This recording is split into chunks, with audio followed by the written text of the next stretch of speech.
Sichin was no longer the kind of ordinary student anyone could look at and understand at a glance. Behind his young face, he carried the memories of another lifetime, memories of surviving the world's ending that no normal person should ever have been forced to bear. He had come back from a future that had already rotted into ruins, a timeline drowned in hopelessness, where the last traces of humanity had been pushed to the edge and nearly everything precious had already been taken away. In that broken future, demons had completely taken control of the world. Cities, nations, and every piece of civilization humans once relied on had all been trampled down beneath their terrifying power. And when everything finally reached its cruelest ending, Si-chun was the only one still alive, standing by himself in the remains of a world that had already fallen apart. For countless years, he dragged himself through battle after battle, surrounded by blood, death, and despair, until he finally fought his way to the Demon King and forced that monster into a corner. But even defeating the Demon King did not come without a cost. In that final moment, Si-chun chose a desperate explosion that destroyed both the Demon King and his own body together. Then, just when everything should have faded into complete darkness, an intense white light suddenly burst across his vision, swallowing everything in front of him until nothing else could be seen. When Si-chun finally opened his eyes again, he was no longer on that ruined battlefield. Instead, he found himself lying in the past, inside the dorm room he remembered from his university days. At first, his thoughts were completely tangled. He stared around the room in stunned confusion, unable to understand where he was, even wondering whether this familiar place might be some strange afterlife after death. But then, still trying to steady himself, he slowly turned his gaze toward the nearby window and looked outside. There, he saw ordinary people moving around as if nothing had ever gone wrong. Their figures passed through the sunlight naturally, living their normal lives like the nightmare of the apocalypse had never existed. That simple, peaceful scene helped Si-chun's chaotic thoughts calm down little by little. As he kept staring outside, the impossible situation in front of him slowly began to make sense. After a long moment of silent shock, the truth finally hit him with full force. The final wish he had made before dying had not disappeared into nothingness. Somehow, it had actually been granted. Si-chun had truly been sent 10 whole years back in time, returning to the days when he was still only a university student, before everything had collapsed. But before he could even fully absorb the weight of this second chance, a strange holographic screen suddenly flickered into existence right in front of him. The glowing interface hovered in the air and announced that Chun had fully integrated the power of gluttony, each word shining in front of him like a message from some otherworldly system. As Si-chun stood near the window, staring out at the peaceful world beyond the glass, he remembered one terrifying fact. There were only 3 years left before the first demon lord, Wrath, descended. Just thinking of that name made his expression darken. No one understood better than Si-chun that Wrath was the one who triggered the chain of disasters that followed. Wrath was the monster who first ripped open the gates of hell. And once those gates appeared, the other demon lords poured into the human world one after another, dragging all of mankind into a catastrophe they could not escape. So at that moment, Si-chun made his decision. Before Wrath ever had the chance to open those gates, he needed to locate the place where that demon lord would descend and kill him first. Forcing himself away from those brutal memories, Chun shifted his focus back to the floating interface beside him, where lines of glowing text were displaying his personal status. He stared at the panel with a slight frown, trying to figure out whether this was some kind of game-like menu or an unknown system, because in his previous life, he had never seen anything like it. Back then, the only thing he could depend on was his awakened ability, a rare power so uncommon that only one person in 10,000 ever had the chance to possess it. The National Awakener University existed for that exact reason, to gather people with awakening potential and train them properly. But in Shin's first life, he failed to awaken while studying there, and because of that, he gradually became someone others could bully and push around. That was also why he had just woken up inside the infirmary. Suddenly, the system unfolded another panel before his eyes, and a lightning-type assassin card appeared within it. The instant Shin saw that card, he recognized it immediately as the very same class he had used in his previous life. His eyes widened in disbelief. For a brief second, he could not help wondering whether, in this new timeline, he had somehow awakened much earlier than he was supposed to. Shin wanted to test the class right away and see exactly what had changed, but before he could switch anything or try it out, his roommate and close friend Ma Long suddenly showed up. Ma Long was an E-rank flower chanter, and among awakeners, that class already placed him painfully close to the very bottom. The poor guy still had bandages stuck across his cheek, clearly injured himself, yet he had still rushed over to check on Chun and make sure his friend was all right. Luckily, Ma Long did not react at all to the glowing panels floating nearby. Seeing that, Chun immediately understood that this strange system was something only he could see. Ma Long leaned closer and carefully looked Chen over, only to realize that every injury on Chen's body had somehow disappeared. He was completely confused, unable to understand how someone who had not awakened could heal even faster than him, an awakened student. The moment Chen looked at Ma Long's familiar face again, memories from his previous life surfaced in his mind, including the tragic fate this friend had once suffered. In that first timeline, Ma Long had successfully awakened during their university days, but even then, he remained one of the weakest awakeners. After wrath descended, he was brutally killed on only the third day. Now, seeing his old roommate alive and standing right in front of him once more, Chen could not stop a quiet smile from appearing, a small warmth hidden beneath his calm expression. Ma Long then reminded him that their rank test was already scheduled for tomorrow, so they could not keep wasting time and needed to start preparing as quickly as possible. It was obvious that Ma Long felt bad for Chen, still believing his friend had failed to awaken. Even so, he seriously reminded him that this test was incredibly important if Chen wanted any chance of graduating. Later, as the two of them walked through the busy, lively streets together, Chen casually said that it had been such a long time since he had seen this many people gathered in one place.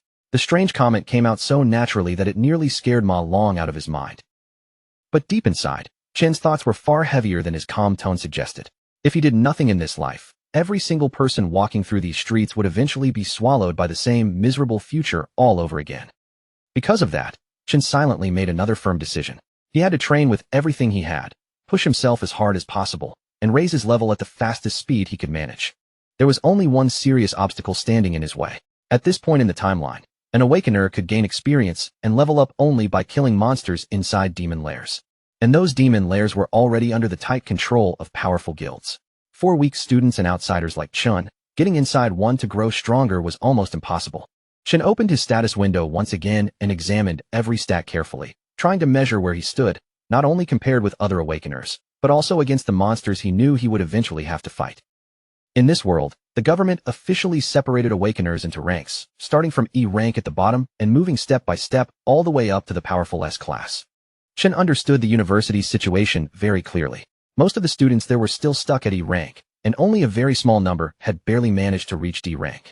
He glanced over at Ma Long walking beside him and quietly laughed to himself, feeling at least a bit reassured that his current rank should already be higher than his friends.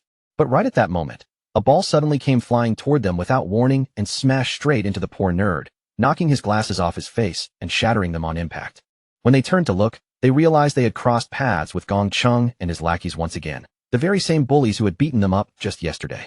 Gong Chung stood there wearing a smug, arrogant grin, looking down on them as he mocked them. He asked why they had not brought crates of drinks when they already knew his group would be playing there.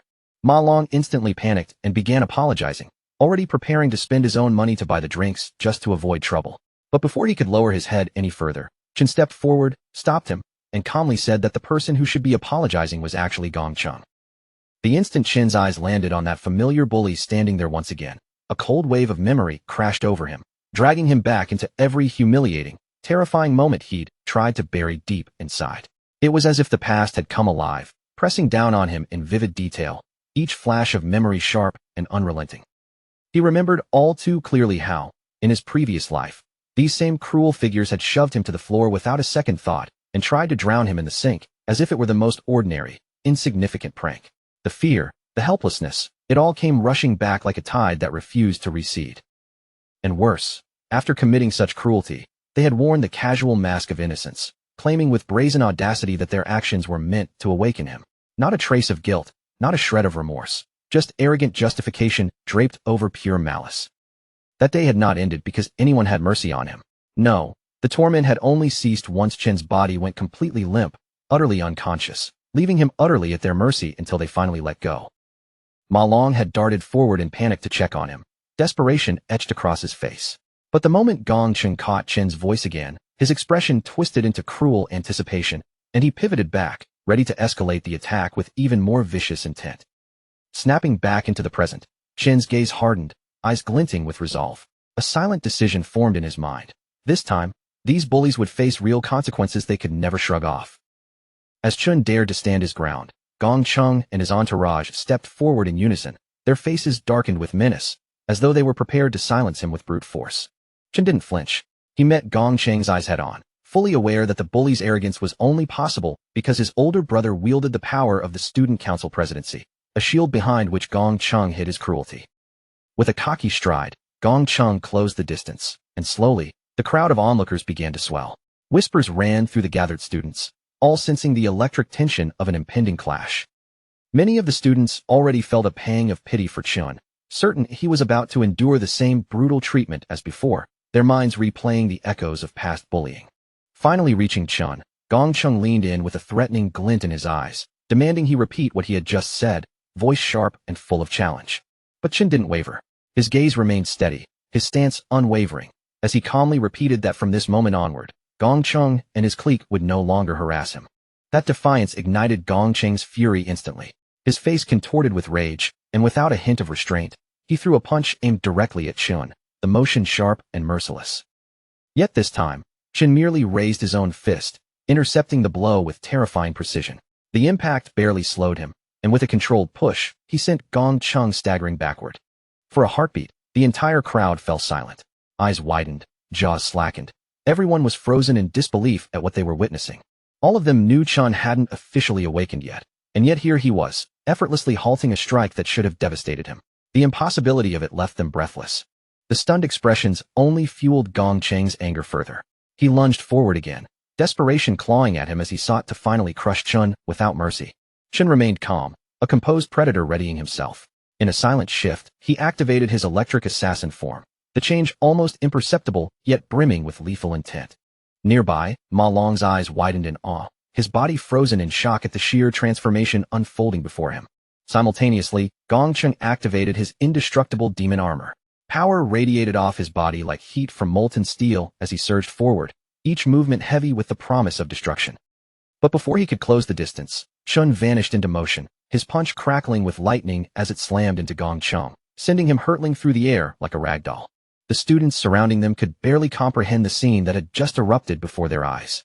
The so-called weakling, the one everyone had scorned and underestimated, had just sent the school bully flying with a single, electrifying strike. Even after such a blow, Gong Chung refused to accept defeat.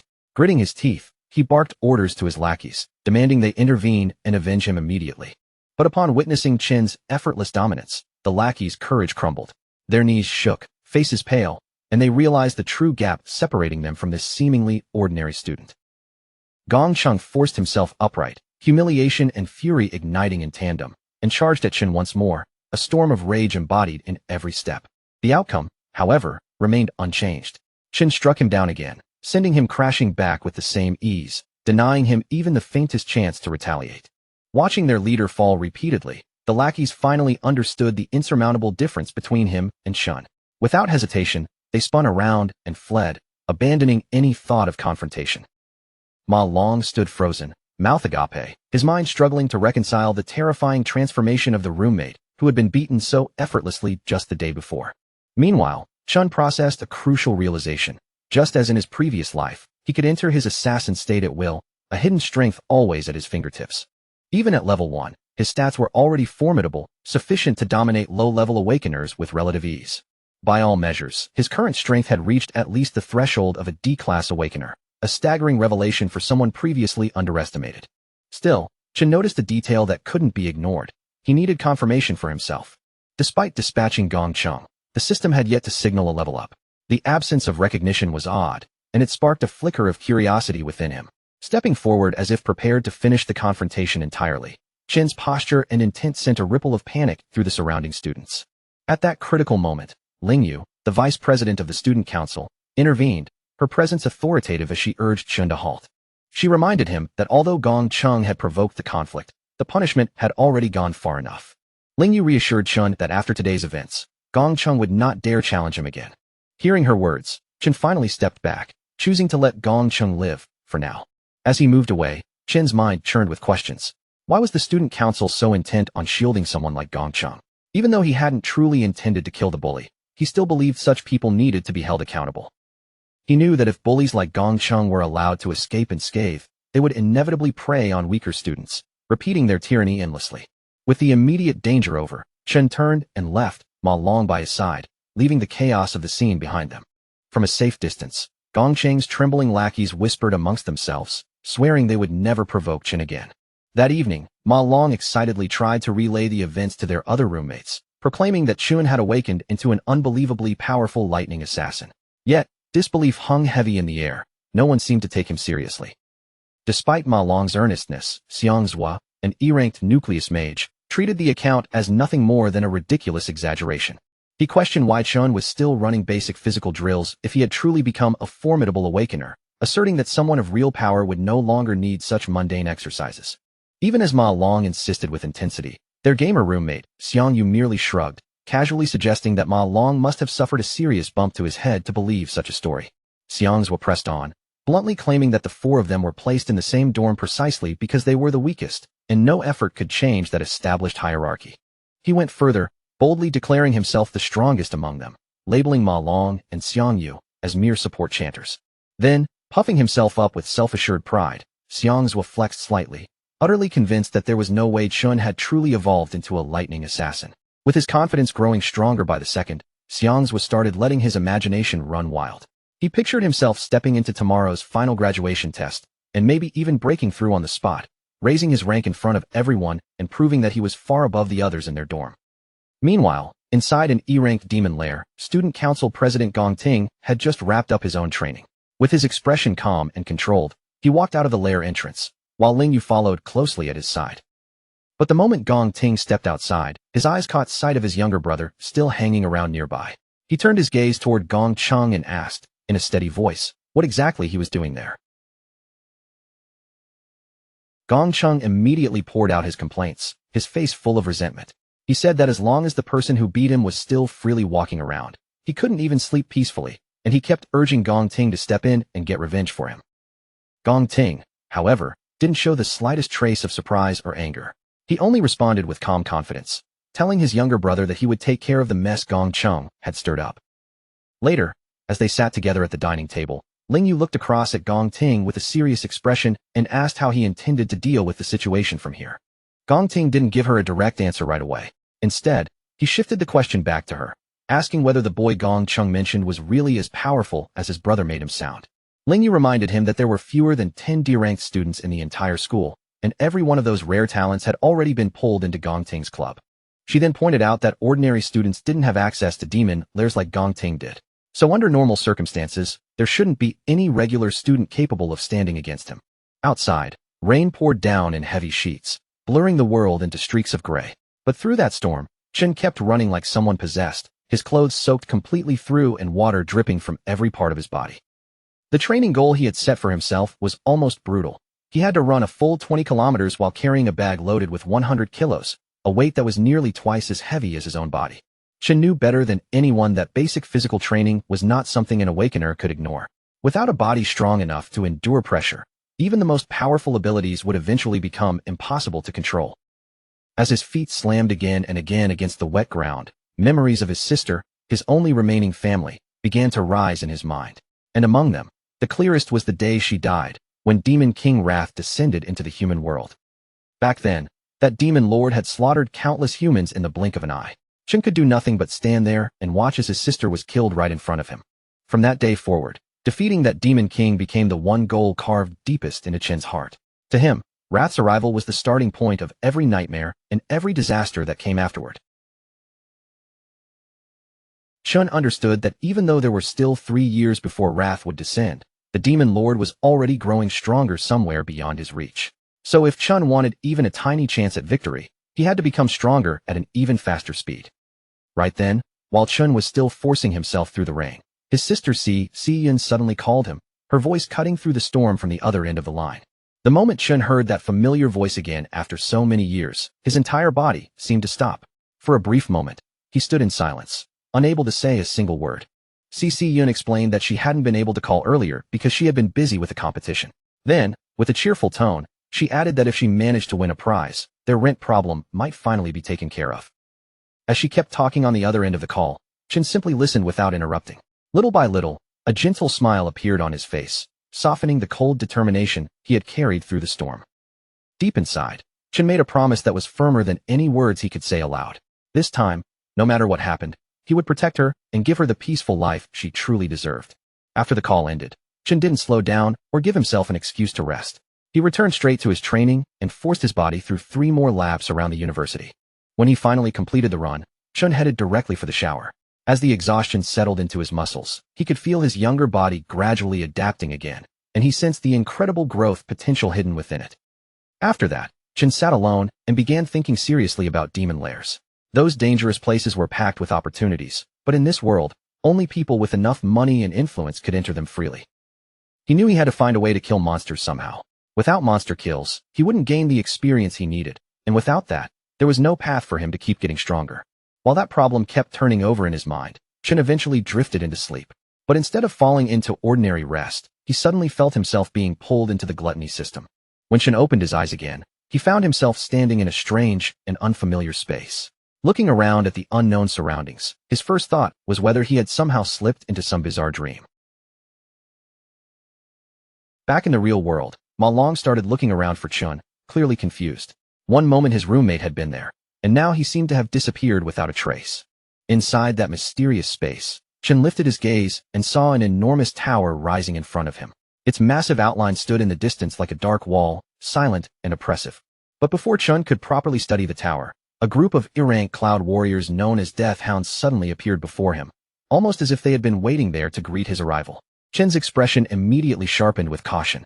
Wondering whether he had somehow entered a demon lair, he wasted no time and quickly switched into his combat class. Since the monsters had already shown up out of nowhere, Chun decided there was no use standing there and overthinking it. He would defeat them first, then figure out the truth of this place afterward. The Death Hounds, however, turned out to be far weaker than their appearance suggested. They made plenty of noise but offered no real threat, and Chun cut them down with ease before collecting the items they dropped. Before long, Chun successfully reached level 2. A small smile crossed his face as he wondered whether he had somehow gotten lucky and stumbled into a demon lair completely by chance. Soon after that, a boss monster appeared in front of him, but even though it was stronger than the ordinary enemies before, it still couldn't give Chun much trouble. Chun sliced straight through the boss with clean precision, ending the fight almost immediately. The moment the battle was over, his level rose once again. The experience points from that boss were clearly on a completely different level from what he had received from the ordinary monsters earlier. Then something strange happened. The boss monster's body was suddenly marked as something that could be devoured, making Chun narrow his eyes as confusion flickered across his face. He remembered the gluttony skill he had seen earlier on his system panel. Curious and cautious at the same time, he reached out his hand to test what this ability could actually do. The devouring process ended almost instantly. Right before Chun's eyes, the monster's body was absorbed and transformed into a card. Chun was stunned as he realized what this meant. Defeated monsters weren't just disappearing. They could be turned into new classes that he himself was able to use. Very quickly, Chun understood the terrifying truth behind this power. It was the exact same ability that had once belonged to the demon Lord Lanyu. The realization made Chun's heart tremble with unease. The fact that he now possessed a power identical to a demon lord's was something far too abnormal to ignore. In this world, almost everyone was born with only one class. Even the rare geniuses who possessed two classes were already considered extraordinary talents. But Chun was different now. With this ability in his hands, it meant he could potentially hold as many classes as he wanted. He couldn't stop wondering how he had obtained such an absurd power in the first place. And at the same time, his eyes returned to the dark tower before him, questioning what that massive structure truly was. While those thoughts were still racing through his mind, a crushing presence suddenly descended around him. Then a new demon appeared before him, gripping two S-rank blades in its hands. Just from the pressure radiating from that demon, Chun could immediately tell it was clearly S-rank. That meant if he fought it directly, his chances of winning were almost non-existent. Even knowing he was badly outmatched, Chun refused to stand there helplessly. He summoned a lightning sword into his hand, preparing himself to risk everything in a fight for survival. But then, something completely unexpected happened. The demon standing before him fixed its gaze on Chun and somehow called him by name. The demon collided with Chun again and again inside that bizarre space, their weapons crashing together in sharp, violent bursts. But anyone watching would have understood one thing immediately. That monster was nowhere near using its full strength. Whenever its blades swept down toward him, the demon clearly shifted the angle at the last instant, avoiding Chun's fatal spots on purpose and instead smashing him down again and again, almost like it was measuring how much punishment he could endure. It was only after Chun had been beaten until his body was nearly pushed past its limit that the demon finally eased its assault, slowing its movements and opening its mouth to speak. In a cold, almost casual tone, it told Chun that if he truly wanted to keep breathing, then he could stay in this place and guard the tower alongside it. Chun did not even take a moment to consider the offer. He refused it on the spot, and the demon answered that defiance by carving a vicious slash across his arm. The demon then reminded him that it could kill him whenever it wished, making it clear that Chun had only survived until now because he was the very first person who had ever managed to reach this place. It warned him to think carefully one last time, but even as blood streamed down Chin's wounded arm, the look in his eyes never dimmed for a second. Even with that terrifying pressure bearing down on him, Chin refused to back down and rejected the demon once again, making it clear that he would never become some guard trapped here with it. Then, with every bit of strength still left in his body, Chin shouted out and charged straight ahead again, determined to swing back even if the difference between them seemed completely impossible. But all throughout that brutal fight, Chin had not simply been taking one beating after another. While enduring every strike, he had been observing the demon with frightening focus, tracking each movement it made. Through that careful observation, he noticed something incredibly small.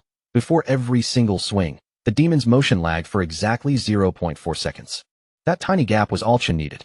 In that instant, he could read the bend of the demon's wrist, predict the direction of the incoming blade, and move his body just in time to dodge cleanly. And that was not the only flaw he caught. After each attack finished, the demon also froze for 0.2 seconds before its body could fully recover.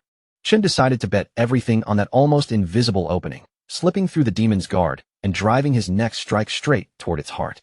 Even after pulling off such a reckless and precise move, Chin understood the situation better than anyone. As a D rank, he had no real chance of defeating an S rank monster, so his true goal was only to paralyze it long enough to get away. His attack landed exactly the way he had planned, and the moment it connected, Chin turned without wasting even a breath and sprinted toward the only light he could see, desperately hoping it marked the exit. But just as Chin finally reached that glow, the light vanished right before his eyes, disappearing as if it had never existed in the first place. The demon calmly told him that the light had been nothing more than an illusion, and in this place, no matter how far he ran, there was no true way out. It then explained that this palace was not actually a demon lair, though it still admitted that Chun had done well by identifying the weaknesses in its attack so quickly. Only then did the demon reveal its real name, Purgatory Rakshasa, and after saying that, it told Shin that he truly was the one who could bring hope. When Shin looked more carefully at Purgatory Rakshasa's body, studying its shape and presence, his expression suddenly shifted as shock flashed across his face. He realized that this exact appearance was not unfamiliar at all. He had seen it before, and the one who had used it was Demon King Lanyu. Shin's mind instantly snapped back to the final battle before he returned to the past, when the enemy standing in front of him had been something far beyond an ordinary demon. During that desperate fight, the creature had first changed into an enormous dragon, its massive form overwhelming the battlefield with terrifying force. And after that transformation, it continued shifting into one high-level monster after another, each new form looking more dangerous and harder to survive than the last. It had unleashed scorching magma, deadly poisonous vines, and lightning so fierce that it even surpassed the power of Chin's own lightning. But out of every monstrous form Chun had witnessed back then, the one that burned itself deepest into his memory looked exactly like the demon now standing in front of him. In that moment, Chin suddenly understood the terrifying truth. Every transformation he had seen during that battle must have been part of Demon King Lanyu's ability. And because that very power had now been absorbed into his own body, the Purgatory Rakshasa before him was actually a manifestation of gluttony existing inside Chun himself. Purgatory Rakshasa seemed genuinely impressed by how quickly Chun had connected the pieces, calmly saying that he was indeed worthy of inheriting the power of this entire dimension. Chun frowned as soon as he heard that, confusion tightening across his face, because he could not understand what the demon meant by inheriting an entire dimension. At that moment, a golden void key appeared in Purgatory Rakshasa's hand, glowing with a strange light, as the only object capable of opening the path in and out of the giant tower behind it. Purgatory Rakshasa explained that Demon King Lanyu had once devoured countless powerful monsters, and its sacred duty had always been to guard the tower where the strongest of those monsters were imprisoned. Now, Purgatory Rakshasa chose to place that key in Chin's hands, wanting him to devour the demons sealed within, become stronger through their power, and inherit the mission it had protected for so long. Still unable to fully understand what was happening, Chin could not stop himself from asking why a demon would ever go this far to help a human. The creature answered that even within the demon world, there were both good beings and evil ones, and one cruel monster had once slaughtered its entire clan for nothing more than amusement. From that day on, Purgatory Rakshasa had been waiting for a chance to take revenge. Now, it believed Chun was the one who could finally make that wish come true, adding that someone had been right to call him their greatest hope. Chun immediately caught on to that strange detail, his attention sharpening as he asked who that person was. But Purgatory Rakshasa did not answer him directly. Instead, it spoke in a mysterious voice, telling Chun that every answer he wanted was waiting for him inside the tower. Then, as if speaking its final words, Purgatory Rakshasa offered all of the energy it had left to Chun. In return, it told Chun that he had to become the strongest human on the planet, because devouring every wild beast sealed within that tower would never be a simple task. Every intelligent creature inside would be a massive challenge to defeat, and before disappearing, Purgatory Rakshasa gave him one final warning. Only someone with an unshakable hunger for strength deserved to receive its power. That hunger, it said, was the drive Chun would need if he truly intended to hunt down and kill every demon king in existence. After saying this, Purgatory Rakshasa's body began to transform, burning into a blazing sphere of energy that shone fiercely as it moved toward Chun to be absorbed. The instant Chun absorbed that energy, his level surged upward 8 times in a row, and along with that overwhelming increase, he also obtained 2 of Purgatory Rakshasa's swords.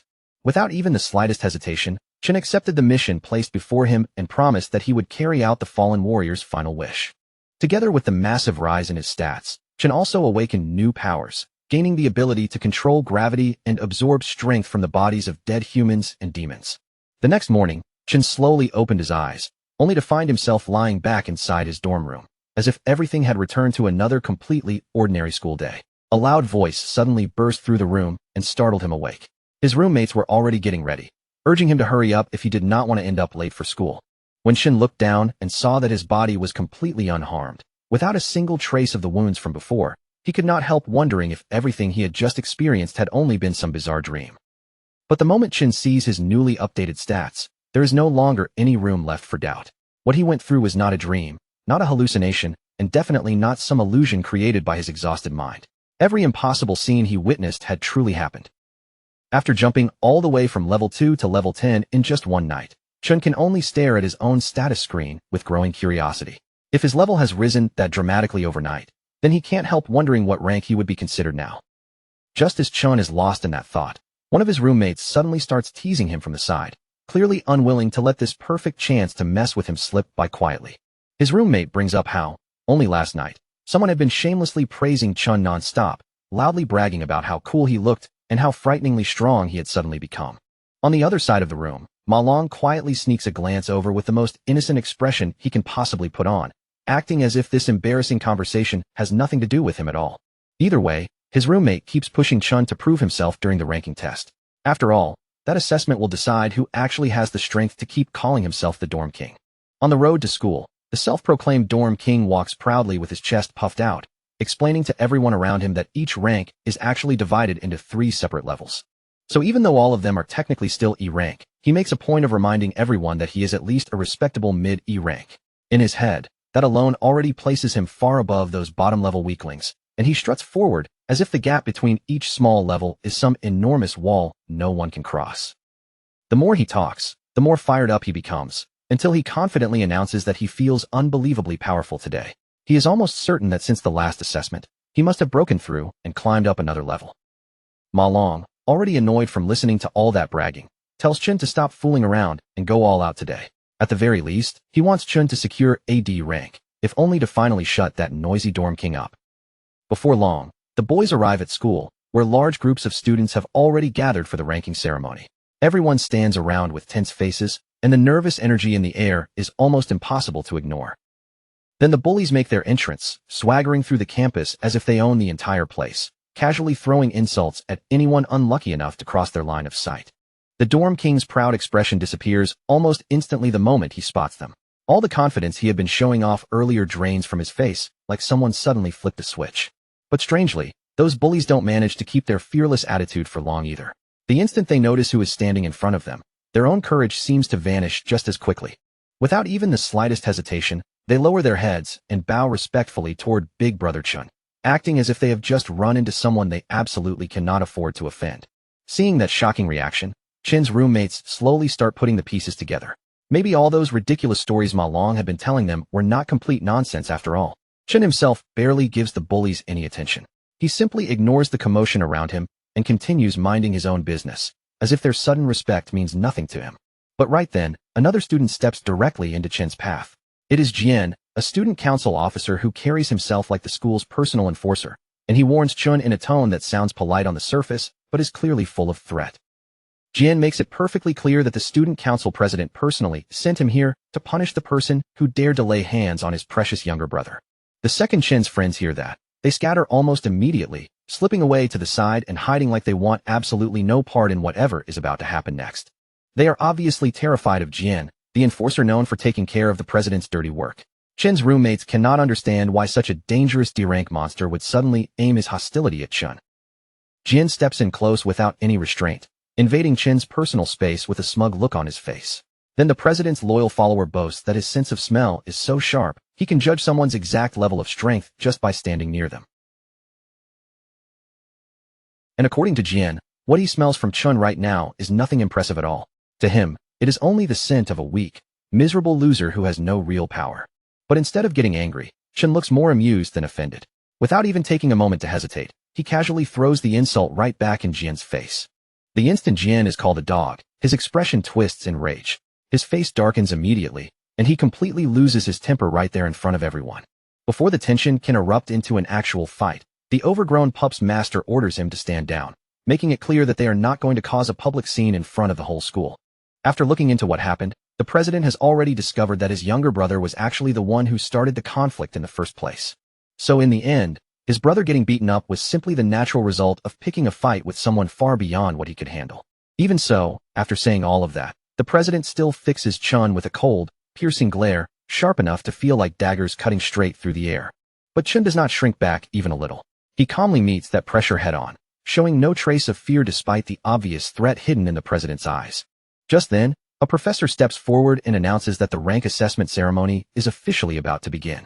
He instructs every student to come forward once their name is called. After hearing the announcement, the president tells his lapdog that they are leaving. In his mind, this was only a one-time incident, and after receiving a warning, Chen surely would not dare cause trouble again. High above the crowd, a man observes the ceremony with clear interest and asks the vice president why she has come to watch the rankings today. With a curious look, he wonders whether some particular rookie has managed to catch her attention. The woman only responds with a faint, knowing smile, calmly saying that this year's assessment is going to be rather interesting. Before long, Xiang's name is called out, instantly drawing the dorm king's attention as his own turn finally arrives. The dorm king suddenly looks a bit nervous as he walks toward the door, and the confidence he had been showing off earlier no longer seems quite as steady.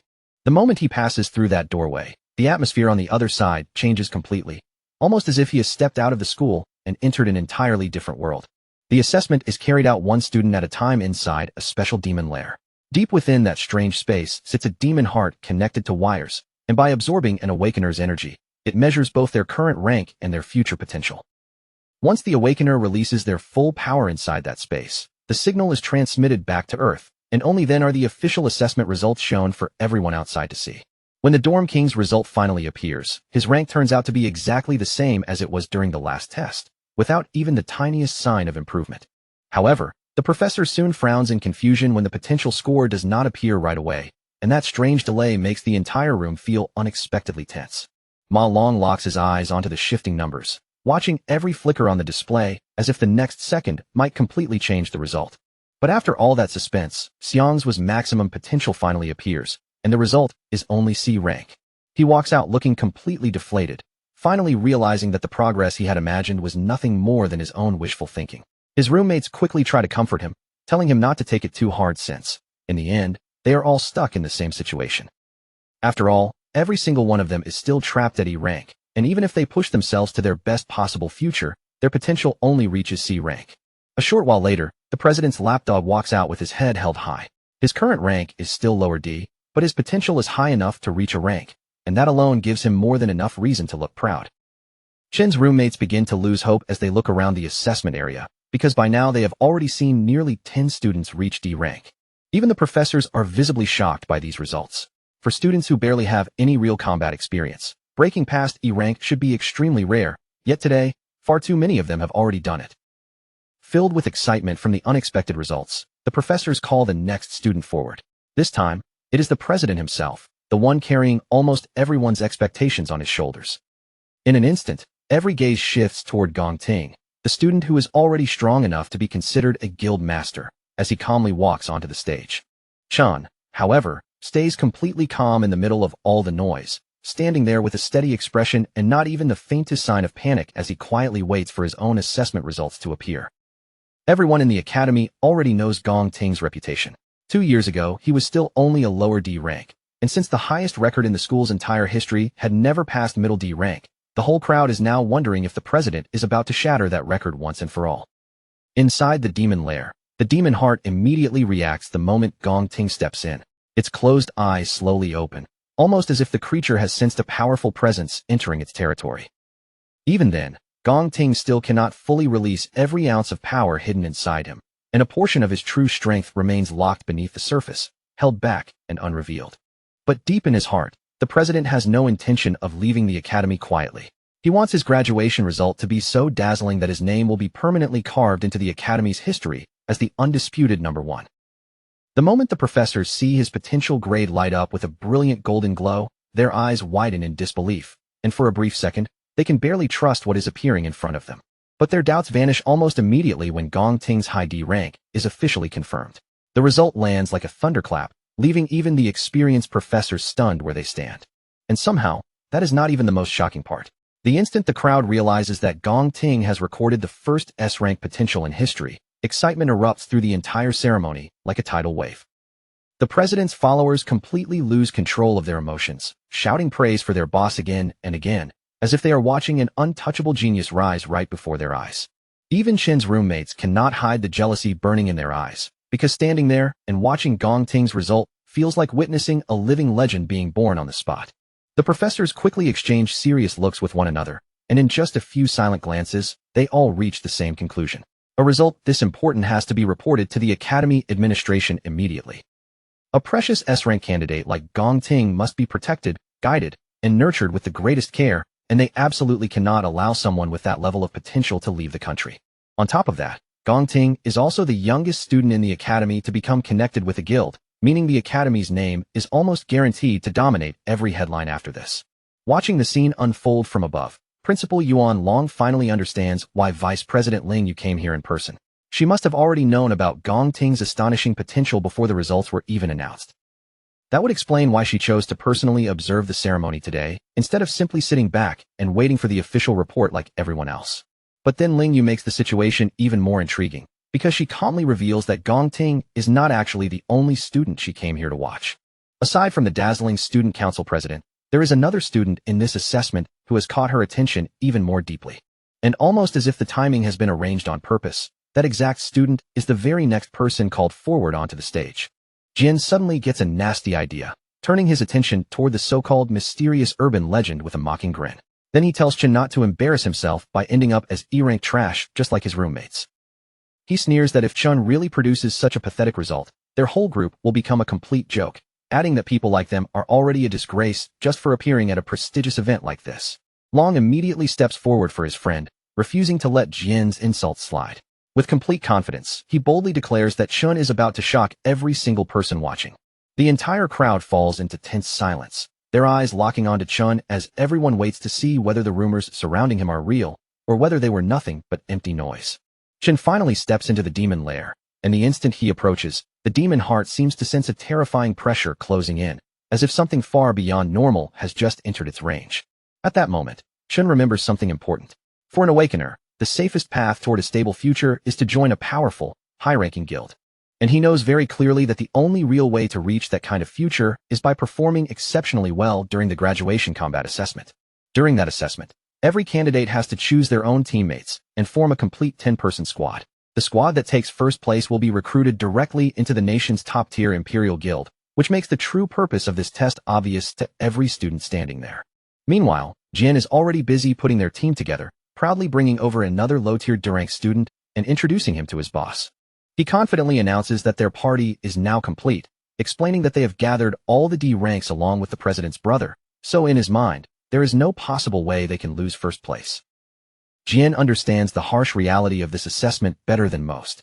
The strongest students will naturally gather together to form the most powerful party, while the weakest students can only cling to one another for survival.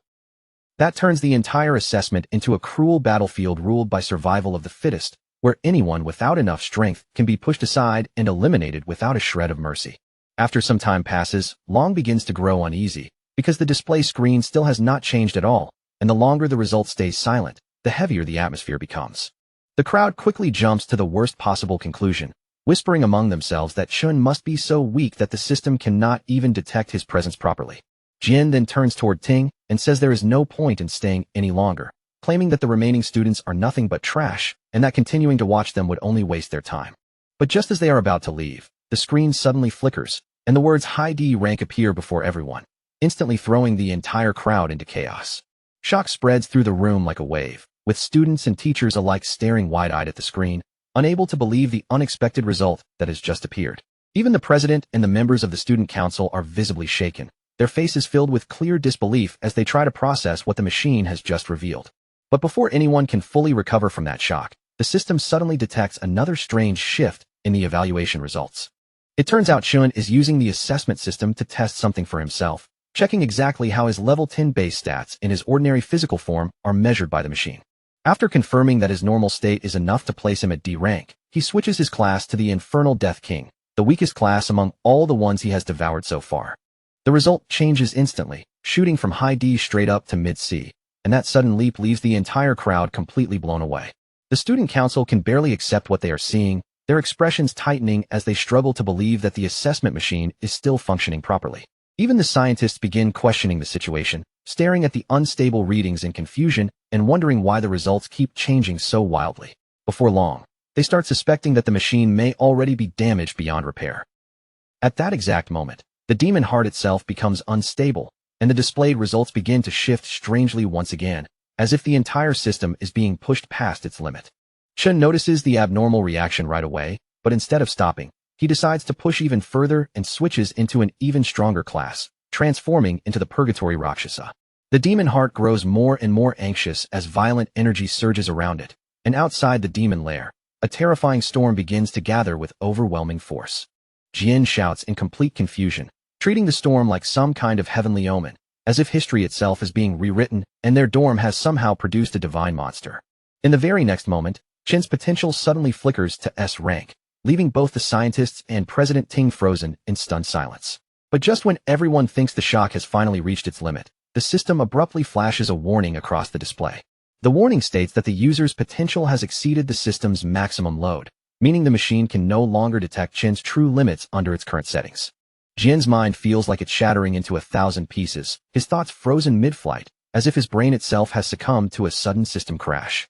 The sheer intensity of the shock makes it seem like his very soul is trembling on the edge of leaving his body entirely. Around him, the system begins to fracture under a pressure so terrifying it's almost tangible. The scientists, sensing the imminent danger, dash forward in sheer panic, their focus no longer on the machinery, but on the student trapped inside, worried, desperate, and frantic to prevent any harm. But as their feet hit the testing area, every single one of them freezes. Their faces harden in disbelief, eyes wide and mouths slightly agape, unable to process the scene unfolding before them. Where the demon heart should have pulsed with life, there's now nothing but a desiccated husk, shriveled and wrinkled like a withered raisin. The device itself lies in ruin, utterly incinerated, having been pushed far beyond its limits. It seems, in the end, that Chin's sheer presence and power were enough to terrify the demon heart beyond endurance, overwhelming it completely. Yet, without hesitation, Chun devours the remnants of the demon heart. In return, a new ability awakens within him. He can now perceive others' ranks directly, and his senses alert him whenever danger approaches, subtle yet impossible to ignore. Stepping out of the demon lair, Chin's eyes widen with quiet amusement. Before him, every person's rank now floats clearly in the air, almost like luminous labels hovering over their heads, instantly readable to him. Then, an even more astonishing discovery catches his attention. The president, whose presence had commanded respect and awe, has been concealing his true capabilities. Beneath the impressive facade, he's revealed to be no more than a mediocre C rank, a revelation that sends subtle ripples of disbelief through Chin's mind. The scientists emerge shortly after, their faces awkward and apologetic. They explain that the demon heart endured what could only be described as a cardiac overload, essentially a heart attack from extreme stress, and that testing must be paused immediately. Chin's extraordinary stats are tentatively labeled as an anomaly, a potential error. A full report will be sent to the higher-ups for evaluation. Meanwhile, the other students are instructed to return the following day, when a replacement testing device will be ready. On the way back, Chin's roommates can barely contain their excitement. In the wake of his astonishing feat before the entire academy, they treat him like he's already become a living legend, voices buzzing with exhilaration. Jian, by contrast, cannot hide his envy. His jaw tightens, his fists clench, and the frustration is etched deeply across his face.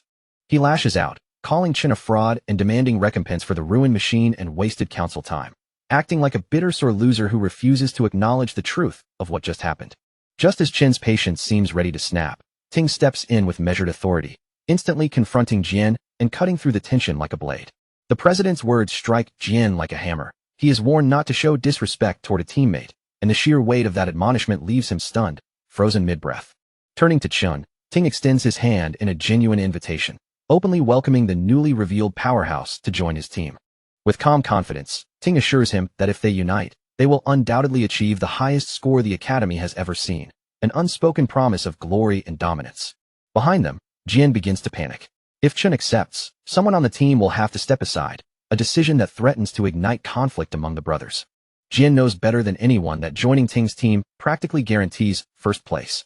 This makes him question just how extraordinary Chun must be, especially when so many others have tried and failed to secure a spot through every means possible. Swallowing his pride for the sake of appearances, Jian forces a shaky, begrudging welcome. He places a tentative hand on Chen's shoulder, though the gesture is anything but sincere. Chun immediately swats Jian's hand away, unwavering, signaling loud and clear that he has no interest in joining their team. Jian breaks into a cold sweat, his anxiety mounting, while Ting remains silent, his gaze fixed on Chun, analyzing every subtle movement without speaking. Unable to hold back, Jian snaps, warning Chun that he doesn't understand the magnitude of the opportunity he's rejecting. Their team is the strongest in the school, everyone knows it. Chun turns his back, dismissing them with a calm, almost casual air, declaring that their noisy, overbearing group is of no concern to him. Before leaving, he delivers one final message: do not bother him again. Jian is left seething, humiliated by such a blunt, public rejection. The news spreads through the academy like wildfire, and soon, the entire student body is buzzing with gossip over Chen's defiance.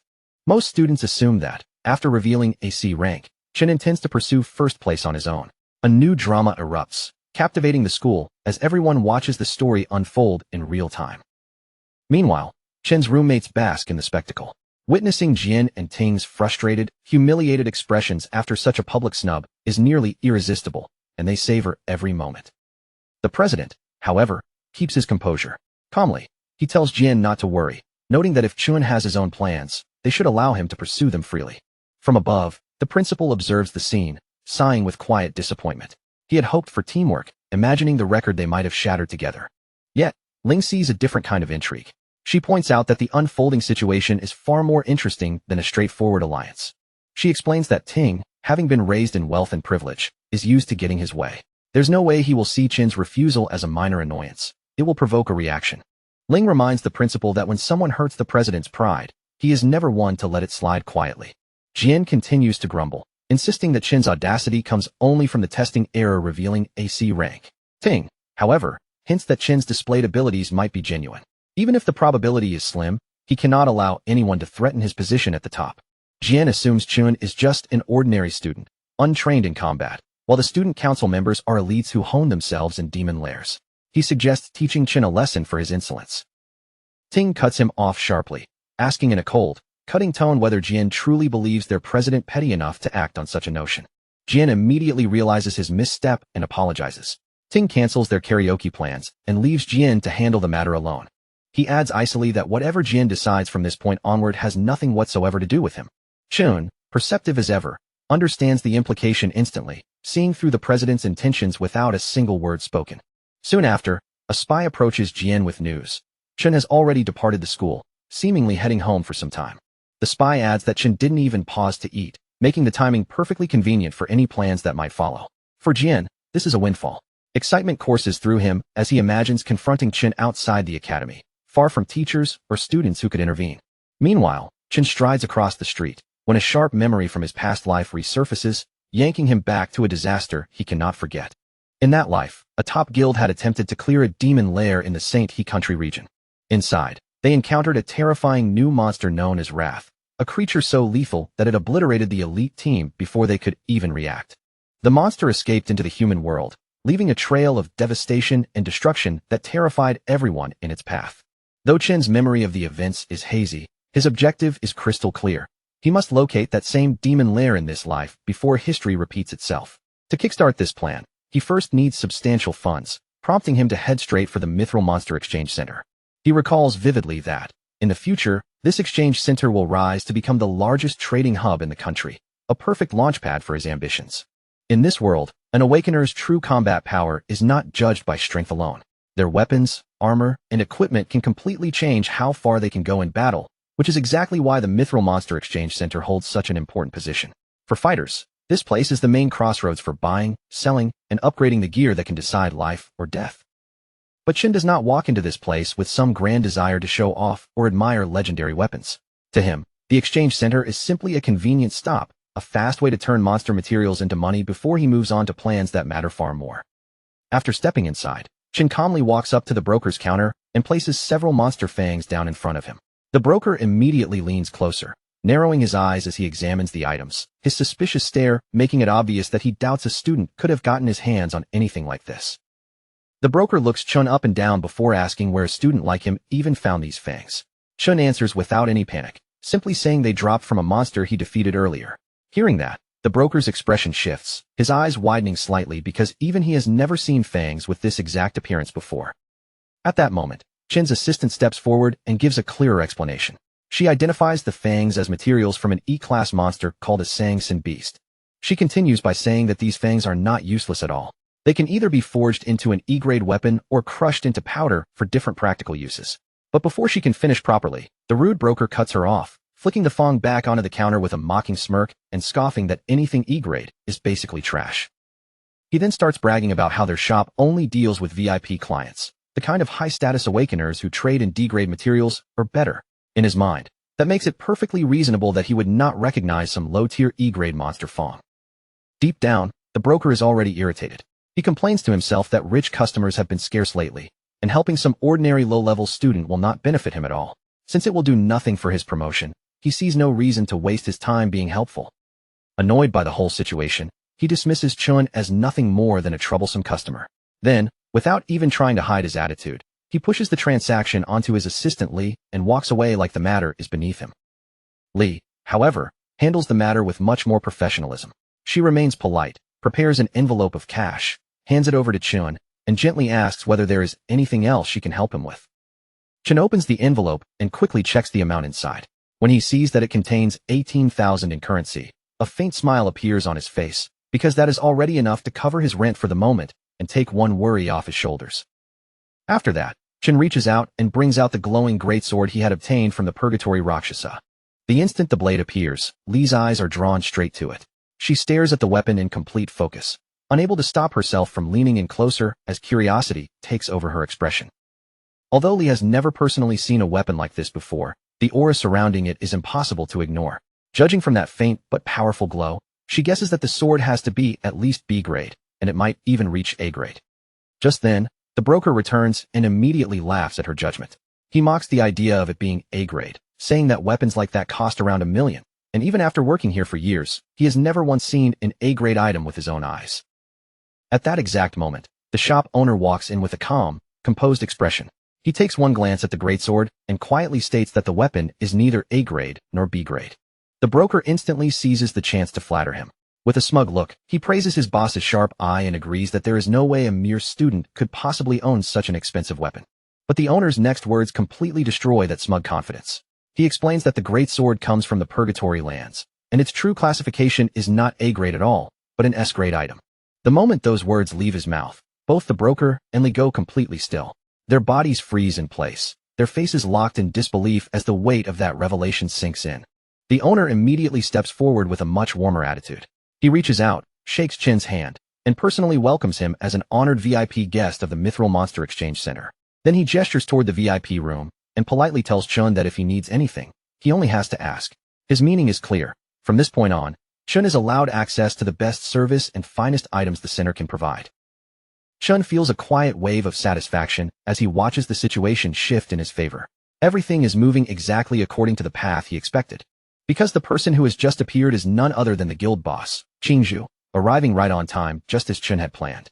After they move into the VIP room and settle down, Qingzhu turns his attention back to the greatsword.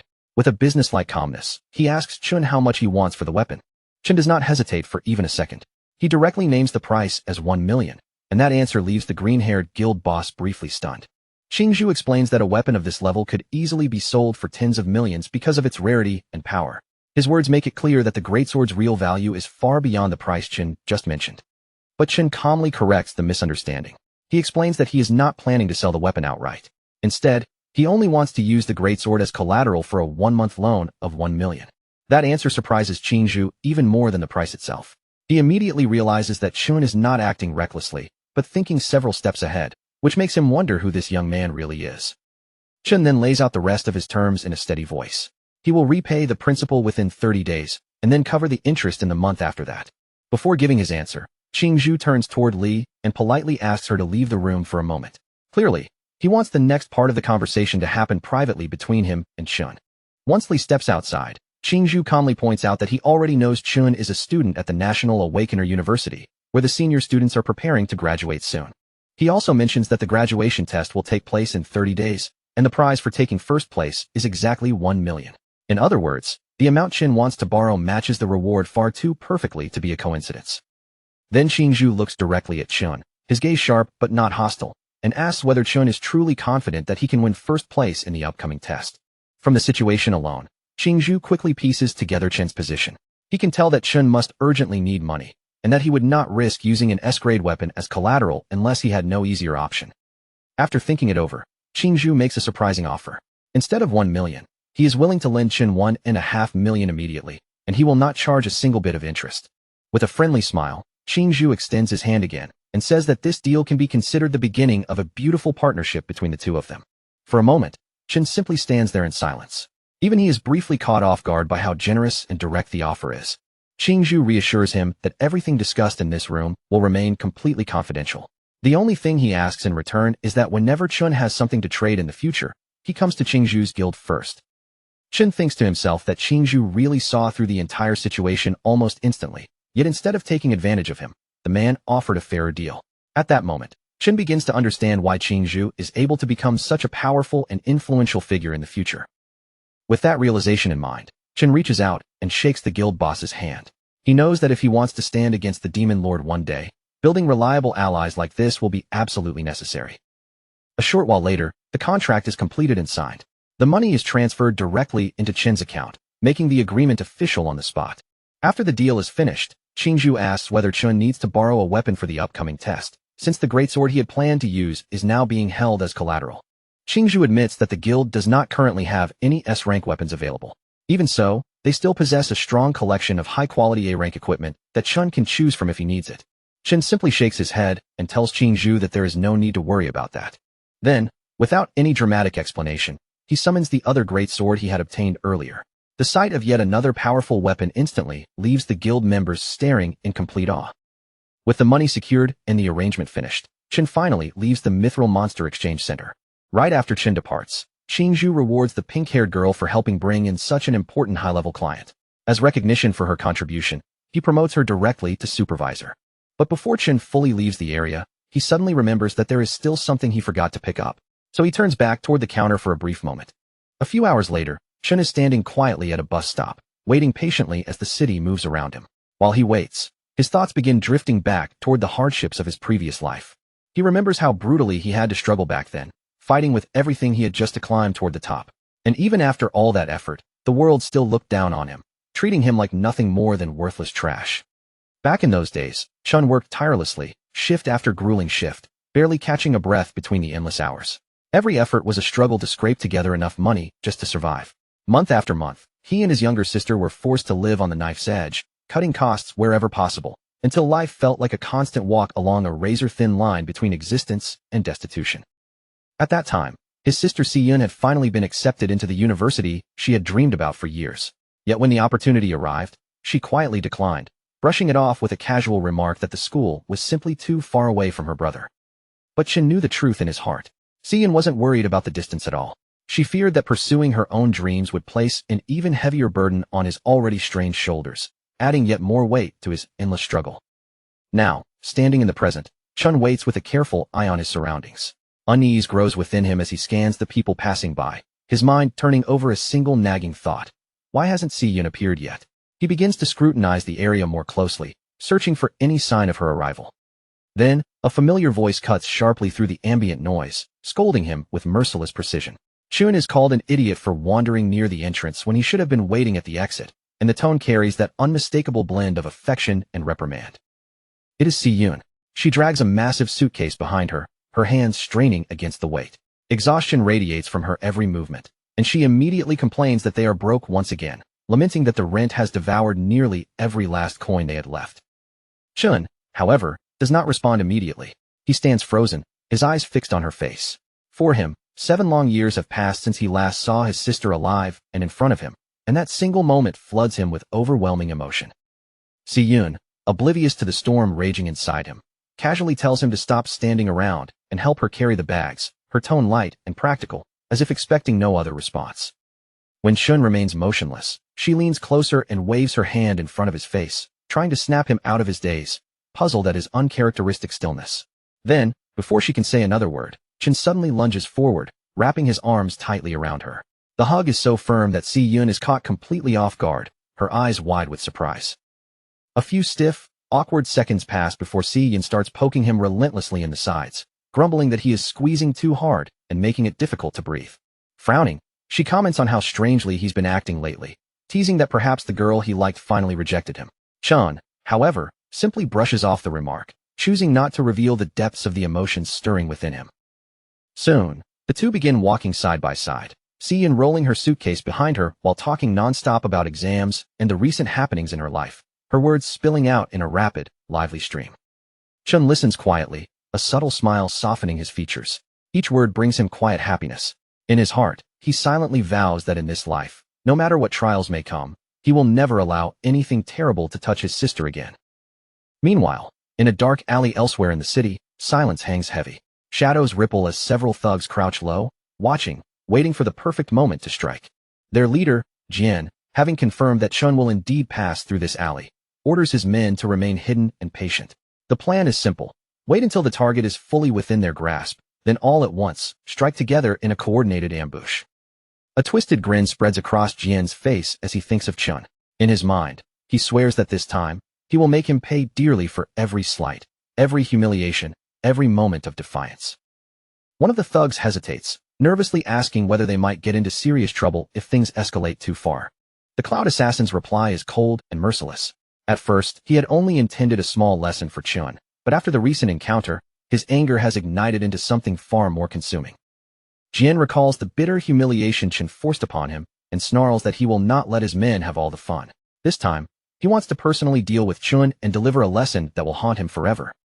Bragging to himself, Jian imagines Chun's face twisting with fear and despair as he corners him, confident that no one could rival his skill as the greatest cloud assassin alive. As Chun and Si-yoon walk together, she glances at him sideways, noticing that his demeanor seems off. She wonders aloud whether the stress from exams has begun weighing too heavily on him. Almost immediately, she waves off her own concern with a playful jab, teasing that someone as weak as him shouldn't trouble himself with thoughts too heavy for his little brain.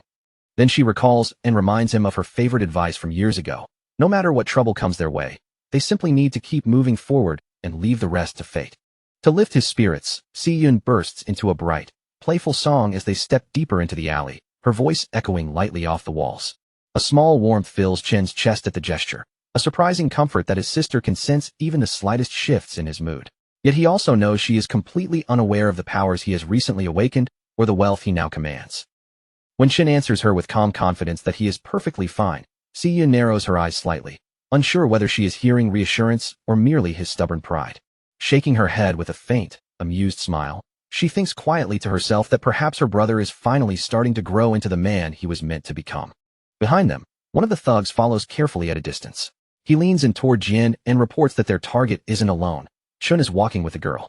Jian's anticipation only intensifies.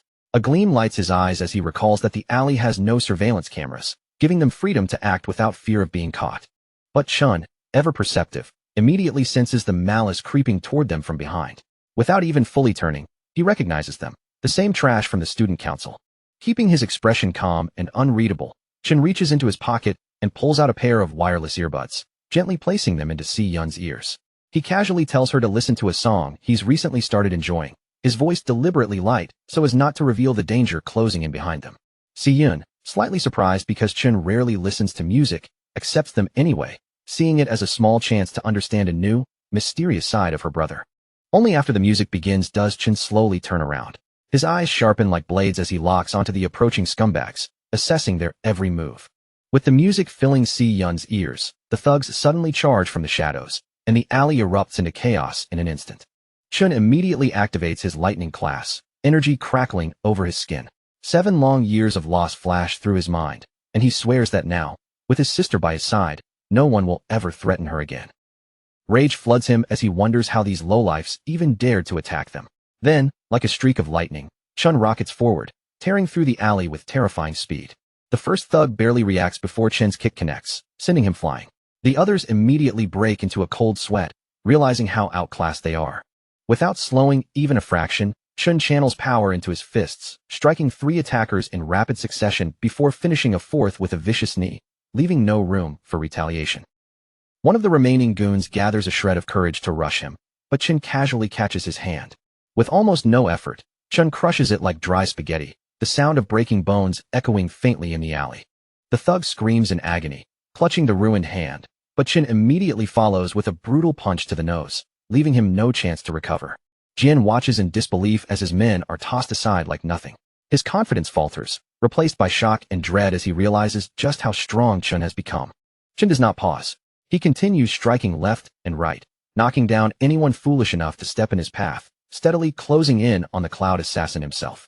When Chen reaches him, Jian stiffens, desperately clinging to the thought that he is still the strongest assassin alive. Jian shouts defiantly that he cannot lose, but Chen answers not with words, but with action, a devastating punch that shatters Jian's illusions and sends him flying. Chen pursues him relentlessly, delivering a relentless chain of punches that knocks several teeth loose, leaving Jian reeling. The cloud assassin rolls violently across the alley ground, scraping his body along the walls, before finally crashing hard into the brick with a sickening thud. Struggling to lift his head, Jian's first sight is Chen standing directly above him, eyes burning with a demon's terrifying presence, leaving him utterly paralyzed in fear. Chen stands above the defeated Jian, his shadow falling over him as if Jian is nothing but discarded trash lying on the floor. Looking down with a cold, almost emotionless stare, Chen reminds this worthless piece of garbage that he had already warned him once before, and that warning had been very clear: stay away. His eyes cut straight through Jian like a blade, sharp and heavy enough to make it feel as though he is staring directly into the man's soul.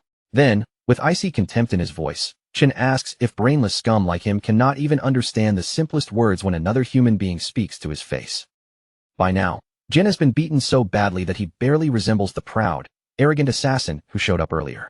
His legs have gone completely numb beneath him, and every breath sends pain through his body, as if more than half of his bones have been smashed beyond any hope of repair.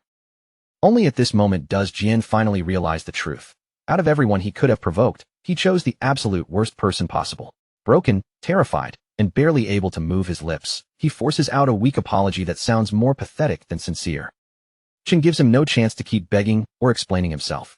He grabs Jian hard by the collar, drags him in close with one sharp pull, and presses a cold dagger right against his face, instantly cutting off whatever desperate excuse Jian was trying to spit out. As Jian is forced to stare into Chen's eyes from that terrifying distance, the so-called top assassin finally sees the situation for what it really is, with nowhere left to hide from the truth. There is not a trace of fear in Chen's eyes, not even the smallest flicker of hesitation toward killing him. That kind of calm, suffocating pressure is something no ordinary high school student should ever be able to carry. Jian's mind begins to shake as the realization sinks in, and he can only wonder what kind of nightmare a person must have survived to turn into someone as frightening and monstrous as Chen. With cold malice dripping from every word, Chen tells the broken boy to burn this warning deep into his memory, unless he wants to experience this nightmare all over again for a second time. He makes it perfectly clear that if they ever try anything stupid again, he will not hesitate for even a heartbeat before tearing them apart. And then, as if that warning still is not enough, Chen adds one final condition in a voice even colder than before. If they dare come even within a mile of his sister, Chen will personally hunt down every single person connected to them and erase them one by one, without mercy and without regret. Once the message has been delivered, Chen lowers the dagger as if the whole thing was nothing more than a minor interruption. Then he calmly turns away and walks back towards Si-Yun, returning to her side before the background song even has enough time to end. Meanwhile, Si-Yun is completely absorbed in the music, her heart getting pulled deeper into the melody with every passing second. The lonely, heartbreaking lyrics hit her so strongly that tears begin gathering in her eyes, and she can barely keep herself together. She cries softly, her chest aching with sadness and confusion as she wonders what her brother must have suffered through all these years to change so much. For one painful moment, she even starts questioning whether the support she gave him back then was never truly enough. After wiping away the tears clinging to her face, Si-Yun suddenly turns around with a fresh burst of determination. She is ready to give Chin a proper scolding for making her worry so badly and acting like everything is fine. But before she can get the words out, they catch in her throat. The instant her eyes fall on the gift Chun is holding, her whole body freezes in place. Right there in front of her is the shiny gold-plated pen she has dreamed about for so long, gleaming beautifully under the light, as if Chin somehow pulled it straight out of her imagination and placed it in his hand. Si-Yun's face turns bright red in an instant, and excitement rushes through her so quickly that she almost forgets how to form words. Her eyes stay locked on the pen, shining with disbelief and pure joy. She can hardly believe that Chun actually bought her the newest holographic magic pen, especially when that single item costs more than their entire monthly rent. The price alone makes it feel completely impossible. Her adorable reaction immediately softens Chin's heart. Just from the way she is looking at it, anyone can tell she does not want to give the pen back at all, even though returning it would be the sensible choice when they are still so far behind on rent. Chin quietly clenches his fist behind his back, making another promise deep inside his heart. In this life, no matter what it takes, he will protect that smile, and he will make sure Si-Yun gets into the dream school she had once been forced to give up. Later, when they return home, Si-Yun spends hours happily playing with the pen. She traces glowing holographic drawings through the air, and soft light dances around the room as her excitement fills the quiet space. Chin sits nearby, quietly eating a bowl of homemade ramen that she prepared for him. As he watches how much she loves the gift, a genuine warmth settles in his chest, gentle and comforting in a way he has not felt for a long time. Still, reality eventually catches up with Si-Yun. Even though she absolutely loves the pen, she cannot stop worrying that Chin spent so much money on her when they still have not even handled next month's rent. Chin only gives her a proud, reassuring smile, as if the problem has already been solved. Then he reveals something she never saw coming. Their rent for the entire year has already been paid in full. He casually claims that he started a small business venture with a friend, and that the profits have been coming in pretty well lately. But Si-Yun is much too sharp to swallow that explanation so easily, and she immediately narrows her eyes at him with a suspicious glare. From the look on her face, it is obvious she does not believe this unbelievably convenient business story for even a single second. Every bit of her expression says that Chun is hiding something. Even so, she decides not to push him any further. After all, she can barely remember the last time she saw her big brother laughing this openly, this freely, and with so little weight on his shoulders. So instead of interrogating him and ruining the moment, Si-Yun gently pats him on the shoulder. Then, in a much softer voice, she gives him just one simple request. Whatever secret side hustle he has managed to get himself involved in, he simply needs to promise her one thing. He will not push himself so hard that he burns out and destroys his own body. Meanwhile, in the quiet, dim atmosphere of an aquarium, Student Council President Ting stands beside his cousin and shares a piece of news with her that is shocking enough to change the balance around them. According to the best doctors in the entire city, their top assassin has been injured so severely that there is basically no hope of him ever making a proper recovery. More than half of Jin's bones have been shattered beyond repair. The fact that he ended up fighting Chun at all was already unexpected, but the horrific condition he was left in afterward is even harder to believe. His cousin reacts with a chilling lack of concern, showing no real interest in whether Jin lives, recovers, or falls apart. Instead, her only disappointment is that the number of elite graduate students joining Ting's team has now been reduced. But President Ting is every bit as ruthless. He brushes the loss aside without the slightest trace of pity, saying that he will probably perform even better without some useless NPC dragging him down. At that moment, their uncle also speaks up, stepping into the conversation with the calm authority of someone used to being obeyed. This man is not only their uncle, but also the Academy's Director of Employment. Director Gong Xian begins giving his official report in a steady, composed tone, carefully laying out the results of his investigation into Chin's recent actions. His detailed investigation into the chaos that erupted at the ranking ceremony has finally reached a clear conclusion, and according to the evidence he has gathered, there is no room left for argument. The result is undeniable. Chin's true ranking is actually higher than Student Council President Ting's. That revelation strikes the former top student like a sudden shock. For a brief moment, Ting is caught completely off guard, and even his usual confidence seems to freeze in place. Director Gong Xian then gives him a stern warning. He reveals that Ting's father has personally asked the vice chairman of the alliance to evaluate Ting's performance during the upcoming combat exam. Because of that, Ting must make sure he shines brighter than everyone else when the exam begins. Still, in case he somehow fails to secure the spotlight on his own, the director presents a backup plan. The green-haired girl, who also happens to be his uncle's favorite niece, will join Ting's team to help guarantee that they take first place overall. But the arrogant student council president rejects the offer immediately, without pausing to consider it for even a second. To him, the suggestion itself seems unnecessary. He proudly claims that during the initial assessment, he did not even use a fraction of his true strength. What everyone saw back then was nowhere near his full ability. Completely convinced of his own superiority, President Ting assures them that he alone is more than enough to dominate the entire academy and crush anyone who tries to stand above him. Back at the academy dorms, Chen washes himself off after completing another brutal round of daily training. This time, it was a grueling 100-mile run while carrying a heavily weighted backpack that pushed his body to its limit. His mind is now locked onto one goal above everything else. He has to win the $1 million prize waiting at the end of the upcoming graduation exam. That prize is his only realistic chance to keep his agreement with Qingji from the Mithril Guild and build a profitable trade relationship that can benefit both sides going forward. With only a few short weeks left before the major exam arrives, Chen finally lies down in bed. His exhausted body begins to rest, but his focus remains fixed firmly on what comes next. But even as Chen finally lays down, he does not close his mind to rest. Sleep for him is just another tool, a chance to push further, grind harder, and sharpen every skill without wasting a single moment. His resolve is unyielding in slumber as it is in waking life. As his consciousness drifts deeper, Chen finds himself standing before the massive and foreboding void tower of Demon King Lanyu. Its dark, jagged silhouette looms above him like a monument torn from another world, exuding an aura of pure, oppressive power. Without hesitation, he strides forward, each step deliberate, climbing the tower's long, seemingly endless staircase that winds skyward toward its entrance, the air thick with tension and anticipation. In the past, when Chun had tested his Gravehound King class during his first assessment, his results had been respectable, a mid-sea rank that reflected steady, moderate power. But with his Abyssal Fiend class, everything changes. The sheer, raw strength it commands is overwhelming, so immense that it completely overwhelms the Academy's conventional rating systems. Even the Demon Heart, designed to measure extraordinary power, struggles to register it properly, as if the class's true potential exists far beyond the boundaries of any known scale. Faced with this reality, Chen understands there is only one reliable way to truly test the might of his remaining classes. He must unlock the Void Tower and put them to the test in real combat, where no numbers, no rankings, and no artificial measurements can hide the absolute truth of his strength. As Chen steps across the tower's threshold, a spark of curiosity ignites in his eyes. He wonders what twisted, merciless trial awaits him beyond this point, what nightmare challenges will demand every ounce of his skill.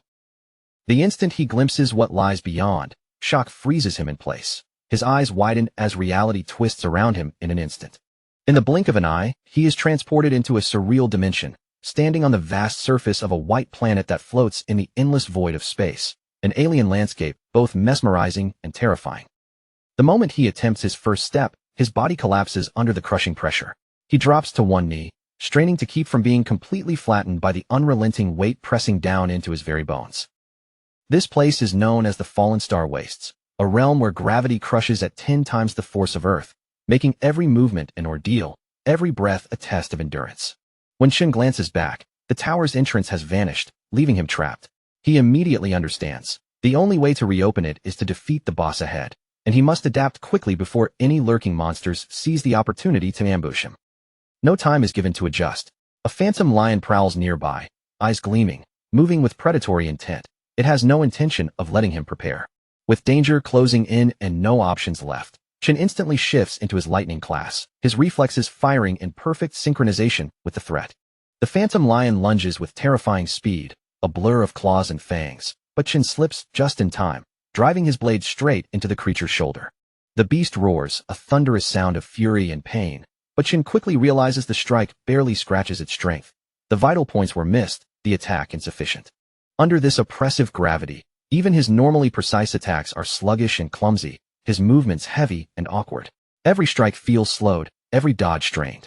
Before he can recover, the phantom lion forces him to the ground with ease, pinning him, jaws snapping dangerously close, intent on tearing him apart. The moment delivers a painful truth. These monsters have already adapted perfectly to the extreme gravity, while Chun is still struggling just to move without faltering. Chun endures the bite briefly, feeling his arm jar under the teeth, long enough to make a critical decision. he switches into his Abyssal Fiend class. The instant the transformation completes, an entirely different surge of power floods his body, reshaping his strength and resilience in ways perfectly suited to the brutal environment. By sacrificing some of his speed, he gains immense raw power and stamina, exactly what is needed for relentless, close-range combat under this oppressive pressure. The shift is immediate. Chun seizes control of the battle, slamming the Phantom Lion down with enough force to flip the momentum entirely, asserting dominance over the encounter. Rakshasa's gravity manipulation proves devastatingly effective here. On a planet already 10 times heavier than Earth, adding a threefold multiplier to each strike turns every blow into a weapon of crushing destruction. The lion roars, thrashing beneath him, but Chun is merciless, driving it down into the surface until it struggles in vain, its strength overwhelmed. When the fight finally ends, Chun collapses, sprawling across the floor, gasping for air beneath the crushing force of the planet, every breath a struggle against the immense weight. Then, just as he begins to recover, Gluttony rewards his survival with a level-up notification, a small but vital acknowledgement for enduring the ordeal. Through this, Chun begins to grasp an important fact. Every class he possesses carries its own star rating. These stars indicate the magnitude of stat boost he receives whenever switching into that class. Currently, Purgatory Rakshasa holds the highest rating among all his options. Yet, even with such an advantage, he had to fight tooth and nail just to survive against a single B-rank Phantom Lion. The realization hits him hard. He is still far from unlocking the full potential of his SSS rank talent. Adding to the frustration, he notices that Gluttony does not even offer him the chance to absorb the defeated lion, a crucial missed opportunity. With the exit still absent, Chun understands the truth. This creature was never the floor boss, only a preliminary threat. Then, without warning, a massive, foreboding door swings open behind him. From the darkness beyond, dozens of glowing eyes emerge, each one fixed on him, unblinking and ominous. Reality crashes down with full force. The struggle against one Phantom Lion is nothing compared to the relentless nightmare that is about to unfold. Countless B-rank monsters surge out from the doorway, a tidal wave of fangs, claws, and fury, closing in from every direction as they descend upon him. Only now does Chun truly understand Rakshasa's warning. The tower is a merciless gauntlet, each step forward soaked in pain, suffering, and relentless challenge. The demon had warned him. Only by enduring this endless onslaught could he adapt, survive, and grow stronger. And Chun, gritting his teeth, finally comprehends the brutal truth of the path ahead, where each battle is both punishment and opportunity. He jolts awake from his sleep, body snapping upright as though ripped from a nightmare, heart pounding from the horrors he has just endured in the demonic trial. Everyone else in the room sleeps peacefully, oblivious to the torment that just played across Chun's mind and spirit. Finally, he sees it clearly. Purgatory's Void Tower is no shortcut, no instant ladder to power. He stands only at the beginning of a long, grueling road, one paved with relentless trials and pain. Weeks pass, and at last, the day of the Academy's graduation exam arrives, carrying with it tension and anticipation in equal measure. VIPs and spectators fill the stands, eyes glued to the promising young students who may soon ascend to prominence, their gazes heavy with expectation. Before the exam commences, a new rule is declared. Each team must include at least one student who has achieved a high E rank, ensuring balance and opportunity. Then, another announcement follows. From this point forward, all students will have visibility into each other's ranks, removing uncertainty from their team selections. With everyone's strength now transparent, students can make strategic decisions, quickly judging who is worth recruiting and forming their teams accordingly. The student rankings are laid out in perfect order, starting from the top with the highest-ranked students and cascading all the way down to the very bottom, where the weakest names cling to the list. Each name seems to scream its place in the hierarchy, a visual reminder of power, skill, and reputation. But as Ma Long's eyes scan over the board, his expression shifts almost instantly. Something doesn't add up. A detail jumps out at him, nagging and impossible to ignore, like a single thread threatening to unravel the entire display. Chun feels the same confusion. When his gaze finally lands on his own name, shock strikes him cold. It sits at the very bottom of the list, as if every previous accomplishment, every hard-earned point, had been erased from memory entirely. In an instant, all eyes turn toward him. Whispers ripple through the room, disbelief painted across every student's face. How could a high-grade awakener, a name known and respected, appear in the lowest position as though he were a complete novice? Jealous students seize the moment immediately. Quiet murmurs grow into pointed whispers, mocking him, convincing themselves that his original ranking was nothing more than a fluke, a clerical mistake in the testing system. Even so, no amount of gossip or ridicule can completely erase the truth. Deep down, they all know Chen's skill is undeniable. If he were on their team, their final results would skyrocket beyond imagination. Student Council President Ting remains silent as the whispers swell around him. The students chatter about the supposed fool who, at this very moment, must be regretting having turned down the president's invitation to join his team. Yet the real mastermind behind this subtle sabotage is none other than President Ting's own uncle, Gong Xian, pulling strings from behind the scenes with calculated precision. Gong Xian had already anticipated every move. If Chen's name ended up at the bottom, no student would dare approach him. And without even qualifying, he would be barred from ever challenging the president's team, effectively neutralizing a threat before it could manifest. Only a few hours earlier, the classroom had been practically crawling with students swarming around President Ting, begging, pleading, and offering flattery just for a chance to join his team. They showered him with praise, each trying a different angle of charm, but Ting shut them down coldly, leaving no room for negotiation. Only one spot remained, and it was already reserved in his mind. Now, back in the present, nearly every other student has already secured a team, leaving only the weakest dorm standing alone, abandoned, with no one willing to join their ranks. Ma Long explains grimly that they had tried asking everyone, yet each attempt ended in rejection. No one would step forward to join their group. At present, only 4 members remain in the dorm team, falling short of the minimum requirement to participate in the graduation test, their opportunity slipping away by the second. He complains bitterly about the timing, how suspicious it all seems. Chen's ranking suddenly plummeted to the lowest position, rendering him apparently unqualified at the precise moment the team needed him most. With rules now mandating that each group include at least one high-level E-rank student, the targeting of their dorm feels deliberate, almost personal. This is no ordinary school event.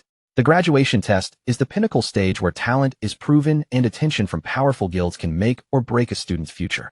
For the final test, team size determines the number of monsters a group faces. But having more members does not automatically translate into advantage. It's strategy, not sheer numbers, that matters. That explains why no one wants to risk joining weaker students. To the rest, these recruits would increase danger while dragging down the team's overall performance. To make matters worse, the 3 lowest-ranked students all hail from the same dorm, isolating Chen's group completely from any external support. At that moment, another student calls out to Zhua, hinting that their own team is missing only one final member. He applies subtle pressure with a deceptively friendly tone, suggesting that Zhua wouldn't want to fail the graduation test by remaining loyal to weaker dormmates. Chen observes all this carefully and quickly grasps the danger. If the situation continues unchecked, his entire dorm could be excluded before the competition even starts. Yet the dorm king stands firm. Without hesitation, he declares he will never abandon his roommates, refusing to save himself at the expense of others. The other group storms off in anger after being rejected, but Zhua's parting words carry a warning. Never look down on others so easily. Ma Long checks the student list again, his face grim. Almost everyone has already finalized their teams, leaving only a single vacant slot standing open. Their group needs only one more person to qualify, yet no matter where they turn, no one is willing to take that spot, the dorm's fate hanging by a thread. Chen's eyes drift toward the director, and a detail catches his attention. The man shares the same last name as the student council president. With that single clue, Chen instantly sees through the orchestrated manipulations, the hidden hand shaping events from behind the curtain. He wonders whether Gong Xian truly perceives him as such a formidable threat that he would go to these lengths, bending rules and reputations to block him. But Chen does not falter. With resolve sparking in his eyes, he declares his intent to participate no matter what, and electricity begins to crackle around him, a visible aura of unstoppable power. Now that the hostility is obvious, Chen tells himself there is no reason to hold back further. Every hidden reserve, every ounce of energy is brought to bear.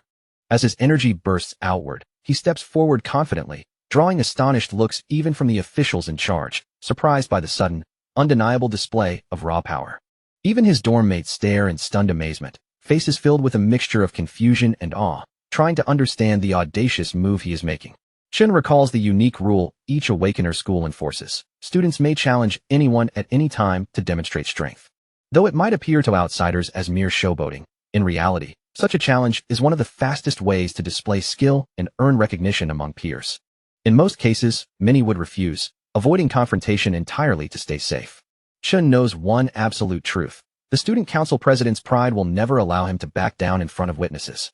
As long as Chen defeats that blonde opponent publicly, every student will immediately reconsider and seek to have him on their team, drawn by undeniable talent. But before the confrontation can even start, a girl appears at the doorway, calling out to Chen and asking if his team still needs one more member. She speaks calmly, as though joining them is the most natural decision in the world, completely unflustered by the chaos around her. The vice president clarifies that she already reached D rank back in middle school, so there is no need to worry about her dragging the team down. Chen's dorm mates are flabbergasted, eyes wide with disbelief, struggling to comprehend how Chun has managed to secure such an impressive and beautiful ally. Chung and Ting are equally baffled, their expressions frozen in surprise, while director Gong Xian nearly chokes on his drink, stunned by the unexpected development. The surrounding students erupt into whispers and gossip once again, murmuring amongst themselves and questioning why an exchange student would willingly join the lowest-ranked team in the entire graduation test. Most know little about her, but rumors are already spreading that she hails from the prestigious Saint Kingdom. Gong Xian's face darkens with rage. He immediately declares that exchange students are not permitted to participate in the school's graduation test. He presses further, insisting that Ling has never officially taken any rank tests at this academy, meaning she has never proven her rank here, a clear violation of the rules. Just then, the principal appears calmly, confirming that the director's assessment is correct. The moment Gong Xian lays eyes on the principal, his expression shifts dramatically. Shock and disbelief ripple across his face as the presence of the school's head changes everything in an instant. The principal kept his gaze on Ling, calm on the surface but clearly weighing every little detail. Then, in an even voice, he asked why she was so determined to join this test when everyone already knew she would only remain at the school for a very short period of time. Chun instantly stiffened, frozen in place for a brief second as the scene caught him completely off guard. His eyes moved toward the principal, and one shocked thought flashed through his mind. How had someone at the warrior class suddenly crossed the distance so fast that it looked almost like teleportation? The old man did not raise his voice. He simply explained, steady and composed, that allowing Ling to participate would create an unfair situation for the other students. And Ling, rather than pushing back or arguing, only followed along with his reasoning, as though she had already accepted what he was saying. A line of cold sweat slowly slid down Chen's face as the truth began to settle in. No matter how carefully he observed them, no matter how hard he tried to judge their strength, he still could not sense the real rank of either of these two people. After holding his tongue for as long as he could, the director finally forced himself to speak up. Gathering his courage, he stepped forward and supported the principal's decision, saying that a school could never function properly if it started ignoring the rules it had created. But just when the atmosphere seemed firm, the principal's voice suddenly softened. He began to explain that the school's true purpose was not merely to enforce regulations, but to provide awakeners with a place where they could study, grow stronger, improve themselves, and one day achieve something worthwhile with their lives. He went on, reminding everyone that although the graduation test had always been seen as an old-school tradition, it was far more than just a formal event. For many students, this test was one of the most important turning points they would ever face. Then the principal posed a question that made the room grow heavier. If a student was suddenly denied the right to participate just because the rules had been changed, then how could the school ever compensate that student for losing such an important opportunity? The director's confidence immediately began to shake. Sweat gathered across his forehead and ran down in thick beads as panic crept into his expression, and he could not stop wondering whether his small scheme had finally been exposed. His thoughts spun faster and faster as he stared at the principal. Deep down, he silently questioned whether all this invisible pressure was actually being directed at him because of Chun. After quickly weighing the situation in his mind, the director realized that if he kept forcing the issue, he would only invite even more trouble onto himself. So instead of pushing further, he decided it was smarter to retreat for the moment. He tried to calm himself by thinking that the strongest students had already gathered into their own team anyway. Because of that, no matter how the rules were adjusted now, they should still be able to dominate the test without any real difficulty. The director lowered his head slightly toward the principal and apologized in front of everyone. He admitted that they had not thought things through properly, especially when it came to how this system might stop certain students from getting a fair chance to develop. Then he lifted his voice so the entire room could hear him clearly. In order to maintain fairness in the graduation test, he announced that even lower-ranked teams, as well as groups with fewer than 5 members, would now be permitted to take part. With that announcement, the 4 dorm mates finally received the chance they had been fighting for. Their expressions brightened all at once, and they could barely hide their excitement as they celebrated the fact that their team had truly earned a place in the graduation test. Sitting toward the back, the principal quietly shifted his eyes toward Ling. With a casual tone, he remarked that she seemed to be showing just a little too much interest in Chun. On one side of the test stood the student council president, surrounded by a lineup packed with the school's strongest players. On the other side, Chun stood with the 3 students everyone else had already written off as the weakest. That sharp contrast only made the old man even more intrigued. He found himself wondering which devil's cave these 2 completely different teams would choose, and just how many points each of them could actually earn by the end. Not long after that, the official stepped forward and addressed the room. He announced that all team captains could now begin selecting the Devil's Cave their team would enter for the graduation test. Almost the instant the announcement finished, a sharp ding rang out from his tablet. The sudden sound made him pause in surprise, because one of the captains had already made their selection and locked it in. The second everyone saw which Devil's Cave Chun had chosen, the whole room seemed to freeze in disbelief. Then, a wave of shocked voices burst out from every direction, filling the classroom with confusion and alarm. Even Chen's own dorm mates panicked right on the spot. They hurried toward him and urged him to change his choice immediately, asking if he actually understood the meaning of the option he had just selected. But Chen gave them no answer. He remained silent, his eyes locked on the screen in front of him, looking as if his decision had already been settled long before anyone else could react. In the graduation test, every student team would enter one of the Devil's Caves, fight against the monsters waiting inside, and collect points according to the enemies they managed to defeat. If a team managed to defeat monster lords, they would receive additional points on top of their normal score. And if they cleared the dungeon quickly, they would also gain a separate bonus based on their completion speed. After all of that was calculated, the dungeon's difficulty level would then determine the final multiplier applied to the team's total score, making the choice of cave incredibly important. An F-rank dungeon could provide a maximum score of 75 points. But if a team challenged an E-rank dungeon, the highest possible score would rise to 100 points. The team that finished with the highest final score would draw the attention of the Imperial Guild. And beyond that, the single student with the best individual performance would be awarded a prize of 1 million yuan. Inside the selection room, the students started whispering and talking among themselves. They mentioned that the highest score ever recorded in the test was 90 points, a legendary result set by the current leader of the Imperial Guild. They also understood that even clearing an E-rank dungeon normally required at least 3 dependable D-rank fighters. Because of that, many of them believed Ting's team had a real chance to break that historic record this year. Just as the discussion around the room became louder and louder, the display suddenly let out another clear ding. The sound immediately announced to everyone that someone had already chosen a Devil's Cave. One student stared up at the screen with wide eyes, barely able to believe what he was seeing. Chen had not picked a safe option at all. He had actually selected a D-rank dungeon. Throughout the entire history of the graduation test, no team had ever successfully cleared a D-rank dungeon. So the moment everyone saw Chen's choice, they immediately wondered if he had simply pressed the wrong button by mistake. Long turned toward Chun and asked him bluntly whether he had hit his head. Meanwhile, the dorm king nearly lost control in front of the screen, staring at the selection like he could not accept what his own eyes were showing him. The nerd quickly stepped in and tried to reason with Chun, clearly hoping he could still talk him out of this insane choice. But Chen only answered calmly, revealing that he had considered this decision for a long time before finally making it. Before the room had any chance to calm down, the system rang out with another sharp ding. This time, the student council president had also selected the D-rank cave. Ting's teammates showed no hesitation whatsoever. The moment their leader made his decision, they accepted it right away, locking in their selection and officially securing their team's qualification for the test.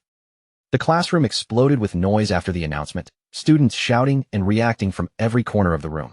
Yet Ting's group kept their composure, trying to look calm and untouched by the chaos, as if this result was only to be expected. A blonde goth girl shifted her gaze toward Chun and mocked him with a sharp expression. In her eyes, he was not truly fearless at all. He was only acting bold because he wanted everyone in the room to look at him. A bald student quickly joined in as well, sneering that Chen's weak teammates would never agree to follow him into such a reckless challenge. According to him, Chen's team would collapse before the graduation test even had a chance to begin. Long, however, did not laugh along with the others.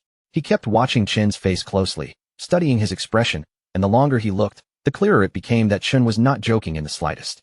He could not stop himself from wondering when his friend had become so bold.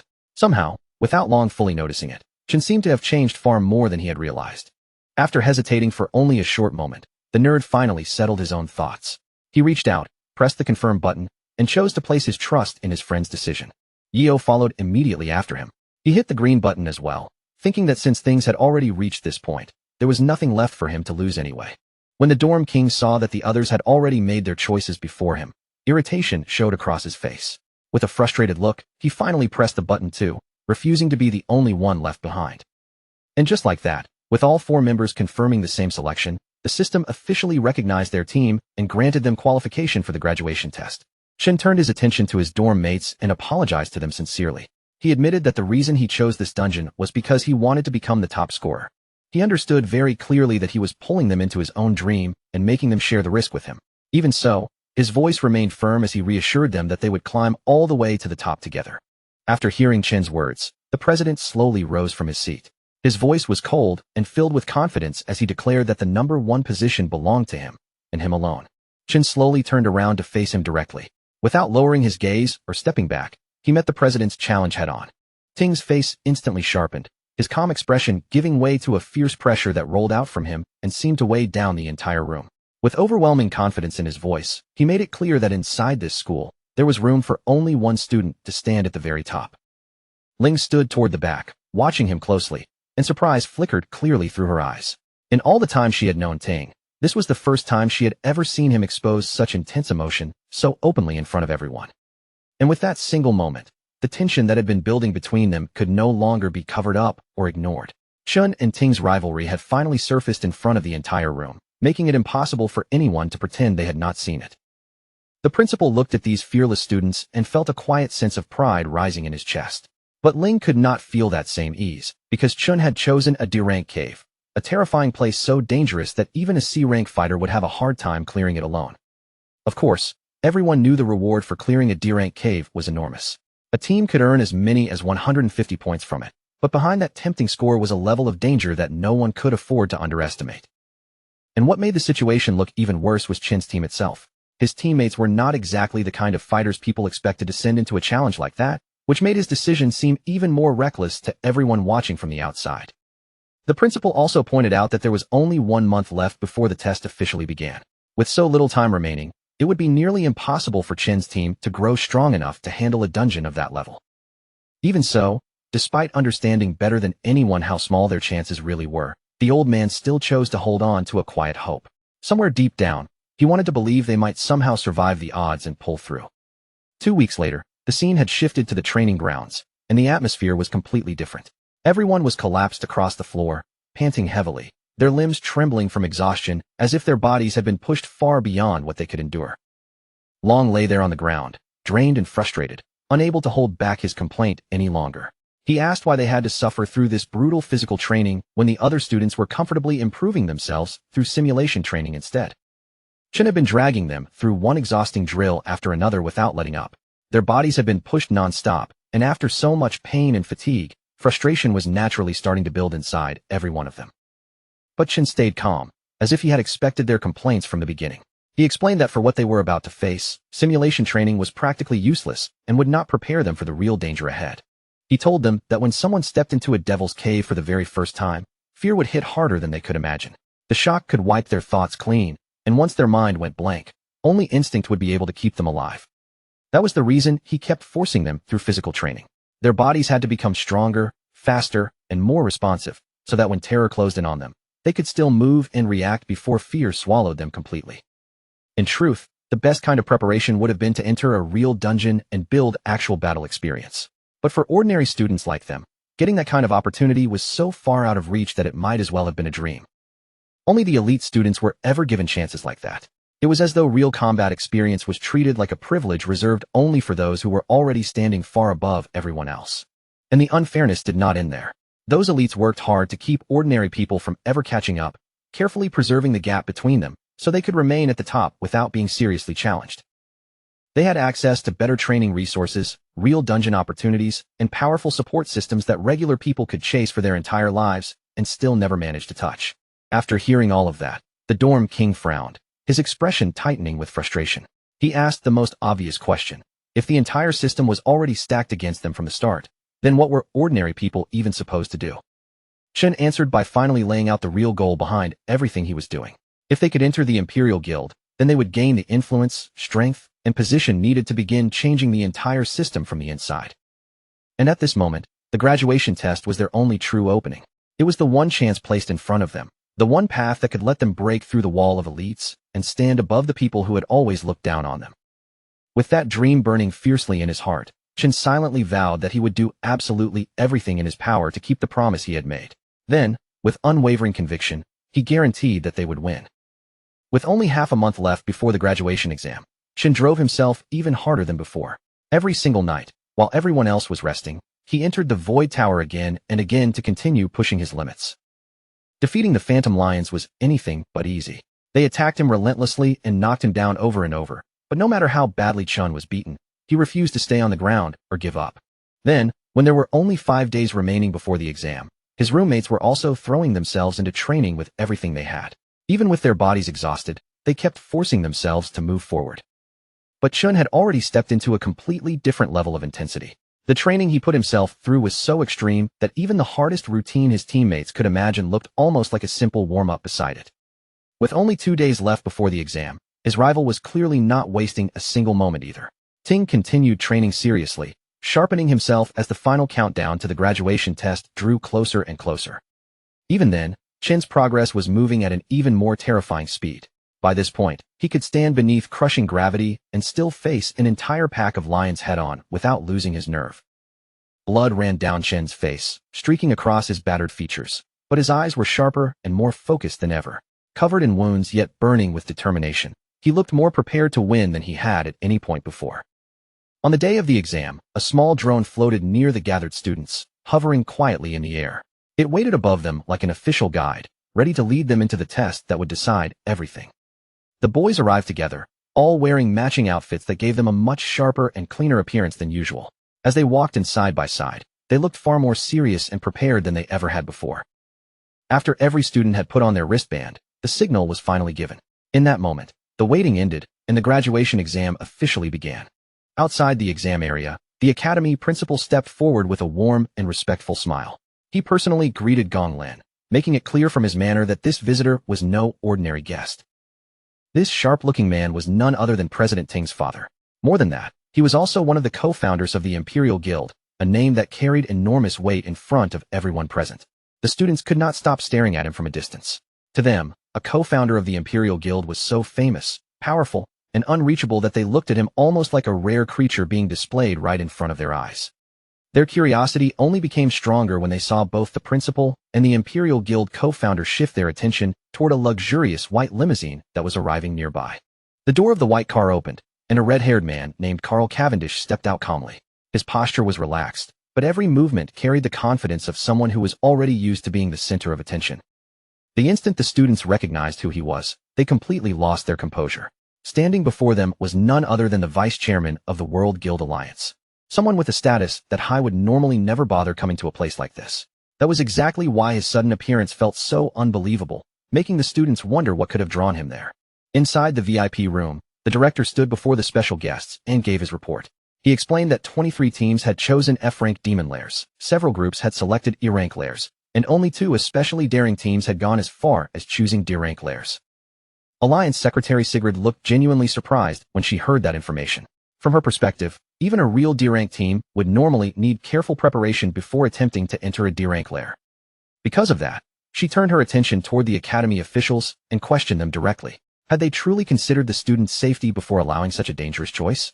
When the director heard her concern, he remained composed and answered without panic. He explained that the students fully understood the danger of the lairs they had personally chosen to challenge. He made it clear that awakeners who lacked real combat experience often struggled even against F-rank monsters. No matter how confident they appeared before entering, actual battle could break that confidence very quickly. But the true danger inside any lair was always the boss. Compared to the ordinary monsters wandering through the dungeon, the boss was far stronger, far more vicious, and far more capable of wiping out an unprepared team. That was exactly why so many teams ended up failing in the end. They could survive the weaker monsters along the way, only to fall apart completely once they finally reached the boss. E-rank lairs, however, were already on an entirely different level. Even the basic monsters inside were as strong as an F-rank boss, a harsh reality most students only understood after experiencing it firsthand. Hearing this, the Alliance Secretary immediately asked whether any safeguards were prepared in case the situation became too dangerous. The director responded without hesitation, assuring her that the academy placed great importance on protecting its top students and would not treat their safety carelessly. To make sure nothing spiraled out of control, a warrior from the Imperial Guild had been stationed outside every lair. If anything went wrong, that warrior would be ready to rush inside at the first sign of danger. On top of that, every student's wristband had been equipped with an emergency function. If a student chose to surrender, or if their life was truly at risk, the device could instantly teleport them out of the lair and bring them back to safety. Even after hearing all the safety protocols, Alliance Secretary Sigrid could not completely relax. Her eyes narrowed slightly as she surveyed the teams, quietly doubting that the Academy's students were truly capable of conquering a D-rank lair. In her mind, she wondered just how long these two daring teams could survive once they were plunged into the dungeon's freezing, dangerous depths. The director, meanwhile, already had his own grim prediction. He leaned back slightly, confident that the young E-rank students wouldn't last long inside the lair. In his mind, he pictured them panicking and rushing back out in tears before they had even come close to understanding the true peril waiting inside. Deep within the D-rank dungeon, the environment itself seemed to loom like a warning. Gigantic frozen trees stretched skyward, their branches sharp and glinting in the dim light like jagged ice spears. Chen's teammates hesitated, visibly shaken, as their eyes adjusted to the chilling darkness stretching ahead of them. And the monsters lurking in the shadows only heightened their fear. These nightmarish creatures were an unsettling hybrid of bats and monkeys, their twisted limbs and unnatural shapes sending shivers down the spine of anyone unfortunate enough to look at them too long. Chen immediately called out, his voice sharp and controlled. He warned the others to stay alert, explaining that these monsters could strike in the blink of an eye, and even a single lapse in attention could result in serious injury, or worse. Hardly had the words left his mouth when a swarm of ghost monkey bats dropped from above. They sliced through the frigid air with terrifying speed, diving directly at the group like a sudden, living hailstorm. To everyone's astonishment, the boys somehow managed to evade the attacks. Their dodges were frantic and far from graceful, but they moved just enough to avoid the claws and fangs of the lightning-fast creatures. For a brief moment, a sense of relief washed over them.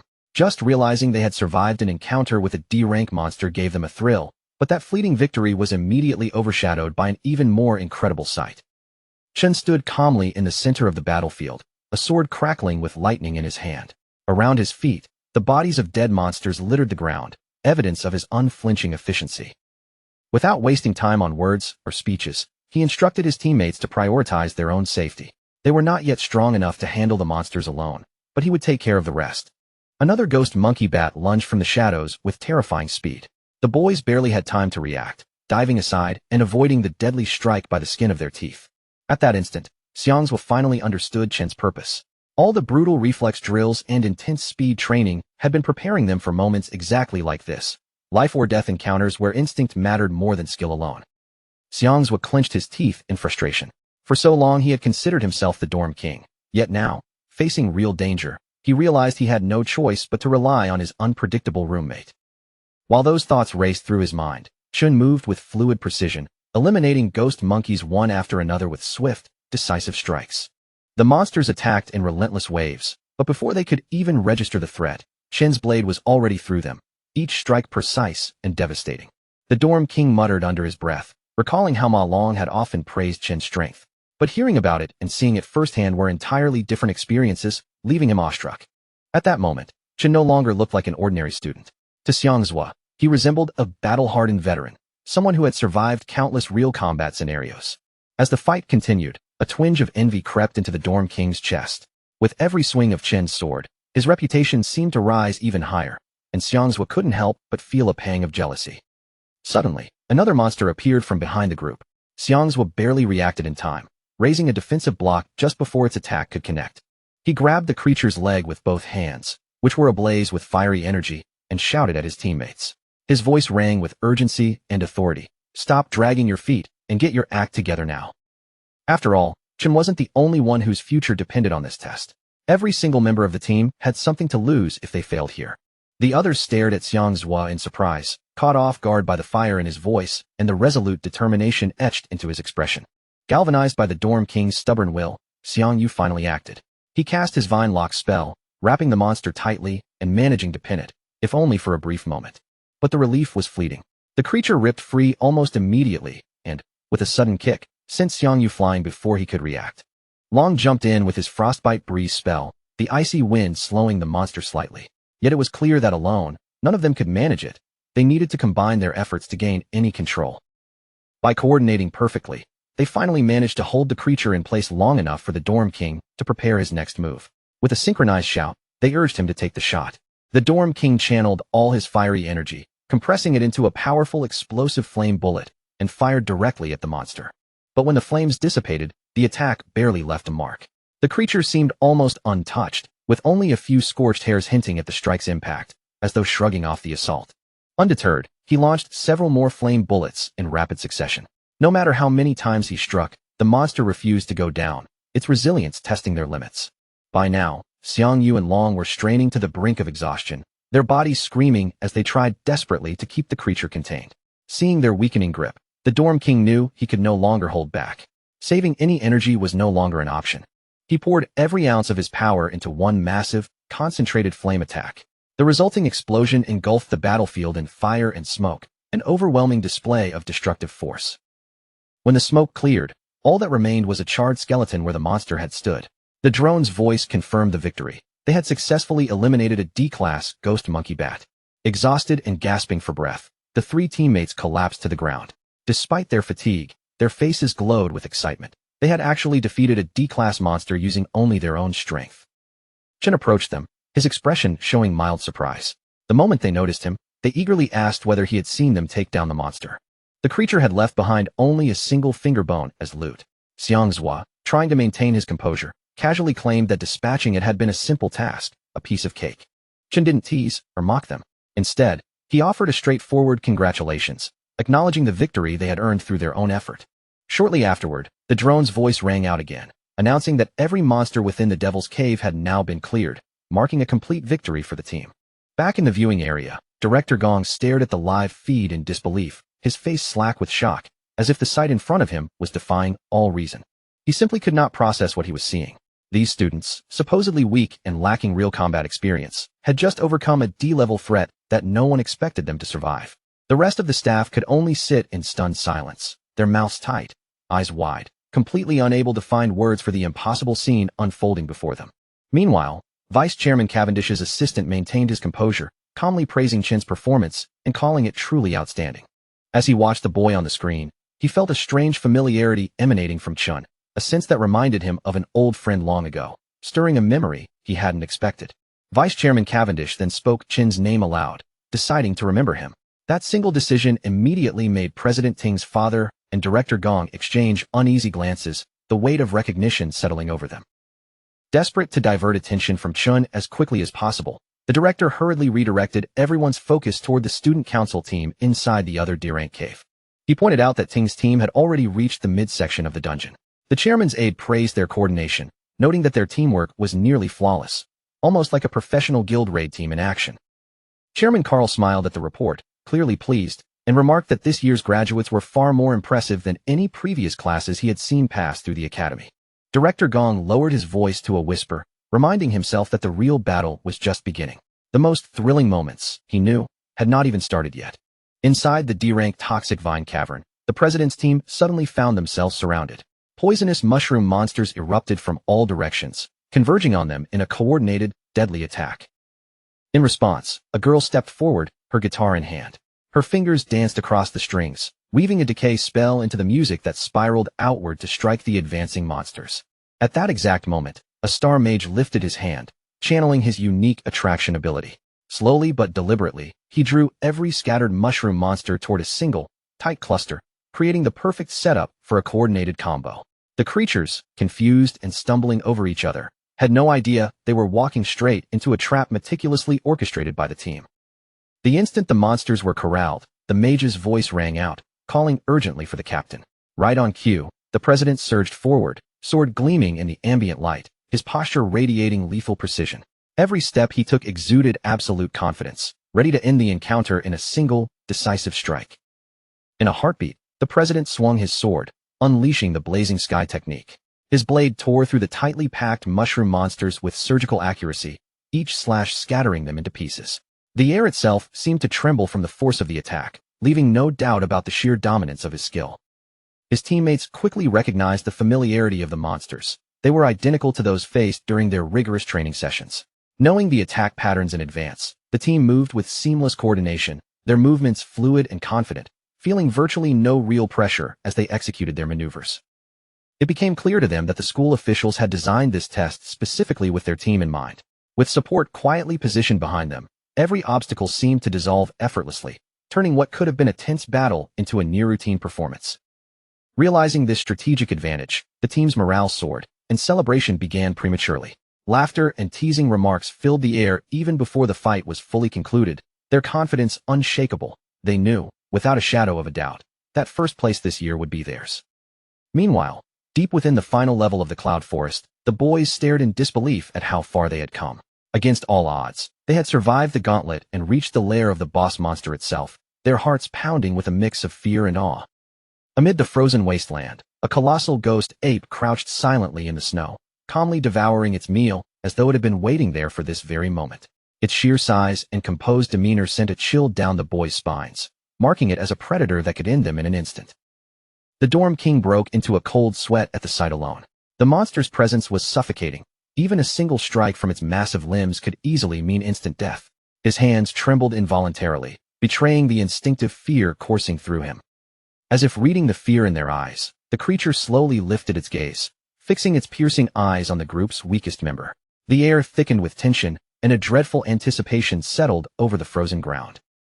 Ma Long's scream tore through the cold air, a pure, unbridled terror that immediately provoked the beast into action.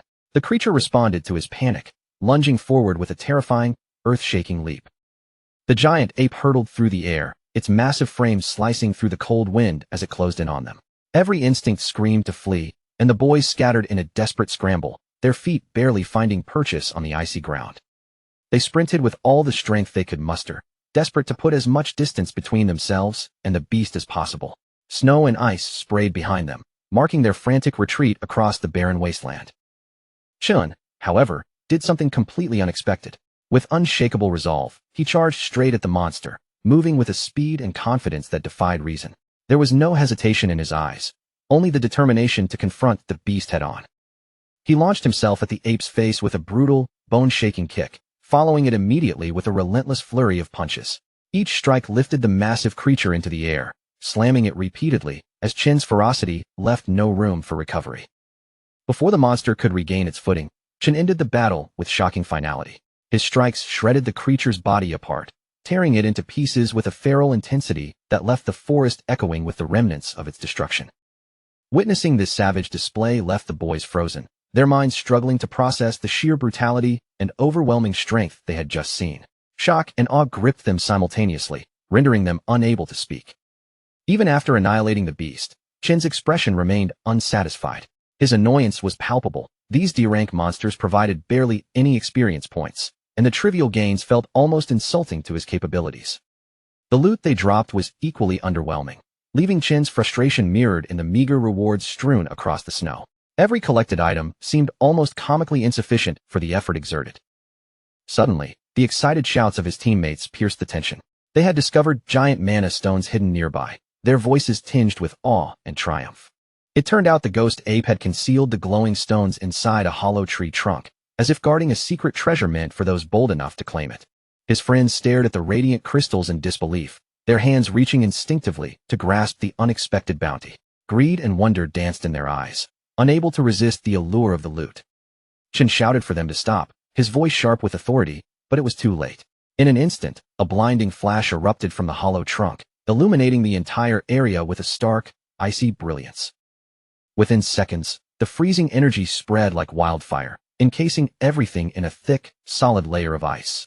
The landscape transformed into a crystalline prison, trapping every living being within its frozen grasp. Chun, Xiangyu, Xiangzhua, the dorm king, and even the hovering camera drones were immobilized, frozen solid before they could even react to the sudden, brutal trap. High above, in the VIP viewing room, the live feed sputtered and died, leaving the screen blank and the spectators in stunned silence. The director's lips curved into a faint, sinister smile. This was exactly the outcome he had anticipated.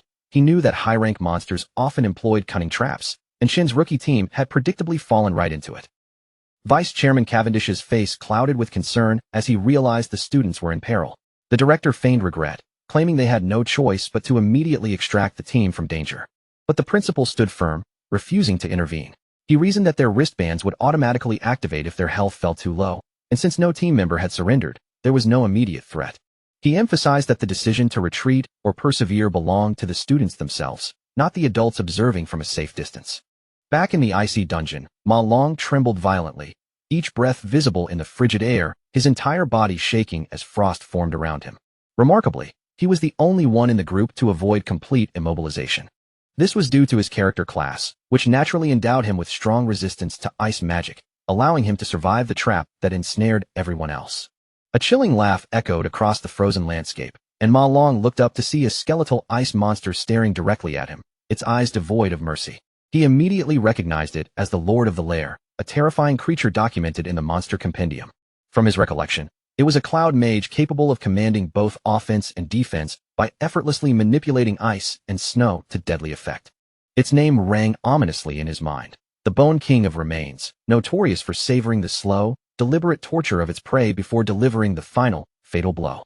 Realizing the ice blast was merely a trap, Ma Long turned on his heels and sprinted without hesitation. There was no way he could defeat a C-class Lord Monster on his own. He charged toward Chun, determined to free him, but an icy projectile shot forward, piercing straight through his leg and halting his desperate advance. The Bone King laughed cruelly at his suffering, while Ma Long's wristband instantly triggered a warning that his leg had been critically impaled. The device offered him the option to abandon the exam, but even through the searing pain, Ma Long refused to yield. Instead, he pressed on, striving to thaw Chin's frozen body, knowing that losing their strongest fighter would erase their only real advantage. Before he could complete the rescue, another ice shard tore through the air, embedding itself in his arm and halting his efforts with brutal precision. The Bone King reveled in Ma Long's torment, while the bracelet issued another urgent alert, reporting severe injury. It detected the arm wound and an elevated heart rate, once again presenting him with the option to quit the trial. But Ma Long's mind drifted to his past hardships.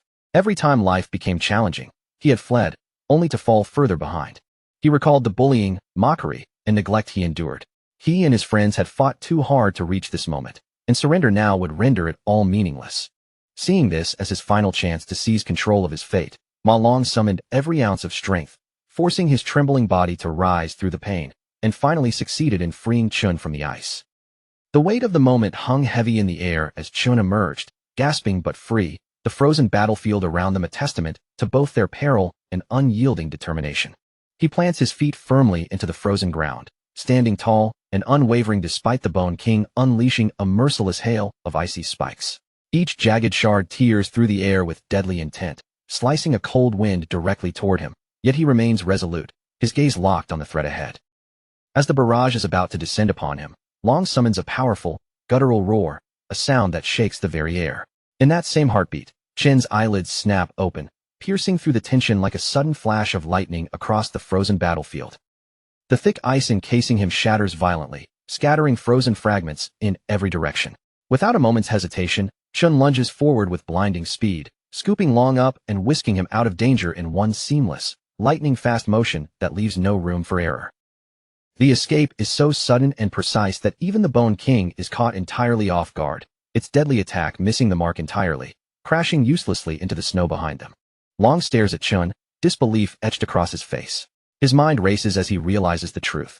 Chun had freed himself from the icy prison entirely on his own, relying on nothing or no one else. Chin glances at Long with a subtle nod, acknowledging his earlier attempt to help, before his expression hardens with focused concern. He asks about Long's injuries, his voice carrying a genuine, urgent care that cuts through the chaos around them. Long steadies his breathing, assuring Chun that the bleeding has temporarily stopped and that he can hold on. He quickly warns him of the Bone King's true nature, a cloud-type C-rank lord whose close-range power is unimaginably lethal. Any lapse, he warns, could mean there is no second chance for survival. Turning their attention back to the battlefield, they see the Bone King beginning to amass a massive cluster of ice shards above its skeletal form, a harbinger of the destruction it plans to unleash. Long's eyes widen in horror as he realizes the sheer magnitude of what's coming. This isn't ordinary ice magic, it's an enormous frozen bomb, poised to obliterate anything in its path. In the next heartbeat, the ice bomb crashes down, and the area is instantly swallowed by a blinding explosion of white frost and flying shards. The world seems to collapse into a frozen chaos, with snow and ice whipping violently through the air. The Bone King lets out a triumphant laugh, certain of its victory. But the sound abruptly cuts off when it sees both boys still standing, unharmed, their defiance mocking its power. Shen has already shifted into the Doomflame King class, activating his Cloud Warrior Frostbody. Completely immune to the Bone King's cold attacks, he now turns the icy battlefield itself into an advantage, his resistance stats soaring and his presence commanding the frozen terrain. The Bone King recoils, a terrified shriek escaping its mouth as it realizes its ice can no longer harm him. Its confidence crumbles instantly. Even Long freezes, stunned beyond words. Chun, previously a Volt assassin, now stands with the aura and form of a cloud-type warrior, a transformation that defies all expectations. For a moment, Long can only marvel, wondering if Chun might be one of those exceedingly rare prodigies capable of awakening two entirely different classes simultaneously. Chun, however, does not boast or explain. He quietly apologizes for misjudging the situation earlier, admitting that his mistake had inadvertently dragged his friends into a far more dangerous battle than intended. Without missing a beat, Chun shifts classes again, transforming his body into the terrifying abyssal fiend, his presence now radiating overwhelming menace. He draws the Purgatory Warrior's sword, planting his stance firmly, facing the Bone King head-on, signaling his intent to end this fight here and now, leaving no room for negotiation. Long's jaw drops, utterly incapable of processing the transformation unfolding before him. The sheer audacity and power displayed is beyond anything he has ever witnessed. For most awakeners, mastering a single class is a lifelong pursuit. Only in the rarest cases can someone wield two classes simultaneously, making dual-class individuals almost mythical. People with dual classes are so rare that major guilds treat them as priceless assets, willing to go to extraordinary lengths to recruit them. But this alone doesn't explain Long's shock. Upon closer inspection, he realizes Chun isn't merely switching between one or two classes. He is manipulating three entirely different classes at once. Even more astonishing, each of these classes is extraordinary. In abyssal fiend form, Chen's stats surge with alarming speed, his raw power radiating an aura that can't be ignored. His physical strength explodes beneath him, launching him skyward with the force of a rocket, leaving the ground trembling under the sheer intensity of his movement. With unstoppable momentum, Chun charges straight toward the Bone King, closing the distance in a violent, explosive burst of speed that leaves no margin for error. The Bone King's smug grin vanishes instantly, as it senses the lethal energy emanating from Chun. With one precise swing, Chun slices through the bony monster as easily as a knife cutting through soft butter, obliterating it in a single, devastating strike. The kill catapults Chun to level 17 instantly, while a rare, shimmering loot drop materializes, rewarding his skill and audacity. Long gazes at the shattered skeleton, frozen in disbelief. He cannot comprehend how Chun just annihilated a C-rank boss with such ease. Chun, casually composed despite the chaos, reminds him of the rest of the team still trapped in the ice, a reality Long had completely overlooked in the heat of the fight. Panic surges through Ma Long. He bolts without hesitation, determined to thaw the others before the deadly cold can claim them, his movements fueled by pure adrenaline. Once Ma Long disappears into the frozen chaos, Chun glances at the fallen Bone King and notices a new opportunity, the chance to devour the defeated Frostlich King. Seizing the moment while no one is watching, Chun absorbs the boss's power, unlocking a brand new class, Cloud Mage, adding yet another layer of versatility to his already formidable arsenal. Thanks to the earlier ice attack that blinded all cameras and drones, no outside observer can detect Chun's hidden transformation, keeping his new power a closely guarded secret. Just as he thinks the surprises have ended, a notification appears, signaling that his Lightning Assassin class has leveled up, granting him the opportunity to enhance one of his stats. Meanwhile, in the distant D-rank zone known as Gloomvine Grotto, the council president's team is struggling, pushed to the brink and overwhelmed by a seemingly insurmountable foe. No matter how hard they strike, their spells barely scratch the D-rank boss. Each attempt feels trivial, as if their attacks are mere whispers against a mountain of raw power. The mage attempting to restrain the monster with magical chains trembles under the pressure, barely maintaining control as the boss's raw might threatens to crush him. The lightning archer's arrows land with almost no effect, bouncing off the boss as though it were untouchable, making their efforts feel laughably inadequate. The beast swats them aside effortlessly, tossing their bodies like toys, each strike a reminder of their utter vulnerability. Humiliation washes over the team as they realize that all their training, drills, and simulations have left them unprepared for such overwhelming power. They have never faced an opponent of this caliber, and the mage quickly recognizes that only the president has the power and presence to possibly turn the tide of the battle. Far behind the front line, the president stands in a dramatic pose, radiating absolute confidence, as though the entire battle had been waiting for this single moment of intervention. He begins charging his ultimate skill, the support mages layering buffs and enhancements into him, amplifying his strength to unprecedented levels. Finally, gathering every ounce of energy, the president launches himself at the boss, sword ablaze with fiery intensity that cuts through the battlefield like a blazing comet. The flaming blade pierces directly into the monster's core, striking its heart with surgical precision. A moment later, flames erupt from the creature, consuming it from the inside out, melting its bones and flesh in a violent inferno. Cheering erupts from the president's teammates, their voices carrying the awe and exhilaration of witnessing what feels like the birth of a legendary hero whose name will echo through history. The battlefield trembles, snow and frost swirling in the aftermath, marking a turning point that will be remembered long after the ice has melted. A drone hovering nearby steadies itself in the air, then projects the result loud enough for everyone around to hear. Its announcement confirms that their team has officially cleared a Grade D zone in just a little over 30 minutes, an achievement that instantly draws attention from the surrounding students. The moment those words reach their ears, the whole party erupts with excitement. Their faces light up with victory already written across them, and in their minds, first place is practically guaranteed. After all, they simply cannot imagine any other team clearing a zone faster than that. With that overwhelming confidence pushing them forward, they leave the lair with eager steps, already picturing their names displayed at the very top of the rankings. Every one of them is certain they are about to receive the recognition they deserve. But as they walk through the hallways outside the test area, the atmosphere feels different from what they expected. All around them, they pass one group after another of students who had given up midway and teleported out before completing their assigned zones. Most of those students look completely shaken. Their faces are pale, their bodies are tense, and some still seem trapped in the terror of their first real encounter with demons, as if the monsters are still lingering right behind their eyes. That is when one of the president's lackeys suddenly spots Chun and his squad sitting off to the side. Unlike the noisy crowd around them, they are quietly resting away from the commotion, looking exhausted after everything they went through. The lackey only needs to glance at their tired expressions and battered bodies before his mind jumps to its own conclusion.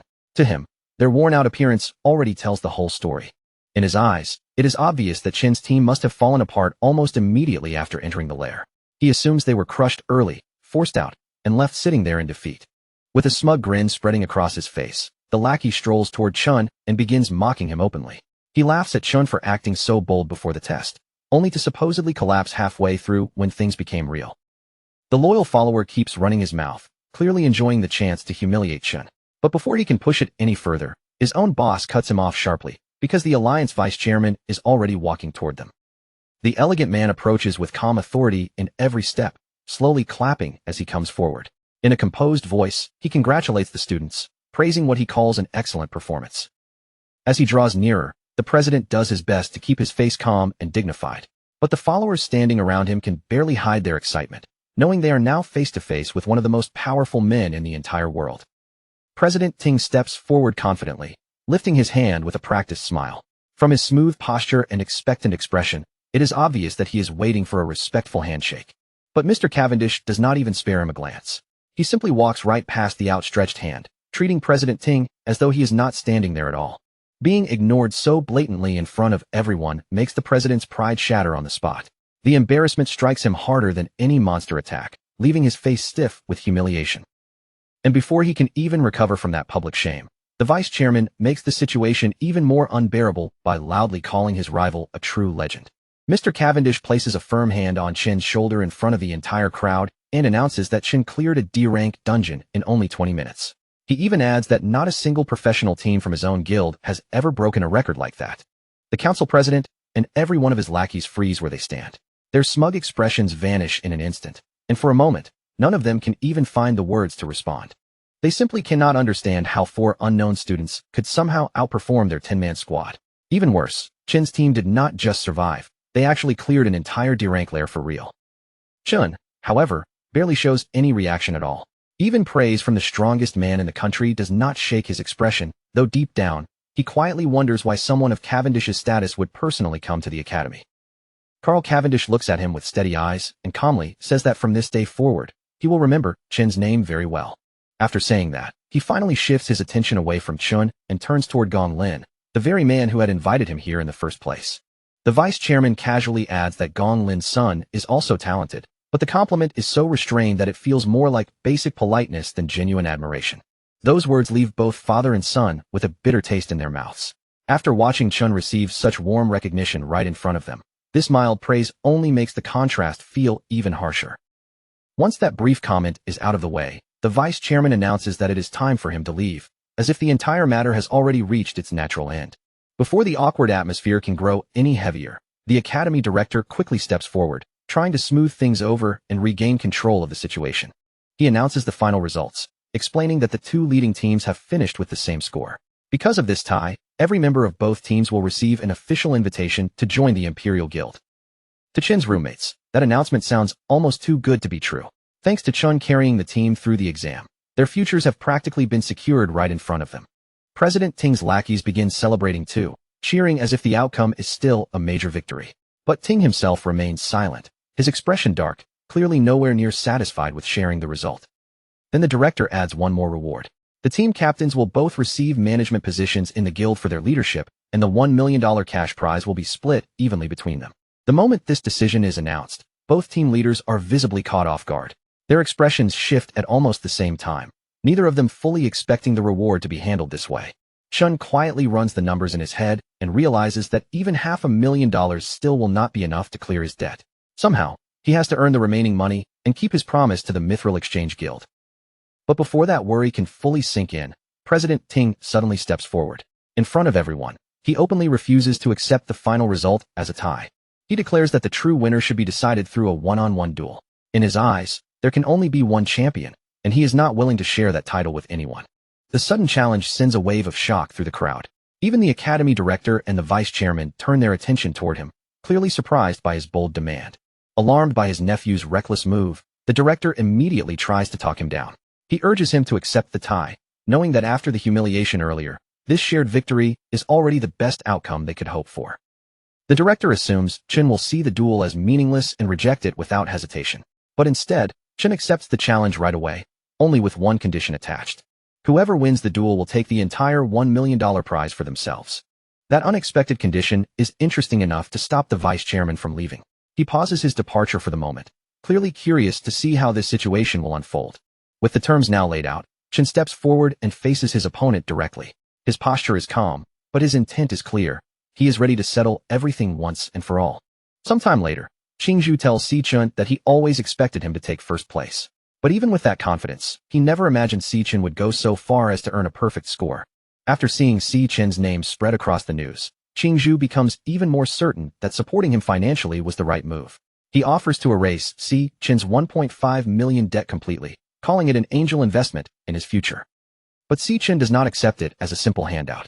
His tone stays firm as he makes it clear that a debt is still a debt, and if he owes the money, then he will repay every last bit of it himself. Si Chen then explains that he came here today to discuss two matters.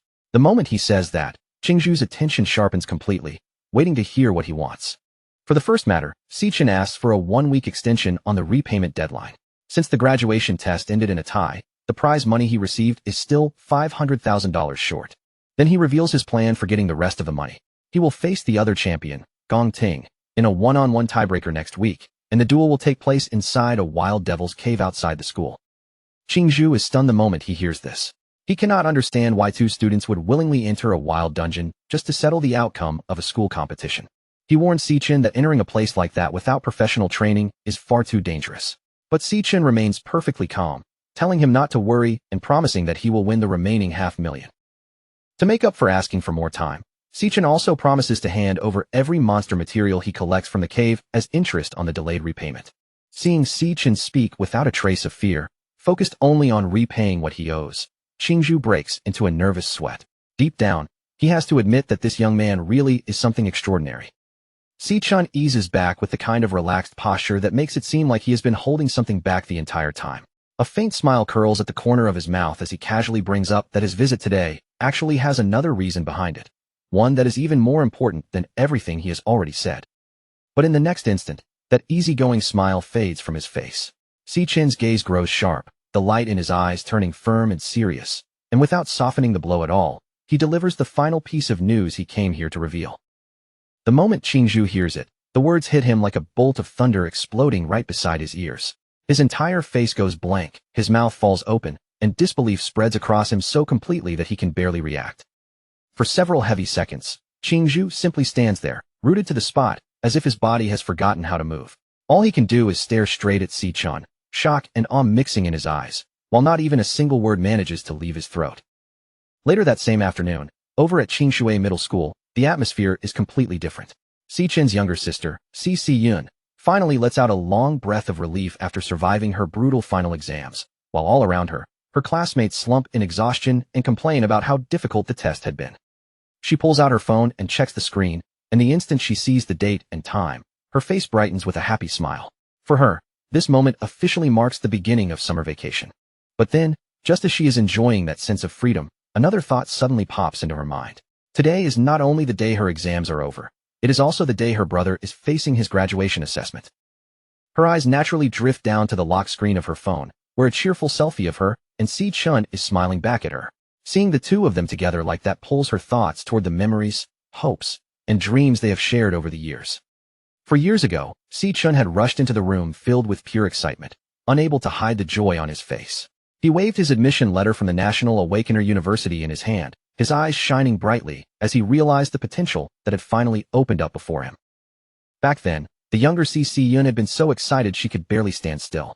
She bounced on her toes and looked up at him eagerly, asking if that meant her brother was going to become an awakener, just like their parents.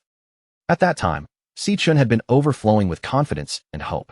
He promised her that once he became strong enough, he would enter a top guild, earn enough money to give her a much better life, and turn the dreams they had been holding onto into reality. And deep down, he believed there was another reason he had to grow stronger. If he could gain enough power and knowledge, then one day, he might finally uncover the truth behind the mysterious disappearance of their parents. Si-yun had believed in him with her whole heart. She cheered him on without hesitation, completely convinced that her brother would become a strong, dependable, and truly capable awakener. But in a more recent memory, that hopeful image of Si-chun had changed. He had been sitting alone at his desk with a gloomy expression, quietly weighed down by the fact that he was already a senior and still had not awakened his powers, while Si-yun watched him silently from the side.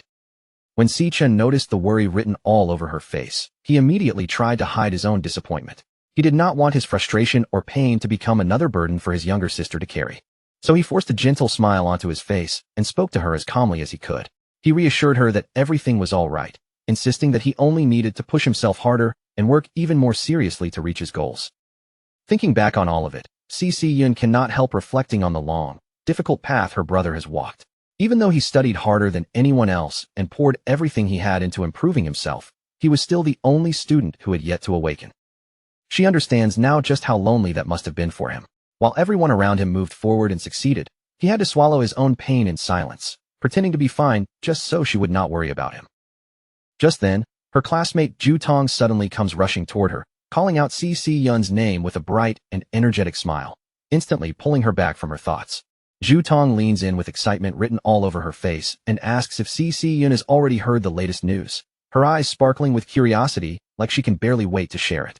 She quickly explains that the National Awakener University has produced 2 genius graduates this year, and the way she says it makes it clear that this is not some ordinary school rumor, but a rare and impressive achievement. Ju Tong keeps going, saying that both of those graduates led their own teams to perfect scores. On top of that, they even received praise from the vice chairman of the Guild Alliance, a huge honor that suddenly pushed their entire county into the spotlight. Then Ju Tong seems to remember something and turns the topic towards Si-yun. Since her brother studies at that very university, she asks how he is doing, and the question makes a faint sadness flicker across Si-yun's face as she hesitates to answer. But before Si-yun can say anything, a pink-haired student suddenly cuts into the conversation with a teasing, flirtatious greeting. It is none other than the school idol, Jean Duoxin, who strolls over with a smug look and tells her he has already booked a private room before asking if she is free to go with him tonight. Ju Tong is immediately stunned, her eyes widening as she demands to know when Si-yun even became acquainted with the school idol. Si-yun, however, does not look impressed at all. Her brows tighten, and her expression makes it painfully obvious that the interruption has only annoyed her. Without giving Jean Duoxin even a single word in response, Si-yun turns sharply on her heel. The next moment, she bolts down the hallway, her irritation and determination pushing her forward with every hurried step. Ju Tong is left standing there in confusion, watching her friend suddenly sprint away for reasons she does not understand. Meanwhile, Jean Duoxin remains behind as well, looking bemused as his confident invitation is ignored and Si-yun disappears from view. As Si-yun races all the way home, her imagination keeps painting the worst possible picture. She sees her brother sitting by himself, crushed by failure, while the classmates around him celebrate their success, leaving him alone in a haze of despair. Wanting desperately to raise his spirits, she makes up her mind on the spot. She decides to prepare a feast so grand and comforting that it will remind him he still has someone by his side and help cheer him up after everything he has endured. Later that night, inside their warm and cozy apartment, Si-yun keeps herself busy in the kitchen. By the time she is finished, the table is covered with an impressive spread, complete with a steaming hot pot in the center and all kinds of carefully prepared side dishes arranged around it. When Si-chun sees the table, his eyes widen in genuine amazement. Looking from dish to dish, he can hardly believe the amount and quality of the food in front of him, and he asks his sister how she managed to prepare so much in such a short time. As Si-chin begins eating, clearly enjoying every bite, Si-chin stays quietly at the side and watches him. Her heart is still full of concern, but seeing him savor the food so happily softens her expression a little. Then, from the television nearby, a news report begins discussing the graduation test at the National Awakener University. The broadcast quietly adds a new layer of tension to the meal, even though the table itself still feels warm and lively. Si-chin continues eating with casual delight, seemingly relaxed as he listens to the report. The broadcast mentions Vice Chairman Carl's visit and the rare praise given out during the graduation assessment, but Si-chin's mood remains almost completely unaffected. Watching him behave so cheerfully, Si-chin can only assume he is forcing himself to act happy. In her mind, he must be hiding his disappointment behind that calm expression, pretending everything is fine despite the struggles he faced earlier. The news report then moves on to an even more unusual event. This year, 2 students managed to achieve perfect scores at the same time, an accomplishment so extraordinary that it was worthy of becoming headline news. The broadcast continues, emphasizing that the vice chairman personally praised one of the team leaders who had earned that perfect result. Then, in a clear voice, the news announces the name of that student, Si-chin. The instant Si-chin hears her brother's name from the television, her entire body freezes. Her eyes open wide, and she stares at the screen in complete shock, as if she needs to confirm that she truly heard it correctly. She can hardly believe what the report is saying. The brother she had been so sure had failed, the brother she had been trying to comfort with this meal, is actually the brilliant genius who achieved a perfect score in the graduation assessment. Meanwhile, somewhere far away from that warm apartment, the scene shifts into darkness. In a shadowy room, a blood-stained whip lies discarded across the floor, and a cold, calculating voice announces that the stage has already been set. The voice belongs to Gong Lin, who stands over his battered son, Gong Ting, with the whip still in his hand. His anger erupts as he shouts down at Gong Ting, declaring that he had invited a special audience specifically to witness his victory. Gong Lin's fury only grows stronger as he berates his son. In his eyes, Gong Ting has ruined the performance that his carefully arranged and meticulous plan was meant to showcase. Gong Ting, covered in blood and struggling just to breathe, tries to force out a response. But before he can properly defend himself, his father lashes out again, angrily reminding him that he had humiliated himself by tying with a nobody. With a cold and ruthless tone, Gong Lin makes it clear that Gong Ting will no longer be allowed to make any decisions on his own. He reveals that he has already taken control of the situation and rigged the upcoming tiebreaker to ensure their victory. Gong Ting lowers his head in silent defeat, knowing there is nothing he can do to resist. Above him, Gong Lin coldly declares that from this point on, he will personally handle the matter himself. For Gong Lin, the only thing that matters is making sure the Gong family takes first place. Consumed by that obsession, he vows to seize victory no matter what methods are required, refusing to let anything or anyone stand in his way. Back at home, after hearing the shocking report on television, Si-chin slowly turns toward her brother with her eyes still wide. Barely able to process what she just heard, she asks whether the Si-chin mentioned in the news is really him. Si-chin does not panic, explain himself dramatically, or even stop eating.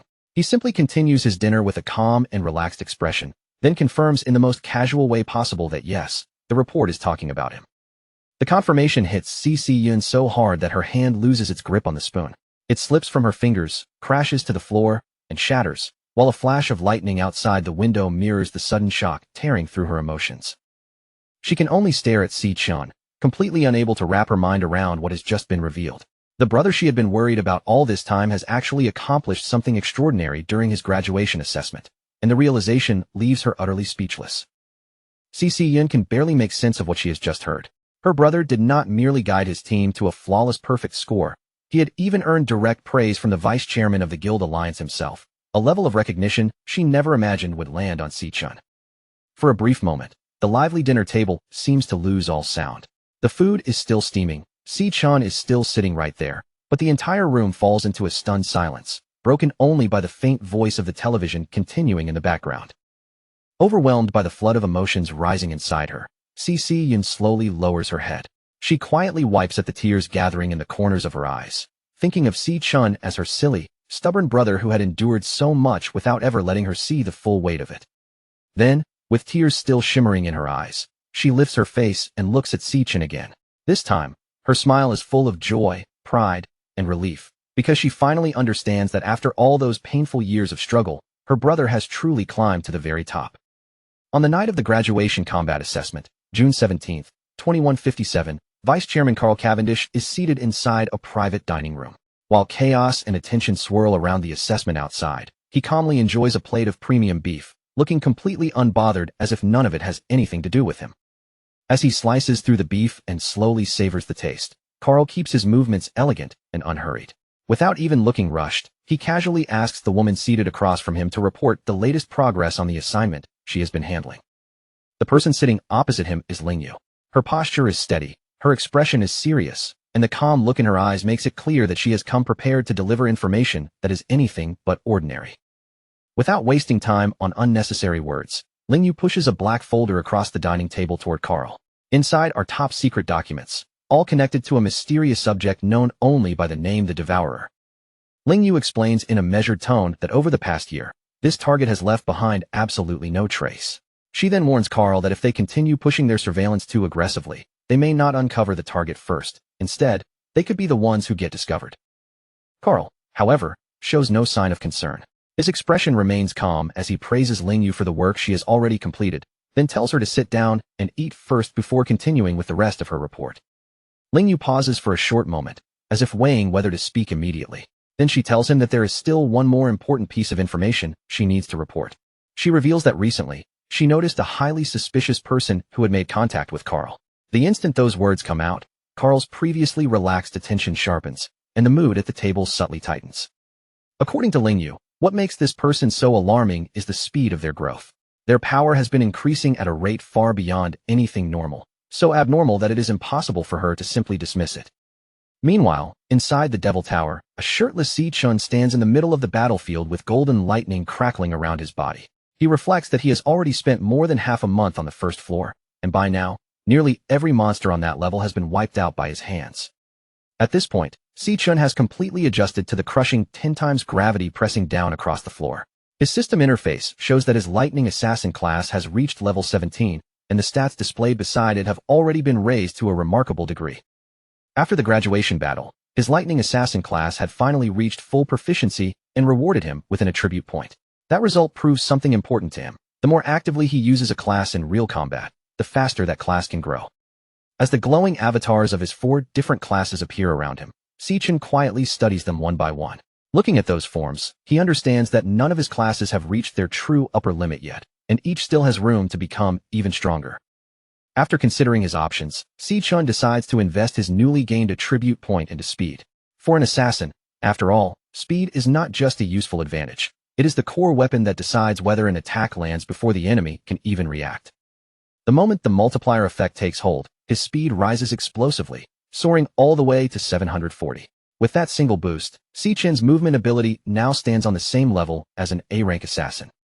But even after receiving such a huge increase, Si-chun still finds himself trapped in a dangerous standoff. Around him, a pack of glowing purple phantom lionesses keeps circling and pressing in, their eyes fixed on him as the tension refuses to ease. The biggest problem is not even the lionesses themselves, but the floor's lord behind them. The massive phantom lion king keeps lingering just outside his reach, always staying far enough away that Si-chun cannot land a clean hit no matter how he moves. When 2 phantom lionesses suddenly spring at him from different angles, Si-chun reacts instantly. He activates Divine Flash, and his entire body becomes a streak of golden lightning as he rushes forward and meets their attack head-on.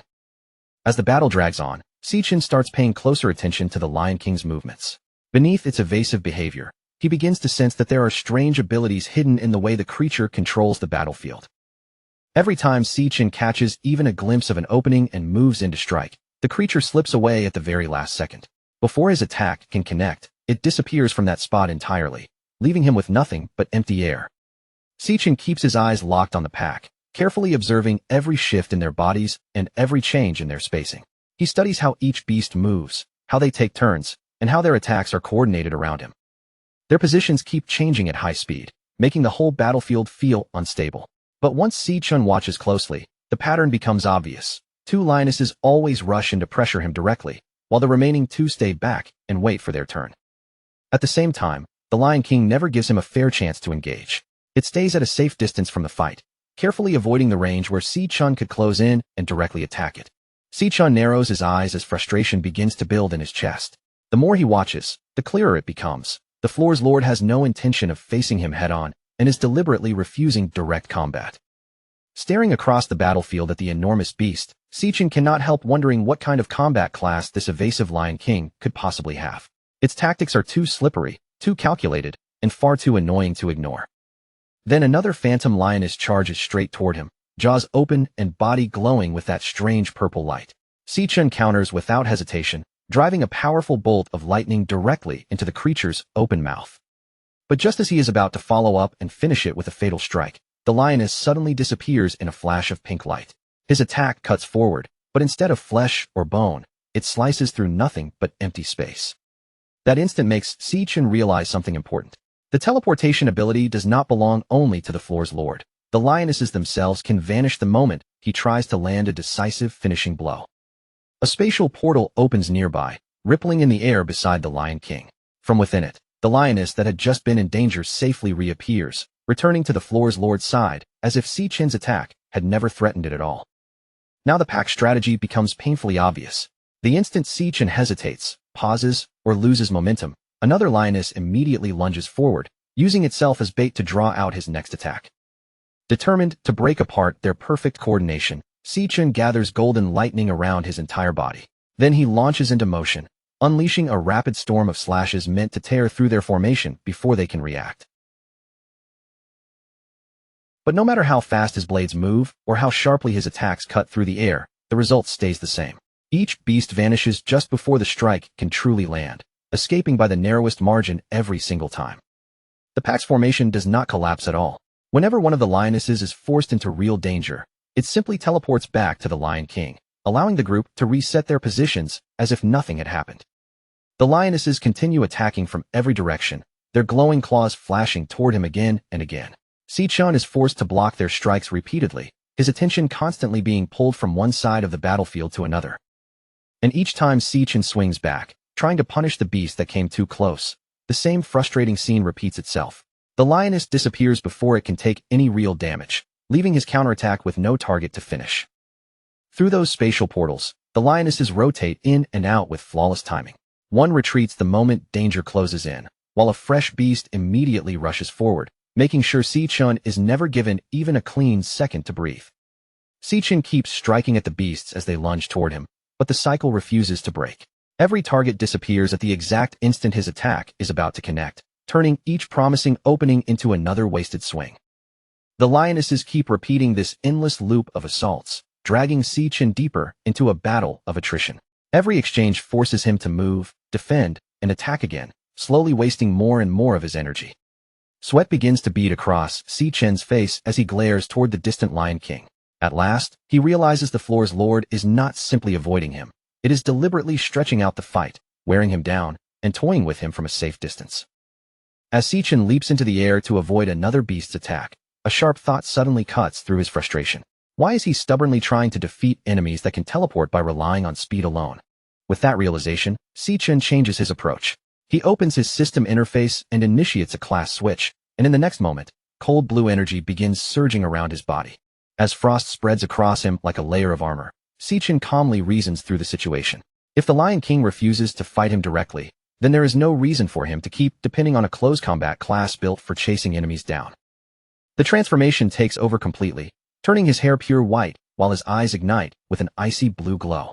Sichin decides that this time, he will use his mage class to crush the Lion King's evasive tactics and shut down its escape routes altogether. The system confirms the switch, and his new form is officially marked as the level 17 Cloud Mage class, Frostbone Skeleton King. The cold aura around him grows heavier as that title appears. Now standing tall beneath an icy crown, Sichin no longer looks like someone preparing to chase the beasts one by one. Instead, he is ready to seize control of the entire battlefield with wide-range spells that can strike everywhere at once. Floating high above the battlefield in his level 17 Cloud Mage form, Frostbone Skeleton King, Sichin raises his power as freezing energy gathers around him. Then he unleashes a wide-scale spell across the area, sending out the attack known as Frost Spike. A merciless storm of ice spikes tears down from the sky, slamming into the battlefield again and again with brutal force. Every impact bursts outward in a violent explosion of frost, shattered stone, and flying debris, forcing the phantom lionesses to abandon their formation, scatter in panic, and pull back from the freezing blasts. High above the battlefield, Sichin looks down over the chaos with a calm, calculating gaze. He understands the trade-off clearly now.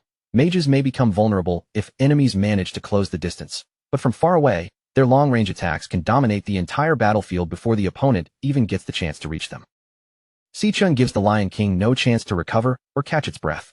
Locking his focus directly onto the massive beast, he gathers his power once more, and a thick curtain of ice spikes forms overhead before raining down toward the Lion King in a concentrated, ruthless barrage. Just before that deadly shower of ice can rip into its body, the Lion King reacts with terrifying speed. Its spatial power suddenly flares around it, and in the space of a single blink, the huge beast disappears from the very spot where it had been standing. A portal tears open at a safer distance, and the Lion King steps out from inside it, completely slipping away from the attack.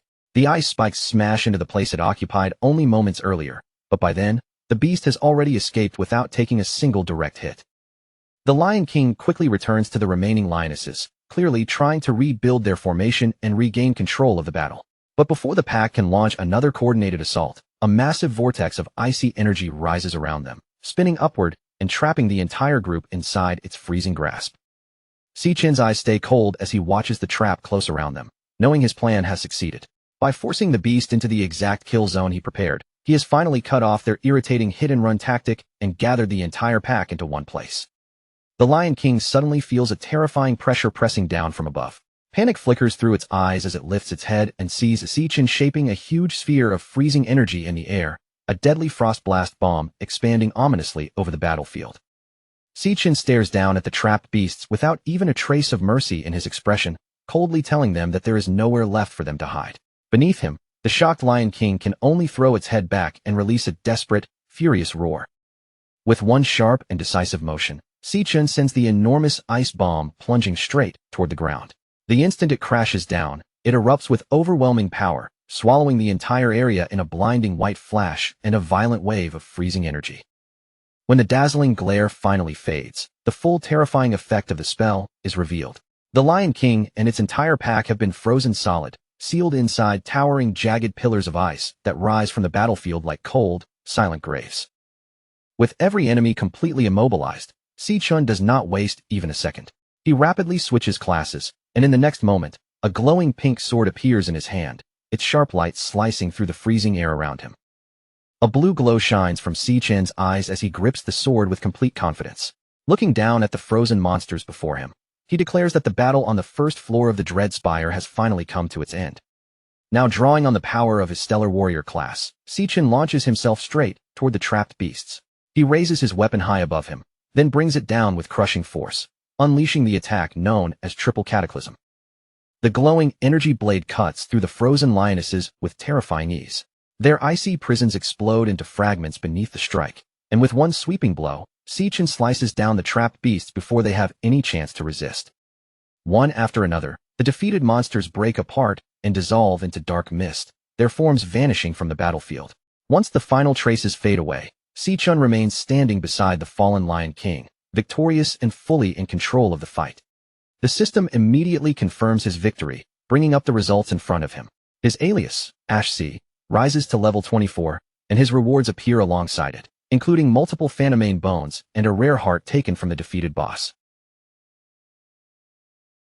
A fresh system prompt appears above the Lion King's collapsed body. The message makes it perfectly clear that the boss monster has now met the conditions and is ready to be devoured. Sichin stands over the dead beast and slowly raises one hand, a bright glow gathering in the center of his palm. As the light intensifies, he begins the absorption process without the slightest hesitation. His eyes shift into a fierce red glow as he focuses his energy on the corpse beneath him. What he truly wants to uncover is the evasive class this monster had used to escape him over and over throughout the entire fight. Sichin activates his absorber ability, and dark red energy starts spiraling out from the fallen beast. The swirling force twists like a vortex in the air before being pulled directly into his clenched fist. That gathered power condenses into a new system card resting in his palm, revealing the Lion King's class as Stellar Tamer. The card displays the troublesome nature of its abilities, from forcing contracts onto other beasts to instantly teleporting those contracted targets across the battlefield. Sichin studies the Stellar Tamer card with careful attention, his expression sharpening with interest. Even after all the strange abilities he has seen so far, This is still a kind of class he has never encountered before. The moment Si-Chen understands what the card is showing him, the Lion King's entire fighting style finally becomes clear. This was the real reason the boss kept avoiding direct confrontation from the very beginning. Piece by piece, Si-Chen works out the truth behind its strategy. The Lion King's own base stats must have been too weak for a head-on fight, so it had no choice but to hide behind its teleporting minions and let them fight in its place. As Si-Chen reads through the listed skills, even he has to admit that Stellar Warp is an incredibly powerful teleportation ability. If used properly, it can completely change the pace of battle and control how every exchange unfolds. The ability called Stellar Pact catches his attention as well, though it clearly works in a very different way. Its strength depends on terrifying the target so completely that the beast has no choice but to submit. Si-Chen quickly understands what that means for him going forward. If he wants to obtain a contracted beast of his own, he will need to take a far more aggressive approach, overwhelming the target and frightening it into obedience. Just then, the starry void around him suddenly begins to crack apart like shattered glass. A blinding burst of light floods his vision, catching him off guard as the entire space surrounding him starts to change. The illusion breaks completely, and the true first floor of the Dread Spire is finally exposed before him. Instead of that starry battlefield, Si-Chen now finds himself standing in a vast, scorching desert, surrounded by endless rolling dunes. He looks out across the barren wasteland, his eyes passing over the giant skeletons scattered across the sand. The sheer scale of the destruction makes him wonder what kind of disaster could have turned this place into such a ruined graveyard. A sharp crackling sound suddenly cuts through the silence of the desert, immediately drawing Si-Chen's attention toward a nearby dune. There, a vertical rift rips open in midair and slowly expands into a fiery portal. The blazing glow pouring from it makes one thing obvious. The gateway to the second floor has officially opened. Just as Si-Chen is about to step forward, he suddenly feels a hostile stare burning into his back. A low growl rises from the shadows behind him, and he immediately turns around to face whatever is watching him. His gaze follows the faint glow of a pair of pink eyes until he finally locates their source. Hidden nearby is a large ribcage half buried beneath the sand, its bones jutting out from the desert like the remains of some ancient beast. Inside those skeletal remains, a fluffy little lion cub is hiding. Even though magical chains are wrapped tightly around its small body, the tiny creature still bares its teeth and growls at Si-Chen with surprising ferocity. Si-Chen is genuinely taken aback by the sight. After all the destruction he just unleashed, he never expected that one small lion cub would somehow manage to survive the battle. At first, Si-Chen assumes the cub must be the final enemy left behind. A lightning dagger crackles into existence in his hand as he prepares to finish the job and eliminate the last possible threat on the floor. But as Si-Chen steps closer to the hiding cub, he notices something that changes his judgment. Since the cub did not vanish when the Lion King died, it clearly could not have been one of the boss's contracted minions. He looks more carefully at the magical chains wrapped tightly around the little creature's body, the restraints digging in as if they were meant to keep it trapped. The sight makes him wonder whether the Lion King had actually imprisoned this cub here against its will. Si-Chen stands over the bound cub and fixes it with a harsh, intimidating glare. The tiny lion immediately stiffens under the pressure of his gaze, clearly terrified by the overwhelming aura coming from him. But instead of attacking, Si-Chen moves his dagger in a swift, clean arc. The blade slices through the magical restraints, and the chains that had been holding the little creature captive shatter apart. With the bindings finally destroyed, the small lion drops free from the ribcage. Its body falls from the bones and lands safely on the sand below. Si-Chen turns away from the cub without making any further move to hurt it. In a calm voice, he tells the little creature that all he is doing is giving its freedom back. As Si-Chen prepares to leave, he glances back at the cub one more time. Looking over the ruined desert around them, he asks whether this desolate and broken place used to be its home. The tiny lion shakes the dust from its fur, scattering grains of sand away from its body. Even though it is no longer bound by chains, it keeps watching Si-Chen closely, still cautious and alert. A softer expression crosses Si-Chen's face as he thinks about everything the cub may have lost. Watching the people you love die and seeing every precious thing around you destroyed is the kind of pain that leaves a wound far deeper than words can describe. The cub continues staring at him in silence, its pink eyes fixed on his face. Si-Chen then admits in a quiet, heavy voice that he knows exactly what that kind of suffering feels like. After that, Si-Chen turns and begins walking toward the fiery portal, leaving the cub behind with one final piece of advice. He tells it to survive, to keep moving forward, and then says it is time for him to head to the next floor. But before Si-Chen can fully leave the first floor behind, a glowing system interface suddenly appears beside his face. On the screen, a new message pops up, showing a beast contract request. Since the beast had walked toward him completely on its own, the contract was practically guaranteed to succeed. And the moment that connection formed, two passive abilities awakened at once. One would let the experience they gained be shared so the cub's stats could grow, while the other would allow Si-Chin to see through the beast's eyes whenever it ended up facing danger. Si-Chin suddenly stopped mid-step, his body pausing as if something had just pulled his attention from behind. He turned back with genuine surprise in his eyes, brows lifting slightly, as the unexpected system prompt flashed in front of him without warning. Behind him, on the sun-warmed sand, the little white cub sat quietly and stared up at him with bright, steady eyes that did not waver for even a second. The system identified it as Lion King Leo, then displayed a clear request asking whether Si-Chun would accept this creature as his contracted beast.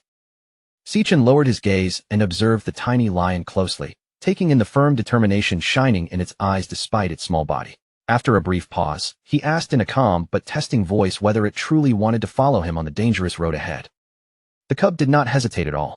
It immediately threw its head up and released a fierce, determined roar, answering him with a bold little cry that made its decision perfectly clear. Standing right in front of the blazing portal, Si-Chun explained his next goal to Leo. He planned to climb the Dread Spire, but he warned the cub that every floor above would be filled with monsters far more dangerous than the last. Then Si-Chun made the danger even clearer, his tone becoming more serious as he reminded the cub that one careless move could cost it its life. Looking down at Leo, he asked one final time if it was truly certain about coming with him. Leo answered him with another loud, fearless roar, its small frame trembling with energy as if courage was pouring out of every part of its body, even in the face of impossible odds. Seeing that the cub's resolve had not shaken in the slightest, Si-Chun gave a small nod. Without saying much more, he accepted Leo's choice with quiet approval. In the next instant, a radiant pink pentagram lit up inside both of their eyes, the glowing pattern flaring brightly as the contract began to take shape between them. The system's voice then confirmed what had just happened. The pact had been successfully completed, officially binding Si-Chun and Leo together as master and contracted beast. A more detailed interface unfolded before him, revealing Leo's Stellar Tamer class along with the Stellar Pact ability. The skill allowed forced contracts through intimidation, but it also carried a deadly condition. If the master died, the beast would die as well. At the same time, both passive skills activated immediately, one sharing experience to strengthen the cub's stats, and the other letting Si-Chun borrow the beast's sight whenever it encountered danger. After that, another ability finally unlocked as well, Stellar Warp. With this power, Si-Chun could teleport straight to the cub's location, or summon Leo directly to wherever he needed it to be. Now that their bond had been officially sealed, Si-Chun allowed a faint smile to appear on his face, his expression settling into calm determination.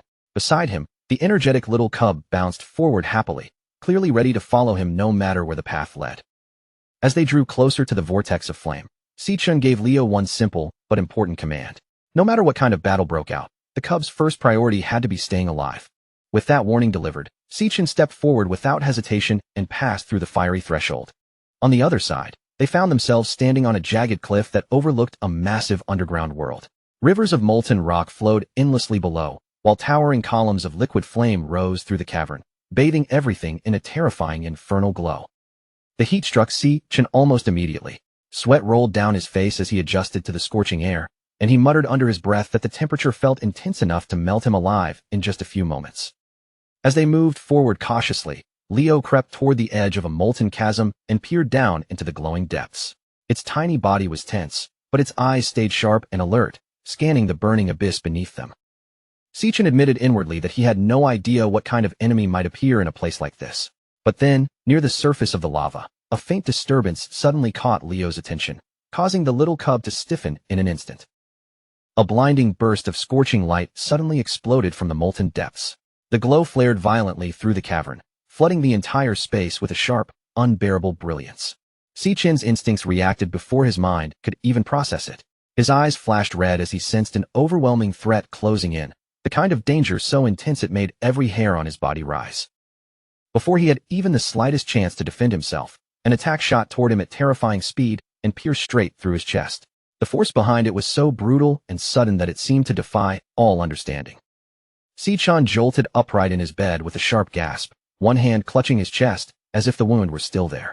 His body was drenched in sweat, and the lingering terror of that final strike still echoed through his mind. Only then did the truth sink in. He had been killed instantly, wiped out before he had even managed to see what attacked him, leaving him completely stunned by the nightmare-level power of whatever lived there. Still shaken by the phantom feeling of death, Sichin struggled to steady his breathing. He could not help wondering aloud what kind of monster could possibly be waiting on the second floor of the tower. But before that dread could drag him any deeper, a familiar voice cut through the tension. From outside his door, Sichin called out to him, letting him know that breakfast was already ready. A little later, Sichin sat at the table and stared at the meal spread out in front of him. There were steaming bowls of ramen, along with a colorful assortment of fresh fruit arranged so generously that the table looked almost overflowing. He glanced over at Sichin, who was already busy packing her bag, and could not help commenting that she had made way too much food for only the two of them. While casually munching on a piece of toast, Sichin told him to wash the dishes after eating. Then, in the same relaxed and slightly teasing tone, she reminded him not to forget about hanging up the laundry later. Watching her slip into her sneakers near the door, Sichin asked where she was hurrying off to during summer break. Sichin answered brightly, saying she was on her way to a summer job. Sichin's expression turned concerned, and he reminded her that he was already handling their finances. He insisted that she did not need to push herself by working, clearly trying to stop her from overexerting herself. But Sichin only gave him a warm smile. She explained that since he had been doing so well lately, she did not want to fall behind either, and she wanted to help in her own way.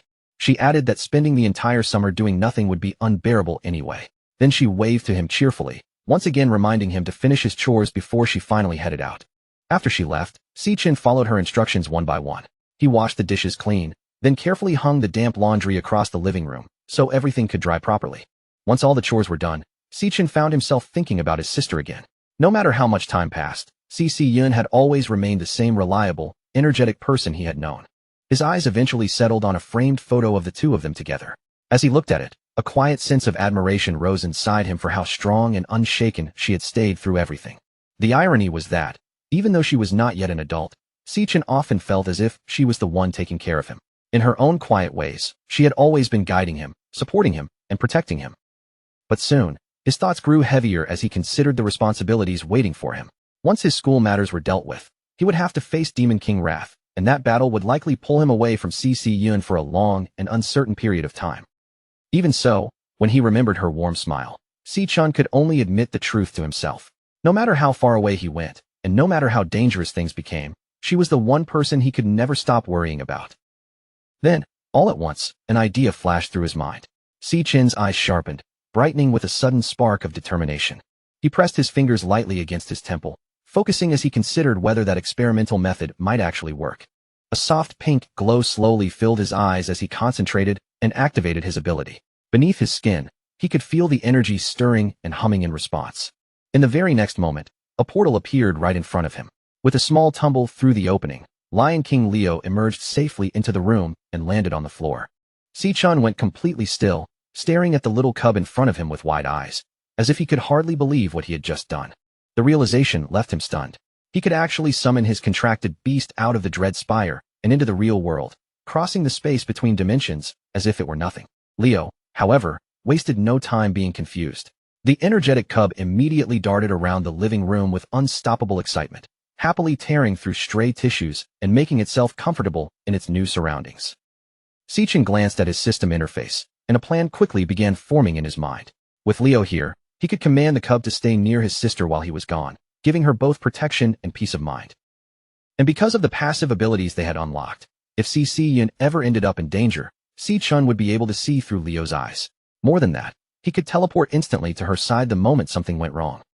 Remembering how much Sichin loved animals, and how happy she always looked when petting strays, Sichin smiled to himself. Giving her a little lion cub seemed like the perfect gift, not just a cute companion, but a loyal guardian as well. Before Sichin could even enjoy that comforting idea for another second, a violent crash suddenly exploded from the kitchen. The sharp sound tore through the quiet apartment like something had just been smashed to pieces. Sichin's head snapped toward the kitchen at once, his expression tightening from surprise. Startled by the noise, he quickly hurried over to check what had happened inside. He had been imagining how happy Sichin would be when she saw her new pet, but the moment he reached the kitchen, all of that confidence vanished. Broken plates were scattered across the floor. The entire room looked like it had been hit by a tiny storm, and Leo was already biting down on the faucet as if it were some strange new toy. Meanwhile, somewhere outside in the city, the streets were glowing under the fading light of sunset. Without warning, a surge of dark energy tore through a security camera mounted high on a utility pole, making it spark, crack, and die out completely, leaving that stretch of road hidden from surveillance. Right beneath the destroyed camera, a wounded man staggered backward in absolute terror. Blood ran down his body as he gripped an ice blade tightly in one hand. Retreating step by step from an enemy he could barely bring himself to face. His voice shook as he desperately begged the unseen attacker to stop. But in front of him, a massive demonic claw began forming from the darkness, its terrifying outline pressing down on him like a nightmare made real. Then, in the very next instant, the demonic claw shot forward with brutal speed. Before the man could escape, it drove straight through his chest and impaled him where he stood. The man's eyes widened in pure horror as glowing crimson tendrils twisted around his body. They wrapped him tightly and lifted him off the ground, leaving him suspended helplessly in midair. A terrifying system interface appeared in front of him, cold and merciless. On the screen, a loading bar slowly began to fill, showing that the man was being devoured right there on the spot. Elsewhere, CC was finally on her way home after a long shift at her summer job. She walked slowly with bags in her hands, her tired posture making it obvious just how exhausted she was. She let out a heavy sigh, feeling like her feet had been completely worn down after dealing with the busy summer rush at the bubble tea shop. Just making it through the day had clearly taken everything out of her. Following her usual path home, CC entered a dim underpass where the light grew weaker around her. As she walked deeper inside, even the noise of the city seemed to fade into the distance. Without noticing anything unusual, CC passed directly beneath the same security camera that had just been destroyed. In that moment, she unknowingly stepped into a blind spot where no one could see what happened next. Her footsteps echoed softly through the underpass, but then she suddenly sensed that someone else was nearby. That strange presence made her stop in place, her body going still. CC turned around in surprise, her eyes searching the shadows behind her. From within the darkness, a cold voice suddenly spoke, saying that she had finally arrived. Standing in the dim underpass was Jean Duoshin, holding a large bouquet of red roses in his arms. Judging from the way he stood there waiting, it was obvious he had been lingering in that place for quite a while. He stepped straight into her path and presented the flowers as if her answer had already been decided for her. Then he reminded her that she had left school too quickly to hear his invitation, before proudly announcing that he had reserved the entire top floor of Purple Peak Tower for the two of them tonight. CC lowered her gaze toward the roses, but there was no trace of being touched in her expression. Instead, her face grew cold as she asked him how he even knew where she lived. Jean Duoshin answered with a smug look, openly boasting that his father was the director of the city hospital. To him, finding out a tiny detail like someone's address was apparently nothing difficult at all. CC was not impressed in the slightest. Her voice turned icy as she told him that the two of them were from completely different worlds, then warned him not to come looking for her again before turning away. But Jean Duoshin clearly could not accept being rejected like that. Annoyed, he hurried after her and grabbed her arm, forcefully stopping her from leaving. He began complaining about how much effort he had spent reserving the venue, his anger growing with every word. Then he demanded to know whether she really planned to stand him up and make him lose face in front of his guests. CC glared back at him without the slightest fear, making it clear that she did not care about his reputation at all. Then she called him out directly, saying it was disgusting and creepy that he had followed her all the way home. The word creepy hit Jean Duoshin like a slap across the face. His expression twisted with anger, and he stepped closer as the last bit of polite control he had been pretending to keep began to crumble. With a dark, threatening look on his face, Jean Duoshin warned her that she had no idea who she was talking to. He made it clear that she also had no clue what he was capable of doing. But before he could even finish that threat, CC moved first. She snapped forward without hesitation and slammed a hard headbutt straight into his face.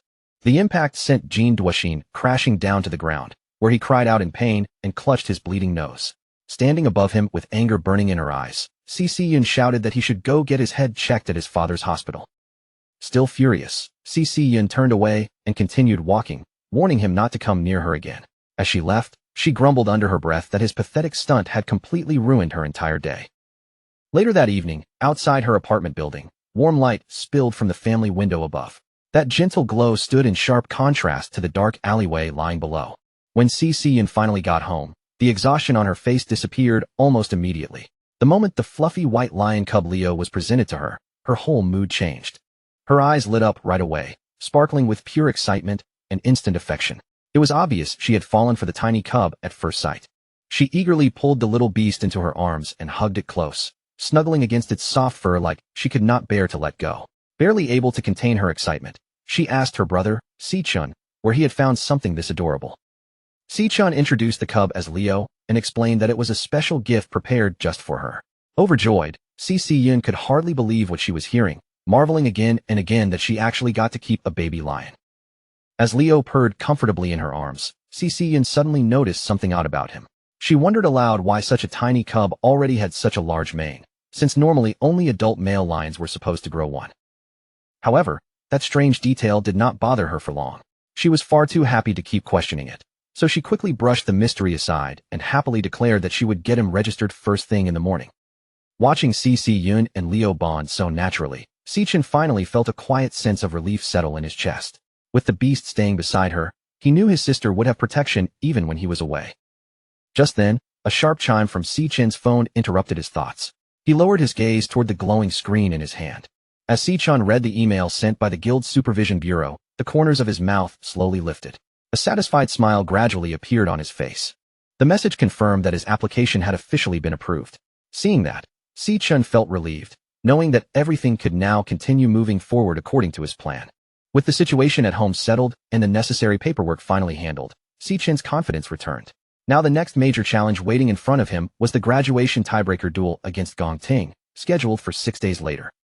6 days passed, and the tiebreaker exam officially began on the outskirts of the city.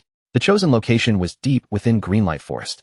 Director Gong Xian stood in front of the candidates with a serious expression. He told both of them to listen carefully as he began explaining the rules and details of the exam. Behind him, at the base of a massive tree, a green portal shimmered with a strange light. Gong Xian announced that the school had selected this wild dungeon as the tiebreaker site, and according to the latest survey, it had been rated as a D-rank dungeon. He then confirmed that both Sichin and Gong Ting would enter at the same time. Their exam would take place together inside that exact same dungeon. After that, Gong Xian gave them a serious warning. Wild dungeons were unmapped and much more dangerous than the controlled school dungeons they were used to, so 3 senior guild members from Esternia would enter alongside them as examiners. Those examiners would follow the candidates into the dungeon, staying close enough to ensure they survived. At the same time, they would also observe and judge their performance throughout the entire test. The 3 examiners assigned to the team were Ivan from the Imperial Guild, Yasmin Kai from the Divine Eye Guild, and Sato Woda from the Silver Guild. Gong Xian explained that the final scores would be based entirely on what those 3 examiners personally witnessed inside the dungeon. Inside that room, Gong Lin watched the screen with a faint, knowing smirk.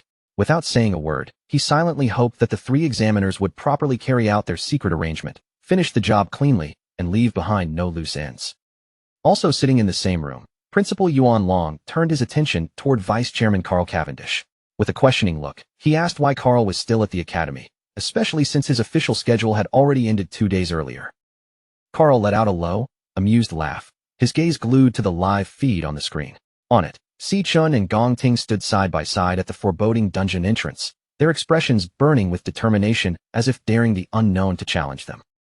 He leaned back slightly, a grin tugging at his lips, and remarked that nothing happening at that very moment could possibly be more entertaining than watching this match unfold. After all, it had been years since he'd witnessed 2 true prodigies clash head-on, and there was no way he would leave before seeing the outcome with his own eyes. Raising his hand decisively toward the shimmering green portal, Director Gong Xian's voice rang out loud and authoritative, announcing the official start of the graduation tiebreaker exam. Both candidates bristled with readiness, and in that instant, the long-awaited confrontation between Sichin and Gong Ting finally began. Neither of the 2 hesitated for even a heartbeat. Together, they stepped forward, crossing the threshold of the luminous green portal, leaving the ordinary world behind for the perilous unknown. Sichin emerged on the other side first, the green mist of portal energy clinging to him like ethereal smoke, slowly drifting and dissipating as he landed. His eyes swept across the landscape, taking in the grim, lifeless scene that unfolded before him. Twisted, barren trees stretched their gnarled branches skyward, their skeletal forms clawing at the dim light that barely pierced the gloom. Near the dungeon entrance, the examiners observed silently, taking in the eerie environment. Yasmin tilted her head, noting that the area resembled a flower-type dungeon. Beside her, Ivan casually offered a cigarette to Sato Woda, who promptly hushed him with a warning. They were on duty, and the camera drone overhead was recording every moment. Then, abruptly, a sharp buzzing erupted inside Sichin's mind, slicing through the oppressive silence of the dungeon like an electric scream. Sichin's eyes widened as a brilliant red hologram flashed violently from his chest. The warning pulses illuminated his face with an ominous crimson glow, casting deep shadows across his sharp features. A massive system alert appeared before him, signaling that an extremely dangerous creature was in close proximity. Sichin froze, the weight of the warning sinking in, It was the first time his demon heart had ever issued such a grave alert. Yet, almost as suddenly as it appeared, the warning vanished, leaving Si-Chin staring into the murky forest. A creeping doubt filled his mind. Could a high-ranking monster really be lurking within what was supposedly just a D-rank dungeon? Undeterred, he and Gong Ting pressed forward along the barren path, which twisted between enormous, interwoven roots and crooked branches that formed a cage-like barrier overhead, suffocating the narrow passage with their thick, gnarled presence. Gong Ting led the way with measured confidence, moving through the fog-drenched terrain as if he owned every step. Si-Chin followed quietly, observing the path and gauging the battlefield with a calm, calculating eye. From a high ridge above, Yasmin surveyed the candidates, noting how the fog had thickened to nearly oppressive density. Beside her, Sato Woda issued strict orders, commanding the examiner team to maintain full alertness and to keep their eyes locked on every movement of the students below. Suddenly, the tense silence shattered with a sharp, ear-piercing crack. Right before the candidates, the rocky ground split violently, sending jagged chunks of earth flying skyward in a chaotic display. From the ruptured ground, a grotesque, massive insectoid creature emerged with terrifying speed.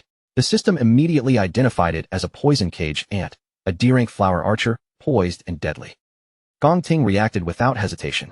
His katana shot from its sheath in a flash, and he surged toward the colossal insect with aggressive precision, every movement sharp and purposeful. Ivan's eyes widened in admiration at the young man's reaction speed, but Sato Woda interjected quickly, warning that monsters from wild dungeons were far more cunning, faster, and brutal than anything encountered in controlled school exercises. The poison cage ant initiated its attack, launching a barrage of glowing green toxic projectiles. Gong Ting moved fluidly, his blade arcing through the air to deflect each strike in a seamless dance of steel and precision. Then, with a single fluid motion, Gong Ting vaulted into the air, katana raised high, and brought it down in a devastating strike that cleaved the monstrous insect completely in half. The upper half of the ant crashed heavily onto the ground, shattering the earth beneath it. Simultaneously, Gong Ting's blade erupted with intense golden energy as he thrust it straight through the fallen creature, leaving nothing to chance. Tapping into the raw power of his nuclear warrior class, Gong Ting unleashed his signature Blaze Blade Barrage. The attack detonated with unimaginable force, reducing the monster to a fiery explosion that scattered debris in every direction. Watching from above, Yasmin lifted her wrist device, and a glowing green tin materialized above it, signaling flawless execution. She awarded Gong Ting a perfect score for his field response, praising how effortlessly he had neutralized the monster's ranged attacks with near-perfect efficiency. Ivan also displayed a 10, commending Gong Ting's tactical logic. He highlighted that cutting off the venom-launching organ first was a brilliant move, stripping the creature of its offensive capability. Sato Woda proudly added another perfect score, applauding the decisive finishing blow. Gong Ting's final strike was clean, swift, and executed with absolute confidence. Every action purposeful and precise. Standing calmly with his glowing sword, Gong Ting's poise drew admiration from all three examiners. They marveled at his battlefield control, flawless positioning, and cold, calculated composure, noting that maintaining such ice-cold calm against a wild creature was extraordinary for someone his age. Then Sato Woda shifted his focus to Si-Chin, who wandered casually to the side with his hands tucked in his pockets, seemingly indifferent to the chaos unfolding just meters away. He immediately criticized Si-Chin, declaring that such complete inaction at the appearance of the monster was unacceptable. To Sato, this relaxed, almost casual demeanor appeared as total disinterest, a glaring failure in the exam. Gong Ting, on the other hand, said nothing. He simply observed Si-Chin's unusually relaxed posture, studying how calm and unbothered his rival remained, seemingly unaffected by the unfolding events. Back in the VIP observation room, Carl Cavendish and Principal Yuan Long monitored Si-Chin closely on the live feed, their attention fixed on every subtle movement he made in the fog-laden dungeon. Carl asked casually what the principal thought Si-Chin was attempting out there, his tone laced with curiosity as he gestured toward the swirling fog that cloaked the dungeon floor. Principal Yuan Long allowed a faint, knowing smile to play across his lips, as if he had already deduced the answer. He inferred that Si-Chin wasn't wandering aimlessly. Rather, he was methodically hunting for a specific target within the treacherous terrain. Inside the dungeon, Si-Chin came to a sudden stop near a dense tangle of giant tree roots. He tapped his foot lightly against the gnarled surface, testing the structure beneath, feeling for weaknesses and hidden potential. After assessing the subterranean formation, he realized that this central node offered a unique opportunity. A single, decisive strike could eliminate the entire threat in one sweeping, calculated motion. Golden lightning flared around his hand, arcs of energy crackling sharply as they condensed into a jagged, radiant dagger that hummed with destructive power. With his target finally pinpointed, Si-Chen's voice was calm but deadly as he declared that he had located the source. Without hesitation, he drove the lightning dagger straight down into the massive roots, showing no mercy. The instant the blade struck, a titanic shockwave of golden lightning surged through the underground, tearing apart the earth in a violent, explosive eruption that ruptured everything in its path. Hidden within the roots, a nest of poison cage ants was caught entirely within the searing electrical blast. The monstrous swarm was obliterated in a single, catastrophic surge of power. The examiners broke into nervous sweats as they grasped the magnitude of what Si-Chen had just done. He had deliberately targeted the monster nest itself, provoking a horde of D-rank creatures, a reckless move that could have ended disastrously for everyone. Gong Ting watched the chaotic destruction with his usual calm faltering for the first time. A flicker of shock crossed his features, betraying his uncertainty as he wondered exactly what Si-Chen might be planning next. Si-Chen shifted his weight, channeling intense electricity into his boots until golden arcs danced around his feet. With explosive force, he propelled himself skyward, energy crackling around him like a storm contained within his body. Invoking the full might of his lightning assassin class, he activated Flash God, rocketing into the sky as a blinding streak of golden light, almost too fast for the eyes to follow. In midair, he intercepted the swarm of poison cage ants flung upward by his own explosive trap. They had no time to react before he descended upon them with lightning-quick precision. A relentless barrage of rapid slashes rained down, each cut precise, tearing through the airborne monsters one by one, leaving no chance for counterattack. He weaved between the targets with incredible agility, golden lightning tracing his path in sharp zigzags. Within moments, the entire cluster of beasts was reduced to shredded fragments, and Si-Chen descended smoothly back to the dungeon floor. As he landed, the remains of the D-rank monsters rained down around him. The golden lightning dissipated slowly from his hands, leaving behind the eerie calm of someone who had completed a massacre with seemingly minimal effort. High on the ridge, the three examiners were left completely stunned. Sato Woda wiped sweat from his brow, struggling to comprehend the overwhelming display of power they had just witnessed. Si-Chen casually brushed off the green ichor of monster blood from his jacket, his expression almost bored. Only then did the examiners recall that his official report rated him as a mere E-rank awakener, a label that made his effortless destruction of a swarm of D-rank monsters utterly absurd. Realizing that there was no conceivable way to assign a low score to such flawless performance, the examiners began whispering frantically among themselves, their faces betraying the unease and nervousness that came from witnessing something beyond their comprehension. Desperate to keep their dirty arrangement from falling apart, the examiners began scrambling for any excuse that might let them sabotage Si-Chen's score. They whispered anxiously, trying to dress up their bias as official judgment. Maybe they could accuse him of moving too recklessly, or twist his combat style into some supposed rule violation, anything that would give them a reason to unfairly drag him down. Meanwhile, inside the VIP observation room, Carl suddenly burst into loud, unrestrained laughter. His voice echoed through the room as he openly praised Principal Yuan Long, admitting with obvious excitement that the principal had been right all along when he said Si-Chen was still hiding his true strength. Carl could barely hold back his excitement as he stared at the live footage, saying it was almost unbelievable to see this kind of explosive power so early in the exam. With the match only just beginning, his interest only grew stronger, and he became even more eager to see how Gong Ting would respond when faced with such overwhelming force. Behind him, Gong Lin remained completely silent. He did not say a single word, but his expression kept growing darker and colder by the second, his eyes locked tightly on the monitors as the situation slipped further out of his control. Then, without the slightest warning, the live footage on the massive monitor suddenly began to break apart. Thick bursts of harsh digital static tore across the screen, swallowing the image in violent flashes. The picture flickered again and again, warping so badly that the scene became impossible to follow. Then the entire monitor went black, and a sharp red warning appeared in its place, announcing that the signal had been completely lost. Principal Yuan Long's expression immediately tightened as he stared at the dead screen. His brows drew together in concern, and he questioned aloud why the transmission would cut out again, especially at such a critical moment. Outside the dungeon entrance, the monitoring equipment began shrieking with rapid warning beeps.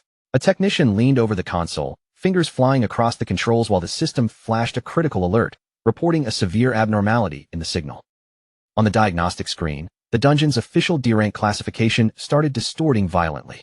The once clear rank display fractured into a storm of glitches, flickering uncontrollably before collapsing into a single unreadable question mark.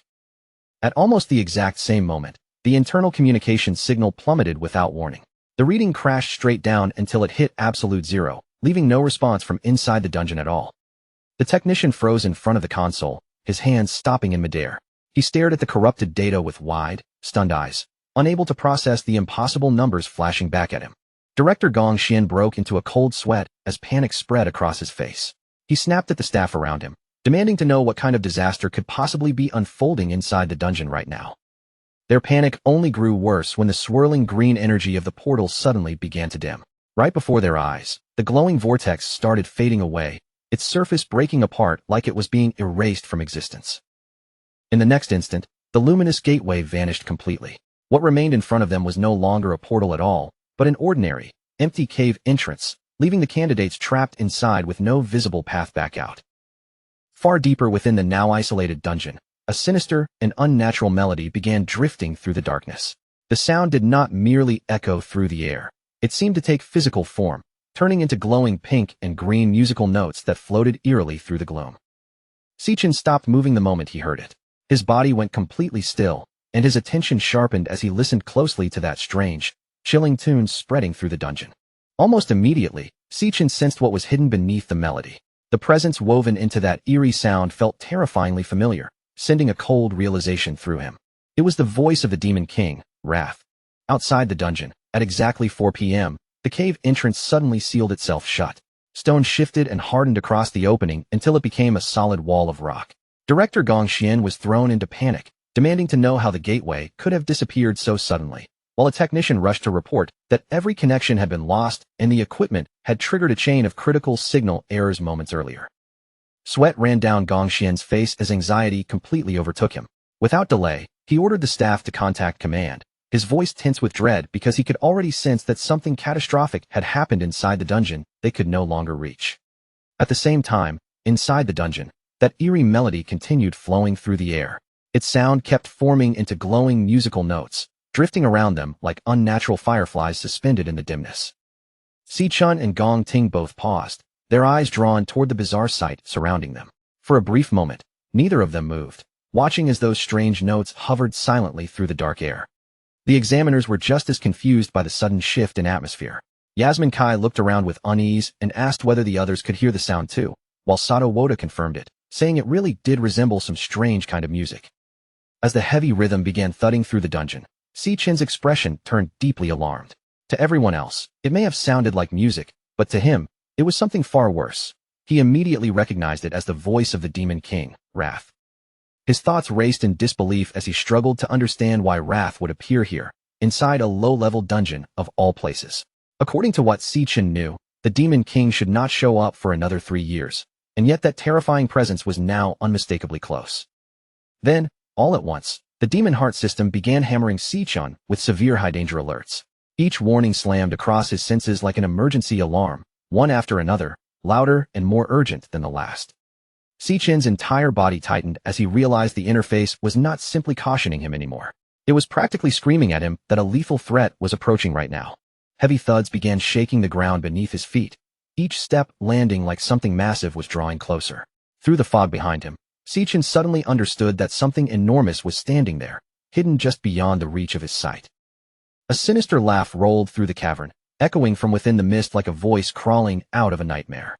Then a towering shadow began moving closer, its massive outline slowly becoming clearer through the thick fog. Sato Woda visibly trembled under the crushing pressure of that presence. As he stared into the haze, he wondered what kind of monster could possibly be hiding there, just as two glowing eyes suddenly pierced through the darkness. The creature finally stepped forward, revealing its horrifying shape.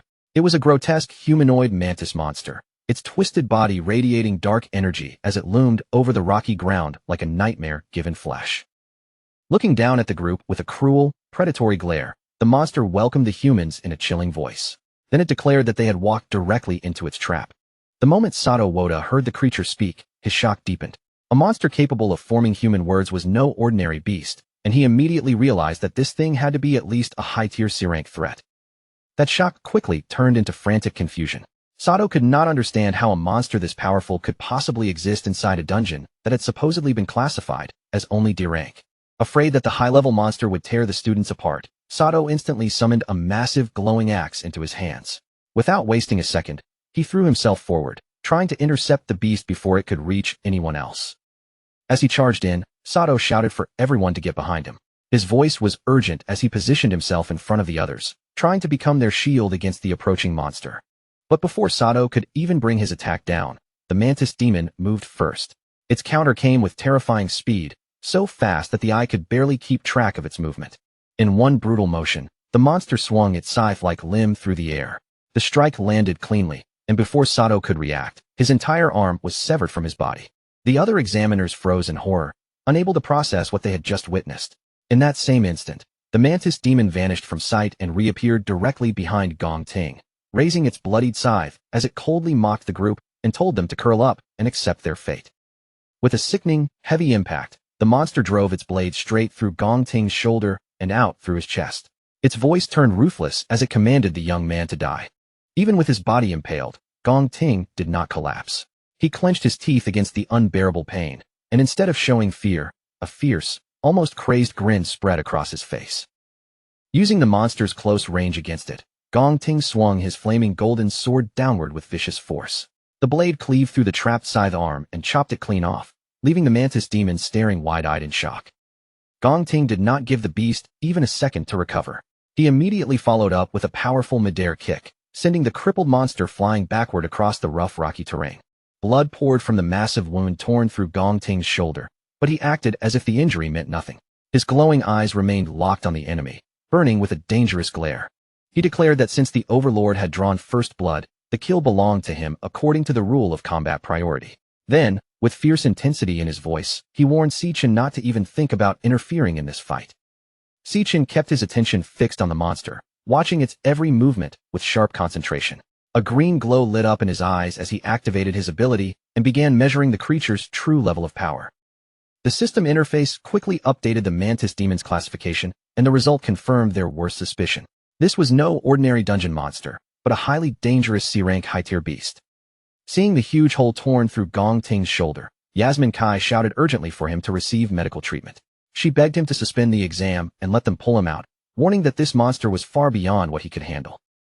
Gong Ting rejected her immediately, without even the slightest hesitation. He gathered intense fire magic into his hand, the heat surging around him as his stance became even firmer. No matter how badly he was injured, Gong Ting completely refused to back down or give up. Si-chun can only stare in stunned silence as Gong Ting lifts his burning hand and presses it straight against the bleeding gash in his chest, using the fierce heat of his own flames to seal the terrible wound through sheer, brutal cauterization. Even with pain tearing through him, Gong Ting forces himself to endure it, his eyes blazing as he growls that this battle will not be over until one of them is lying dead. Then, without wasting even a second, Gong Ting kicks off the ground, launches himself high into the air, and brings his flaming sword crashing down toward the crippled mantis demon, determined to keep the pressure on. At the same time, beyond the sealed dungeon, Silas Lin, the leader of the Imperial Guild's King Squad, stands before the spot where the entrance vanished and quietly studies the situation. With a calm, measured expression, he explains that a phenomenon like this means an unusually intelligent monster is operating inside, one clever enough to lure the humans in first before slamming the trap shut behind them. Director Gongshin immediately loses his composure, panic spreading across his face as he urgently asks whether there is any possible way to force the entrance open again, since the students are still trapped inside. Silas gives him a cold, unflinching answer, making it clear that there is only one method left to bring the exit back. The people inside have to find the dungeon's overlord and kill it, because only the overlord's death can make the sealed passage reappear. Clinging to the smallest bit of hope, Director Gong Xian tries to reason his way through the disaster. Since an ordinary D-rank dungeon should only produce a C-rank overlord at most, he argues that the examiners and students trapped within should still have a real chance to defeat it and escape alive. But Silas immediately crushes that hope. He reveals that the so-called D-rank reading was nothing more than a false mask, deliberately created by the overlord to hide the dungeon's true and far deadlier nature. As the pieces click together, Silas realizes this dungeon must be the same threat responsible for the recent wave of Awakener disappearances that his team has been tracking. Then, with a grim look, he tells the horrified Gong Xian the truth. The trap sealed in front of them is not D-rank at all, but an exceptionally dangerous B-rank dungeon. Meanwhile, deep inside the dungeon, the monstrous insect refuses to slow down, striking again and again with its long, scythe-like arms. Gong Ting plants his feet and meets the attack head-on, raising his flaming katana to parry each heavy blow as sparks and fire scatter around him. The moment another sweeping attack comes at him, he quickly pulls back, retreating just in time to avoid being cut down. Then, as the beast lifts one bladed arm high for a crushing strike, Gong Ting suddenly vaults upward, launching himself into the air above the danger. The creature's attack slams down and misses completely, its sharp limb stabbing deep into the ground and becoming firmly wedged in the rocky floor. Seeing the opening instantly, Gong Ting's eyes sharpen, and he declares that the monster is finally trapped. With one fast, powerful swing, he drives his glowing sword through the creature's neck, cleanly severing its head in a flash of blazing light. The severed head rolls and tumbles across the rough stone terrain, while the rest of the group rushes in and gathers around the fallen monster. Yasmin stands there in stunned disbelief, unable to hide her amazement that Gong Ting actually managed to bring down the overlord completely by himself. She finally admits, with genuine awe in her voice, that his strength is far more formidable than she expected. Nearby, Ivan focuses a soft green healing aura into Sato Woda's wounded arm and asks if he is recovering. Still sweating from the pain, Sato lets out a shaky breath and thanks him for stepping in at exactly the right moment. But that brief relief disappears almost instantly when Sato glances down and checks his smartwatch. His face tightens with alarm as he warns the others that the device has completely lost signal, meaning they have been cut off from the outside world. Yasmin and Ivan immediately check their own equipment as well. Yasmin confirms that her connection has vanished too, while Ivan grimly adds that every signal is dead, even their compass positioning system. Sato's panic spikes as he demands to know exactly when the camera drone stopped working and went offline. Gong Ting turns back toward him with a confused look, clearly not understanding why Sato is reacting so urgently.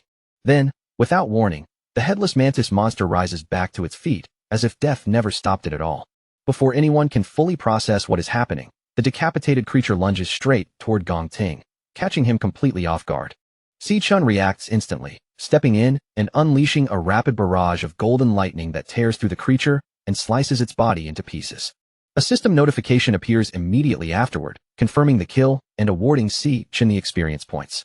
Still shaken by what just happened, Gong Ting demands an explanation, asking how the monster could possibly keep moving after he had clearly chopped off its head. Si-chun answers calmly, explaining that the mantis was never the real overlord at all. It had been under hypnosis the entire time, which allowed its body to keep fighting even after death.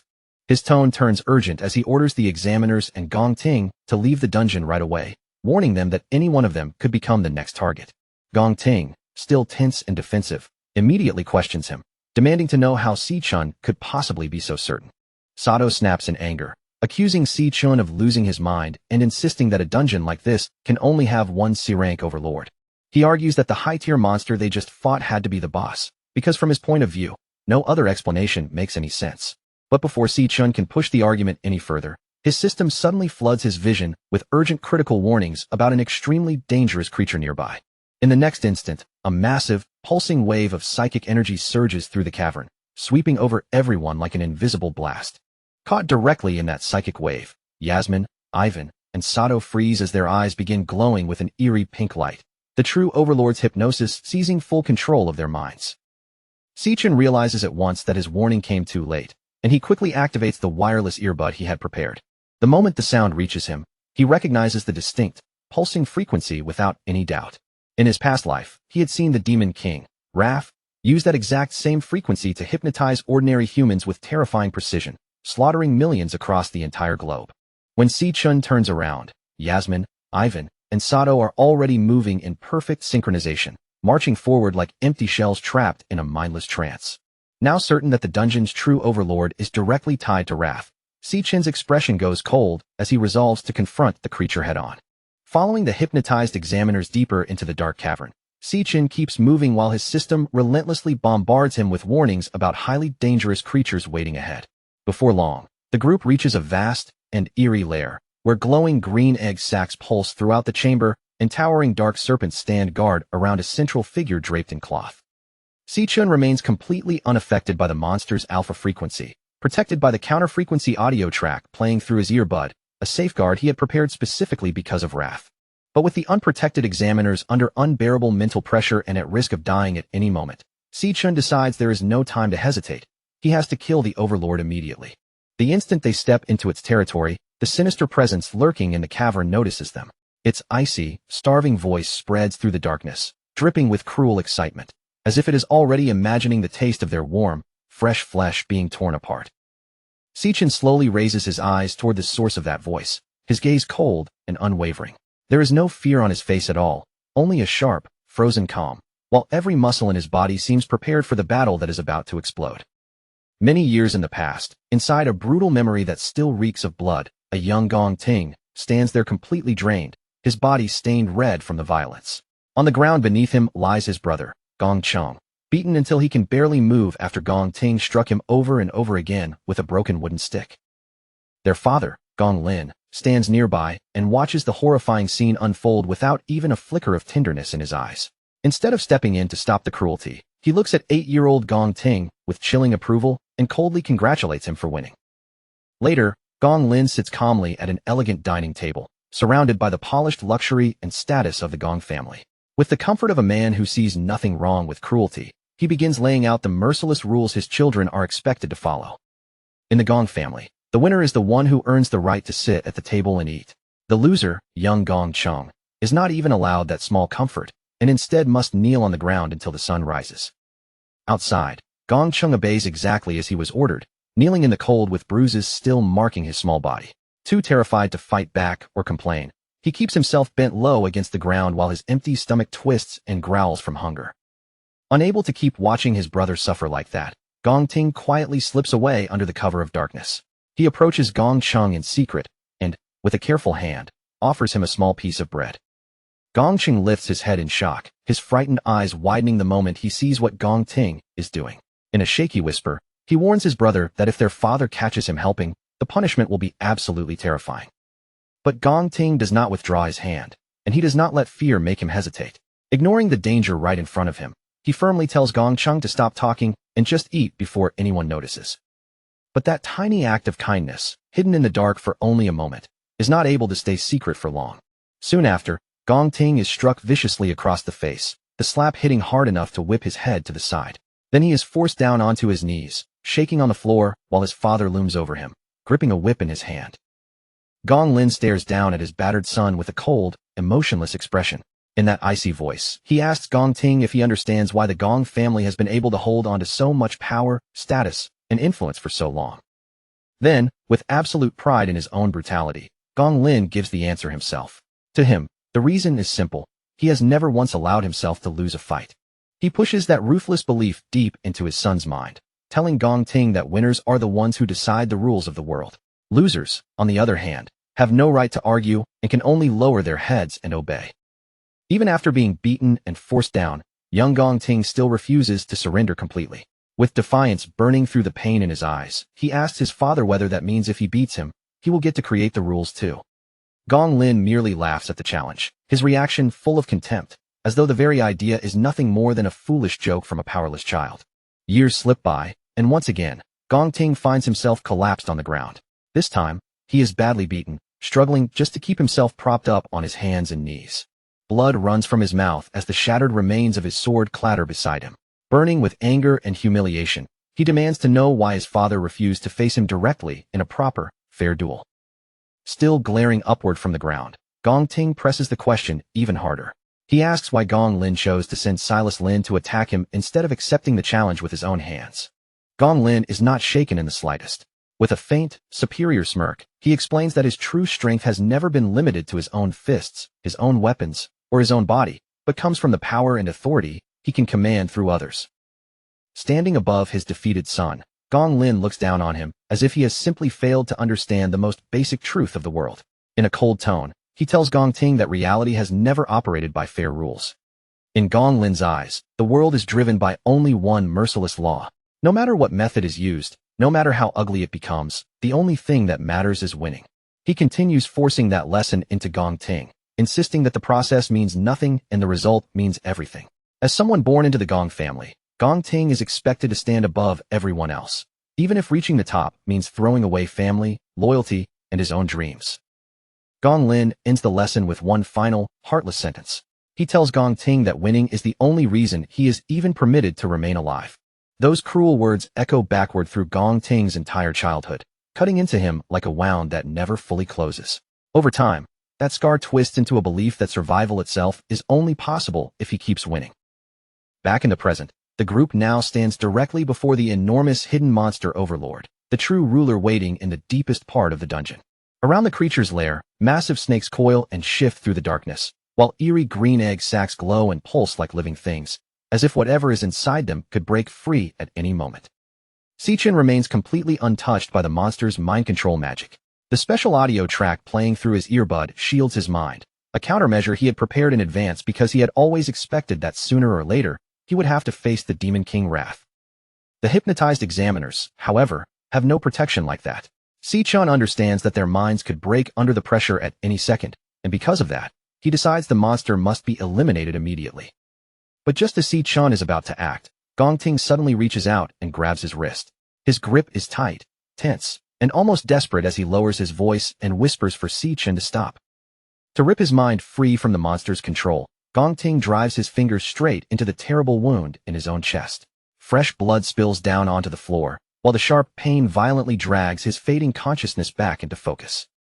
Gongting breathes hard, his body trembling from the agony, and admits that he has no idea how Sichin is resisting the trance so easily. For him, the only way to stay awake and clear-headed is to keep hurting himself badly enough that the pain anchors his mind.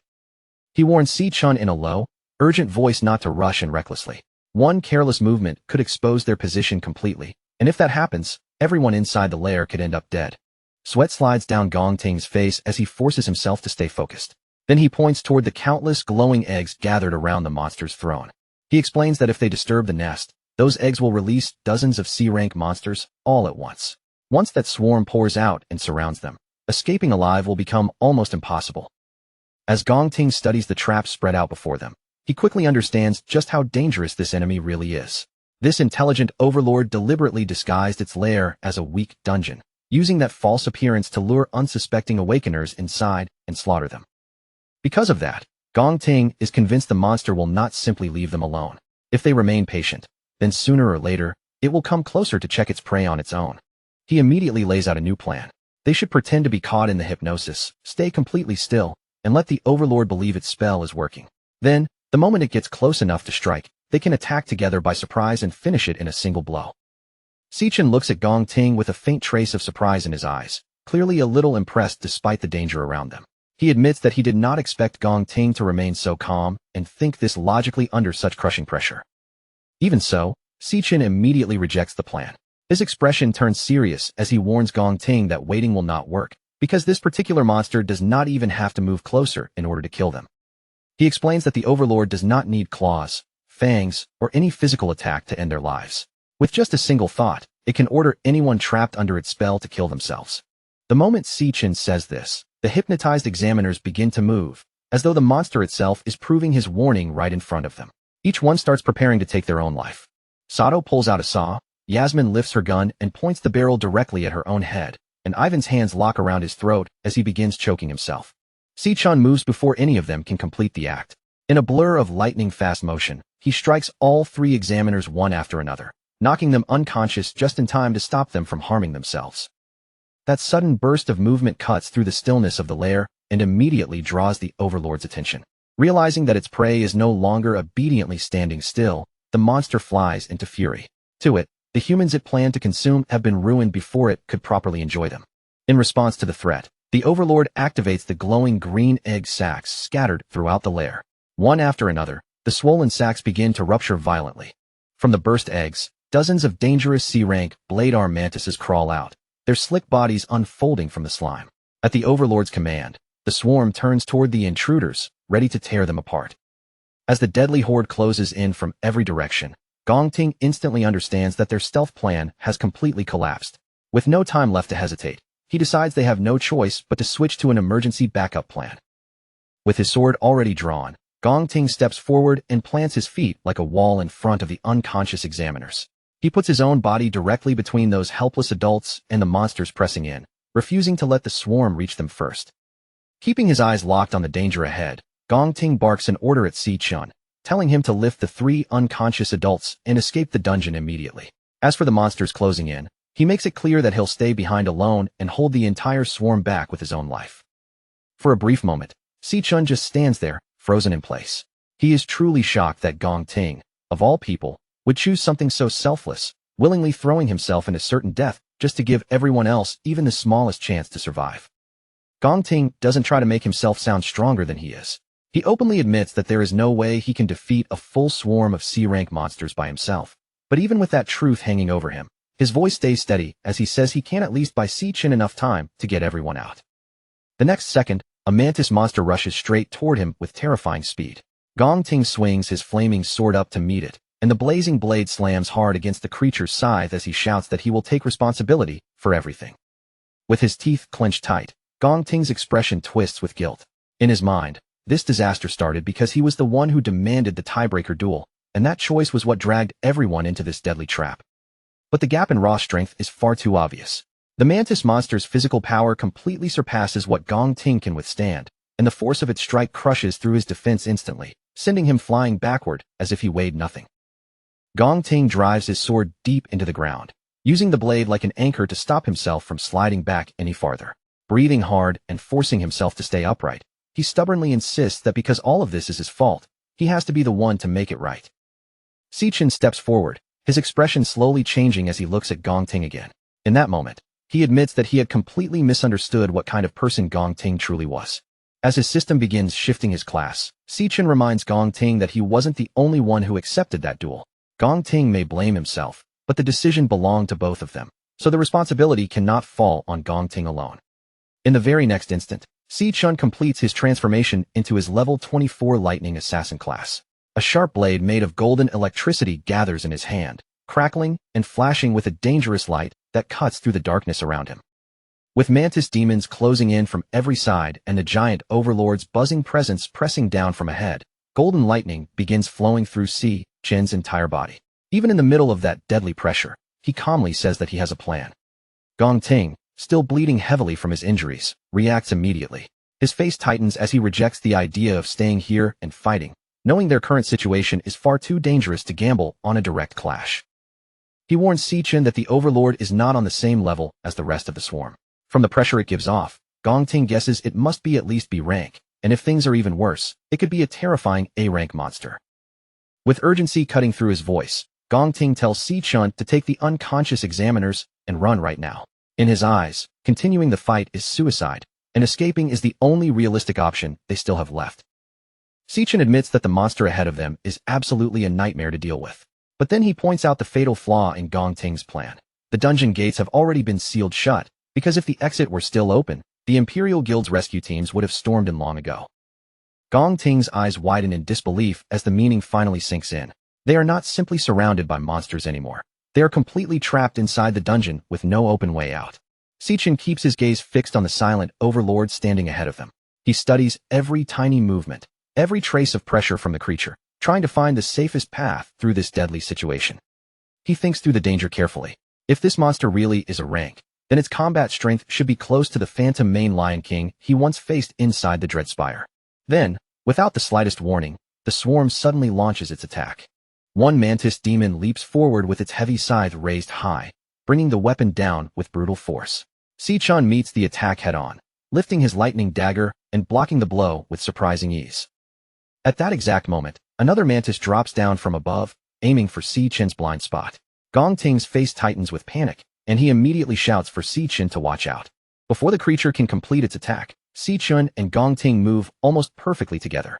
Their glowing blades flash across the battlefield at the same time, and each of them cuts down an attacking mantis demon in a single instant. But that brief opening disappears almost as soon as it appears. A moment later, a massive swarm of mantis demons screeches violently, their voices ripping through the air as they rush straight toward the two of them. Gong Ting clutches his bleeding chest, his teeth clenched from pain and frustration. Seeing that many monsters charge all at once, he realizes that it is only a matter of time before he and Si-Chun are completely overwhelmed. Even with the odds stacked so badly against them, Si-Chin refuses to retreat or lose focus. He steadies himself in the middle of the chaos and begins gathering his energy with a sharp, controlled intensity. Drawing power from his lightning assassin class, Si-Chin forms several blades of crackling electricity in his hand. Each golden blade shines fiercely, trembling with power as if it is ready to tear through anything in its path. With one swift motion, Si-Chun releases a wave of golden lightning blades. The attacks shoot forward and rip straight through several charging beasts at once, cutting across the swarm before the monsters can stop their momentum. But Sichin doesn't pause there. The instant that first wave of attacks connects, he follows up immediately and activates his Flash God skill. His speed explodes so violently that his body almost vanishes from sight. In a blur of movement, he darts straight into the swarm and slices through several monsters in one rush, sending their heads flying before they even have time to react. Gong Ting stares at the scene with his eyes wide open, completely stunned by the unbelievable display of power. What Sichin is doing right in front of him feels like something that should not even be possible. Gong Ting knows very well that the assassin class is naturally weak in base strength, which should make it terrible when surrounded by large groups of enemies. And yet, right before his eyes, Sichin slips past a massive side swing with effortless precision. Then Gong Ting notices something even more shocking. Every single time Sichin strikes, his blade lands cleanly on a weak point, as if he can read the monster's bodies perfectly. That is when Gong Ting finally understands what Sichin is doing. He is covering the assassin class's lack of raw power with overwhelming speed, flawless technique, and a level of precision that is almost frightening to watch. As Gong Ting watches those blurred afterimages flash across the battlefield, he can barely keep up with Sichin's movements. The sheer speed in front of him leaves him completely amazed. And while Sichin tears through the rest of the swarm in a storm of lightning slashes, Gong Ting reaches a shocking conclusion. His rival's speed has already reached A-rank level, and it might even be beyond that. Seeing Sichin fight with such incredible skill lights a spark inside Gong Ting's chest. He tightens his grip around his glowing sword, and for the first time in this battle, he realizes that they may actually have a chance to survive. But the Overlord, clearly irritated by their stubborn resistance, finally begins to move. A massive wave of dark pink energy gathers around the Overlord's body. The power swells violently in the air, growing heavier and more dangerous as the creature begins activating a powerful boost. That dark energy spreads outward and washes over the remaining Mantis demons. It wraps around their bodies like a sinister aura, sharply increasing both their strength and the pressure radiating from them. Filled with rage, the Overlord gives a brutal command to the newly strengthened swarm. It orders them to tear Sichin apart immediately and chop his body into pieces. Sichin remains where he is, refusing to take even a single step back. Electric blades burn brightly in his hands as the strengthened enemies begin closing in around him. One of the buffed mantises lunges forward, trying to crush him with its newly enhanced power. But Sichin springs over the attack in one clean motion and slices the monster apart while still in midair. Seeing the battle grow even more intense, Gong Ting's fighting spirit surges again. He raises his own blade and shouts for Sichin to hold on, preparing himself to jump back into the fight. Sichin pushes himself right to the edge, unleashing a relentless storm of golden slashes. Again and again, he cuts into the supercharged swarm, forcing his way through the enemies with everything he has. Then, all of a sudden, a mantis demon appears directly behind him. Trusting completely in his insane speed, Sichin vanishes from that spot just in time. The deadly strike cuts through empty air as he slips away before it can connect. He reappears almost instantly and launches a rapid barrage of close-range slashes. But this time, his blades fail to cut through the creature's newly strengthened armor. The enraged mantis wastes no time retaliating. It swings back with a heavy, brutal blow, pouring its enhanced strength into the attack. Sichin raises his blade and blocks the strike head-on, but the impact is still overwhelming. The sheer force drives him far backward, forcing him to give ground as the blow pushes him across the battlefield. Breathing hard from being forced back, Sichin quickly takes in the change around him. The Overlord's boost has amplified every single monster's stats, pushing the entire swarm up into terrifying B-rank territory. The air itself seems heavier with their newfound menace. His eyes narrow, scanning their reinforced shells. The monster's carapaces now gleam like solid iron, almost impervious to direct attacks. He knows that to land a true strike, he must first find a way to shatter this armored barrier. From behind, Gong Ting's voice rings out, laced with gratitude. He shouts that Sichin has already done more than enough. His efforts bought exactly the time needed for what comes next. Without hesitation, Gong Ting sacrifices every ounce of speed, every fragment of stamina, even the delicate control of his elemental power. He channels all remaining energy into sheer strength. Instantly, flames erupt around his sword, coiling upward like a colossal, blazing pillar as he unleashes his ultimate move, Liue. Later that evening, in the warmth of the rental apartment, Ju Tong finally arrives, juggling bags of groceries in both hands. She steps inside, apologizing for taking longer than expected to buy the drinks, her voice tinged with fatigue. CC Yun, Leo perched quietly on her shoulder, smiles gently and reassures her, saying not to worry. Their brother still hasn't returned yet. Zhu Tong blinks, surprised, asking in disbelief if he's really still outside. Curious, Zhu Tong asks whether CC Yun's brother already knows about her success at the art academy. CC Yun shakes her head, admitting she hasn't revealed the result, only mentioning that she has big news. Since he's likely just running late, she suggests they begin celebrating without him. Just as they prepare to start, CC Yun lifts an empty jar and frowns, realizing the garlic sauce is completely gone. She instructs Zhu Tong to stay behind while she and Leo make a quick trip to the store. Taking the opportunity, she plans to pick up extra snacks too, ensuring their celebration will be properly indulgent when she returns. A short while later, CC Yun emerges from the nearby convenience store, bags in hand, stepping out onto the quiet street. Leo, safely tucked inside her backpack, nibbles contentedly at his food, peeking out only occasionally with bright eyes. CC Yun chuckles softly, brushing a hand over him and calling him her little angel for staying so quietly hidden the entire time. She praises the cub warmly, telling him he's been such a good boy and promising that next time, she'll buy him cookies as a reward. Unbeknownst to her, shadowed figures lurk in a nearby alley, eyes fixed on her every movement. One man, standing beside a hooded partner, holds up a picture of CC Yun and reports into his radio that they have located their target, then asks if they should attack immediately. A crackling voice responds through the radio, instructing him to wait and follow her until she is safely out of the street camera's range. The man nods silently and resumes his watchful surveillance from the alley. As CC Yun continues along the street, the faint thud of heavy footsteps follows closely behind, each step matching her pace with deliberate precision. The stalkers inch closer, steadily closing the gap as the tension in the air thickens. CC Yun, aware she's been trailed since leaving the store, quietly wonders what these men could possibly want from her, her grip tightening on the backpack strap. Inside the backpack, Leo emits a low, warning growl. Gently, she steadies him, whispering to see if he senses the danger too. She lowers her voice further, instructing Leo to remain hidden for now, keeping his presence secret. Casting a sharp, fearless glance over her shoulder at the men behind her, she murmurs softly, almost with thrill, that her night has suddenly become far more interesting. Deep within the dungeon, Si-chun pants heavily, fully aware that the monster boss's dark energy has now transformed the bug swarm into an even deadlier threat. Seeing the insect's shells gleaming like solid iron, he realizes his blades can no longer slice through them as before. To strike their weak points, he must first find a way to shatter their armor. At that moment, Gong Ting shouts from behind, gratitude and determination lacing his voice, thanking Si-chun for buying him precisely enough time. Throwing caution aside, Gong Ting sacrifices his speed and every remaining ounce of energy, transforming it all into raw strength. Flames explode outward, forming a towering inferno that swirls violently around him. With his body pushed to its absolute limit and eyes blazing with fury, Gong Ting raises his flaming sword and announces, a voice full of resolve, that this is his final move. He swings with all his might, the sword trailing waves of scorching fire, declaring that no matter how formidable the monster is, he will burn it to ashes. The enormous inferno crashes into the charging swarm, engulfing the bug monsters in violent, roaring flames, tearing through their ranks with unstoppable force. The blazing blade cleaves through the mass of enemies, surging past the swarm and heading straight for the calm, waiting boss behind them.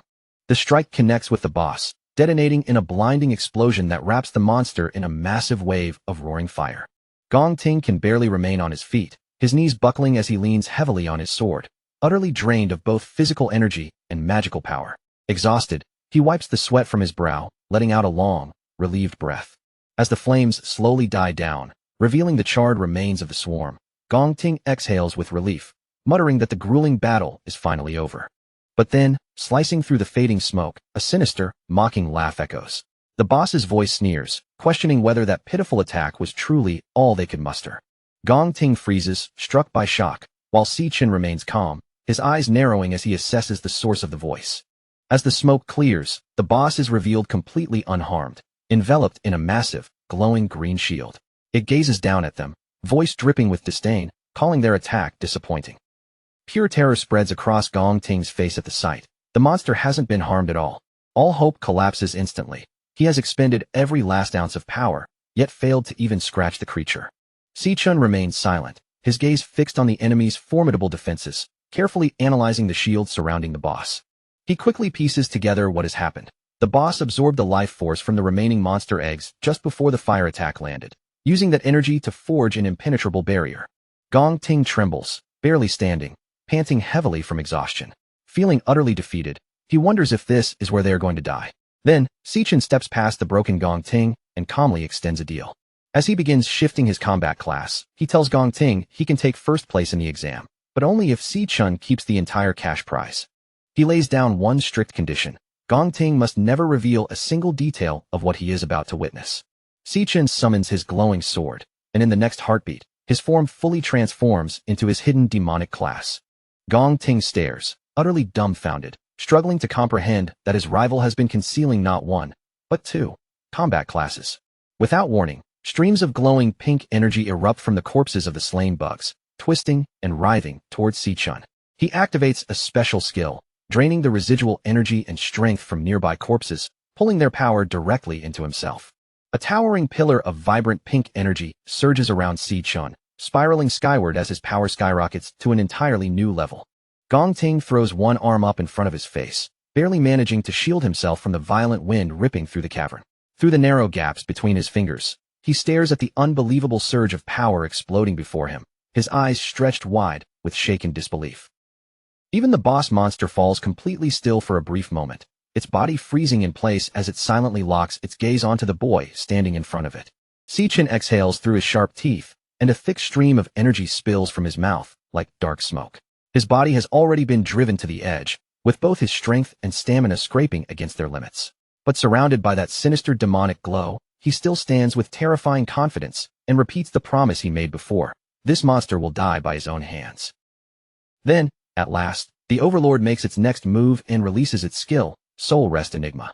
A violent pulse bursts out from the Overlord's glowing green shield, spreading through the cavern in an instant and filling the entire space with a crushing wave of psychic pressure. The mental assault slams straight into Gong Ting. Already bleeding and completely drained, he grabs his head with both hands as pain twists across his face, cursing under his breath while that hateful hypnosis starts clawing its way back into his mind. But Si-Chen, now fully transformed, doesn't even shake beneath the weight of that psychic pressure. The Overlord stiffens as Si-Chen begins walking toward it, his massive sword resting calmly across his shoulder. Unable to hide its confusion, the monster demands to know why its hypnosis has no effect on him at all.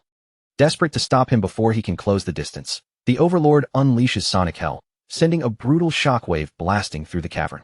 The force tears across the stone chamber like a raging storm. Si-Chen plants his feet and holds his ground without giving up a single step, while Gong Ting is crushed under the pressure, bending over in pain as a strained cry escapes him. The Overlord's gaze stays locked on the boy, watching him closely as unease begins to creep into its expression. Si-Chen simply stares back, his glowing eyes cutting through the darkness with a cold, fearless intensity. Then he takes another step forward, followed by another, continuing straight toward the shielded monster without even the slightest hesitation. Panic finally flashes through the Overlord. Its voice breaks into a stammer, unable to understand how its attack could have failed so completely. The Overlord roars for its summons to tear Si-Chen apart, and in response, a massive shadowy serpent lunges toward him with its jaws stretched wide open. Si-Chen tightens his grip around his glowing sword. Then, with one savage swing, he cuts straight through the serpent and splits its head cleanly in two. The giant beast instantly loses all strength, its massive body crashing down hard against the cavern floor. Before the dust can even settle, two more enormous serpents drop from above, diving at him from the darkness overhead. Si-Chen braces his stance, draws his blade back, and sweeps it out in a wide, merciless arc. With a single cut, both serpents are beheaded at the same time. With nothing left blocking his path, Si-Chen surges forward and charges straight toward the Overlord. The monster bursts into arrogant laughter, loudly declaring that its barrier is impossible to break. Si-Chen looks up at it and asks if that is really true. Then he launches himself high into the air, rising above the glowing shield as his next attack begins to take shape. The system announces the activation of his Stellar Warrior skill, Ossuary Collapse. Power begins draining from the monster corpses scattered across the cavern, their remaining strength being pulled into Si-Chen's body to fuel his strike. With that borrowed force surging through him, Si-Chen lets out a fierce roar. He brings his sword down with every last bit of force he can gather, and the Overlord's barrier explodes apart, shattering into countless glowing fragments. The Overlord can only stare in place, frozen in complete disbelief at what just happened. Gong Ting is just as stunned. Right before his eyes, his rival has destroyed that supposedly unbreakable shield with a single strike. Si-Chen lets his weapon fall away, then pulls his fist back as blinding energy begins gathering tightly around it. The system confirms that triple cataclysm has activated in crushing mode. In the next instant, Si-Chen drives his fist straight through the Overlord's body, and a violent surge of raw energy blasts the monster apart from the inside. That devastating punch hammers the Overlord down into the ground with overwhelming force. Smoke rolls upward from the crater. As it slowly clears, the Overlord is left as nothing more than a broken, shadowy remnant, weakly muttering while clinging to the last bit of life it has left. Sichin stands over the shattered monster and coldly orders it to speak. His voice drops as he demands to know what connection it has to Wrath. The Overlord is stunned by the question, staring at him as it asks how a mere human could possibly know Lord Wrath's name. Sichin doesn't back down for even a second. His stare remains cold and firm as he demands an answer. The Overlord spits the words back at him, saying that if it truly knew where the Demon King was, it wouldn't be rotting away inside this dungeon. Instead, it would already be trying to break the seal that held him. Sichin suddenly freezes. The meaning behind those words strikes him hard. Someone in this world had actually managed to seal Wrath away. The Overlord breaks into wild laughter, warning him that Lord Wrath will rise again. It swears that the Demon King will one day reclaim his armies, return to power, and slaughter every last human until nothing remains but bones. Then the Overlord's core ruptures, cracking apart before dissolving into the air. Sichin reaches out as the system activates, pulling in and devouring the monster's glowing green essence. The system confirms the absorption. Sichin gains a new Flower Mage class known as Phantom Sorcerer, along with the Overlord's psychic attacks and barrier abilities. His level rises all the way to 25, and as part of the reward, he also receives 3 rare black scale snake galls. As Sichin reviews the details of his new class, the pieces begin falling into place. Wrath hadn't simply appeared out of nowhere in the future. The Demon King had already been trapped in their world long before the invasion ever began. That means a massive hidden conflict must have happened sometime in the past, one powerful enough to seal Wrath away, and Sichin realizes he knows absolutely nothing about it. His thoughts are suddenly interrupted when he notices Gong Ting limping toward him through the cavern. Badly injured and coughing up blood, Gong Ting admits that he never expected to end up fighting someone with dual classes. He acknowledges that Sichin stands on a completely different level from him. With no more excuses left, he admits that Sichin is the winner of their duel. Gong Ting then gives his word that Sichin's secret will stay buried with him. Everything he witnessed today, he promises, will be taken with him to the grave. A moment later, the last of his strength finally leaves his body. He coughs up another mouthful of blood and collapses back against the cavern wall. Sichin quickly tells him to hold on, refusing to let him slip away there. With the Overlord finally dead, the seal on the dungeon's exit should break open at any moment. And once that passage opens again, the guild's rescue teams will be able to rush in from outside and reach them. But before Sichin can even let his guard down, his entire body suddenly freezes in place. His passive pact skill triggers on its own, and a sharp, urgent warning floods directly into his mind. In the next instant, the system forces a shared vision into his head. Through the eyes of his contracted beast, Leo, Sichin sees exactly what the little cub is facing. Inside that vision, a hostile man stands ahead, wrapped in dark, swirling energy. The moment Sichin realizes where Leo is, his expression changes completely, and he cries out his sister's name in alarm. Through the psychic link, he sees an awakener with eerie green eyes glowing in the darkness, controlling shadow-like tentacles that twist, stretch, and spread around him. The man is closing in on the terrified Yun, while she clutches Leo tightly against her chest. With her own body, she shields the small cub from the creeping appendages reaching toward them. Late in the afternoon on June 24th, Siyun walks by herself through the cramped backstreets of the city, heading home as the warm daylight slowly drains away between the tall buildings around her. But the uneasy feeling starts the moment she leaves the convenience store. Something is off. No matter which narrow street she turns into, 2 unsettling shadows keep trailing behind her, matching her pace like they have been waiting for the right chance. Just a short distance behind her, 2 rough-looking thugs follow with smug, crooked grins spread across their faces. And the worst part is that they barely even bother pretending their intentions are harmless. Inside Siyun's backpack, little Leo senses the danger before anything actually happens. The tiny cub gives a quiet, protective growl, and when Siyun feels the bag shift against her back, she calmly murmurs to him, asking if he can feel those dangerous men nearby too. Even then, Siyun refuses to panic. She steadies the backpack with one gentle hand, keeping Leo from moving around too much, and softly tells her little partner to stay hidden inside no matter what happens next. Instead of shrinking back in fear, Siyun glances over her shoulder with a sharp, fearless look in her eyes. Honestly, a small part of her almost seems pleased that they chose to follow her, because what had been shaping up to be a boring evening has suddenly become much more interesting. Her survival instincts kick in without hesitation. If someone is following you, the first thing to do is get somewhere crowded. So without wasting another second, Siyun hurries down a flight of stairs and heads straight toward the busy market district. At this hour, the restaurant street is packed from end to end, overflowing with hungry customers, rushing workers, bright storefronts, and waves of people moving through the narrow road in every direction. Siyun takes full advantage of the dinner rush. She slides into the thick crowd as naturally as if she belongs there, weaving between shoppers and diners until the stalker's clear view of her begins to break apart. Behind her, the two thugs quickly start losing ground. The man in the beanie grows visibly irritated, pushing people aside with his shoulder and forcing his way through the crowded street, desperate to catch up before she slips away completely. But Siyun's escape strategy is far too clean for them. Every turn she takes and every body she passes behind makes it even harder for the men to keep their eyes locked on her.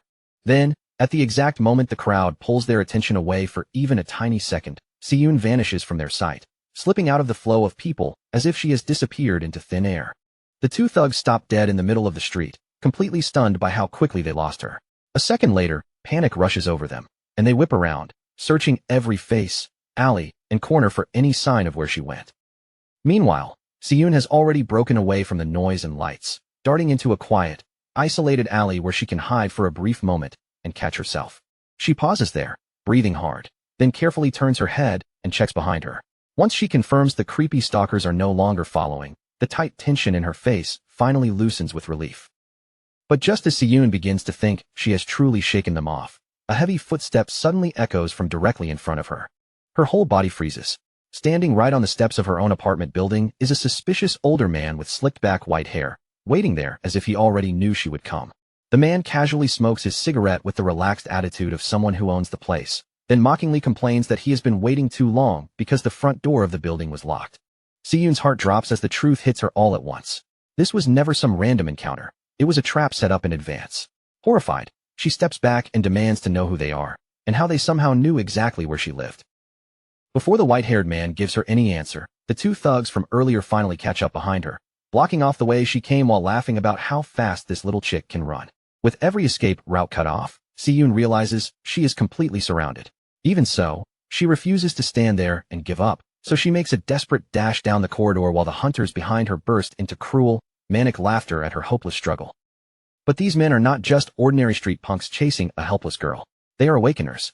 In the very next instant, a blast of ice magic races across the ground and locks Siyun's foot solidly in place. Her body keeps moving forward, but her trapped foot cannot budge at all. The sudden stop throws her completely off balance, and she crashes face first onto the hard pavement as her backpack is knocked away from her body. Her foot is pinned beneath a thick, broken layer of ice, the frozen shards gripping her in place. Above her, a glowing blue hand wrapped in frost reaches closer, looming over her like a terrifying shadow. The disgusting thug in the beanie stands over Siyun with a warped, drooling expression, looking less like a person and more like a deranged predator enjoying the sight of prey that can no longer run. He mocks her with a nasty grin, asking if she has already run out of energy, then tells her to take a little breather and entertain him for a while. As the creepy stalker bends down and reaches toward her, ready to put his hands on her, Siyun screams out in pure panic. But before his fingers can even touch her, a massive spectral paw crashes straight into his face with terrifying force. The blow launches him backward through the air and sends him slamming brutally onto the pavement, shocking even the white-haired leader. A heavy thud shakes the ground as the thug's body hits the pavement, and for one stunned moment, the entire alley falls into sudden silence. Standing protectively in front of the trembling Siyun is a colossal white lion, enormous and majestic, its overwhelming presence glowing through the alley like something legendary has descended. Siyun can only stare from where she has fallen, her eyes wide and her mind struggling to understand what has just appeared in front of her. As she looks up at the radiant, mythical beast, disbelief spreads across her face. This terrifying predator is not some stranger that came out of nowhere. It is her tiny Leo. The beanie thug clutches his bleeding face with both hands, screaming in horror after being smashed aside by an attack he never could have expected. He frantically shouts at his partner, whining that the client who hired them never said a single word about having to fight a giant, insanely powerful monster lion. Leo opens his jaws wide and releases a deafening roar, the sound exploding through the narrow alley with enough force to shake the air and echo off every wall. The hooded stalker is clearly terrified, but desperation pushes him to move anyway. In a panic, he charges yellow lightning around his fists, trying to prepare one last defense against the enormous beast in front of him. But for a baby cub like Leo, maintaining such a massive legendary form takes an unbelievable amount of strength. Right after that heroic entrance, Leo's energy gives out completely. His giant body suddenly shrinks back down, returning to his tiny, adorable cub form before he tumbles onto his back, dizzy and utterly drained. Seeing her fluffy little guardian collapse from exhaustion, Siyun panics instantly. She scoops her tiny champion into her arms, hugs him close against her chest, and frantically checks whether he is okay after using up all that strength. The white-haired leader watches the legendary lion shrink into a helpless, dizzy little baby, and disappointment spreads across his face. With a cold scoff, he mutters that for a brief moment, he actually thought the beast might be something impressive. Then, with a sharp snap of his fingers, he decides the game is over and finally reveals the terrifying Awakener ability he has been holding back. Massive wooden roots covered in sharp thorns violently rip through the concrete floor, spreading across the narrow alley as he sneers that the cub could not even keep its form for 10 seconds. The huge twisting vines coil and writhe around Siyun, tightening their formation from every side until she is trapped inside a living cage of thorn-covered branches. Siyun clutches the dazed Leo tightly against her chest, her whole body tense with fear, and desperately warns the man not to come any closer. But a warning like that means nothing to someone like him, a seasoned killer who has clearly heard fear shaking in people's voices more times than he can count. The leader draws the thorny branches nearer and nearer to her face, letting the sharp tips hover just beside her skin as he coldly tells her not to waste his time. Then he gives Siyun a horrifying choice. She can hand the beast over willingly, or he will gladly tear it away from her dead body. Just as the leader is about to tighten his thorn-covered trap, Leo's eyes suddenly begin to shine, and the legendary contract skill activates, Stellar Warp.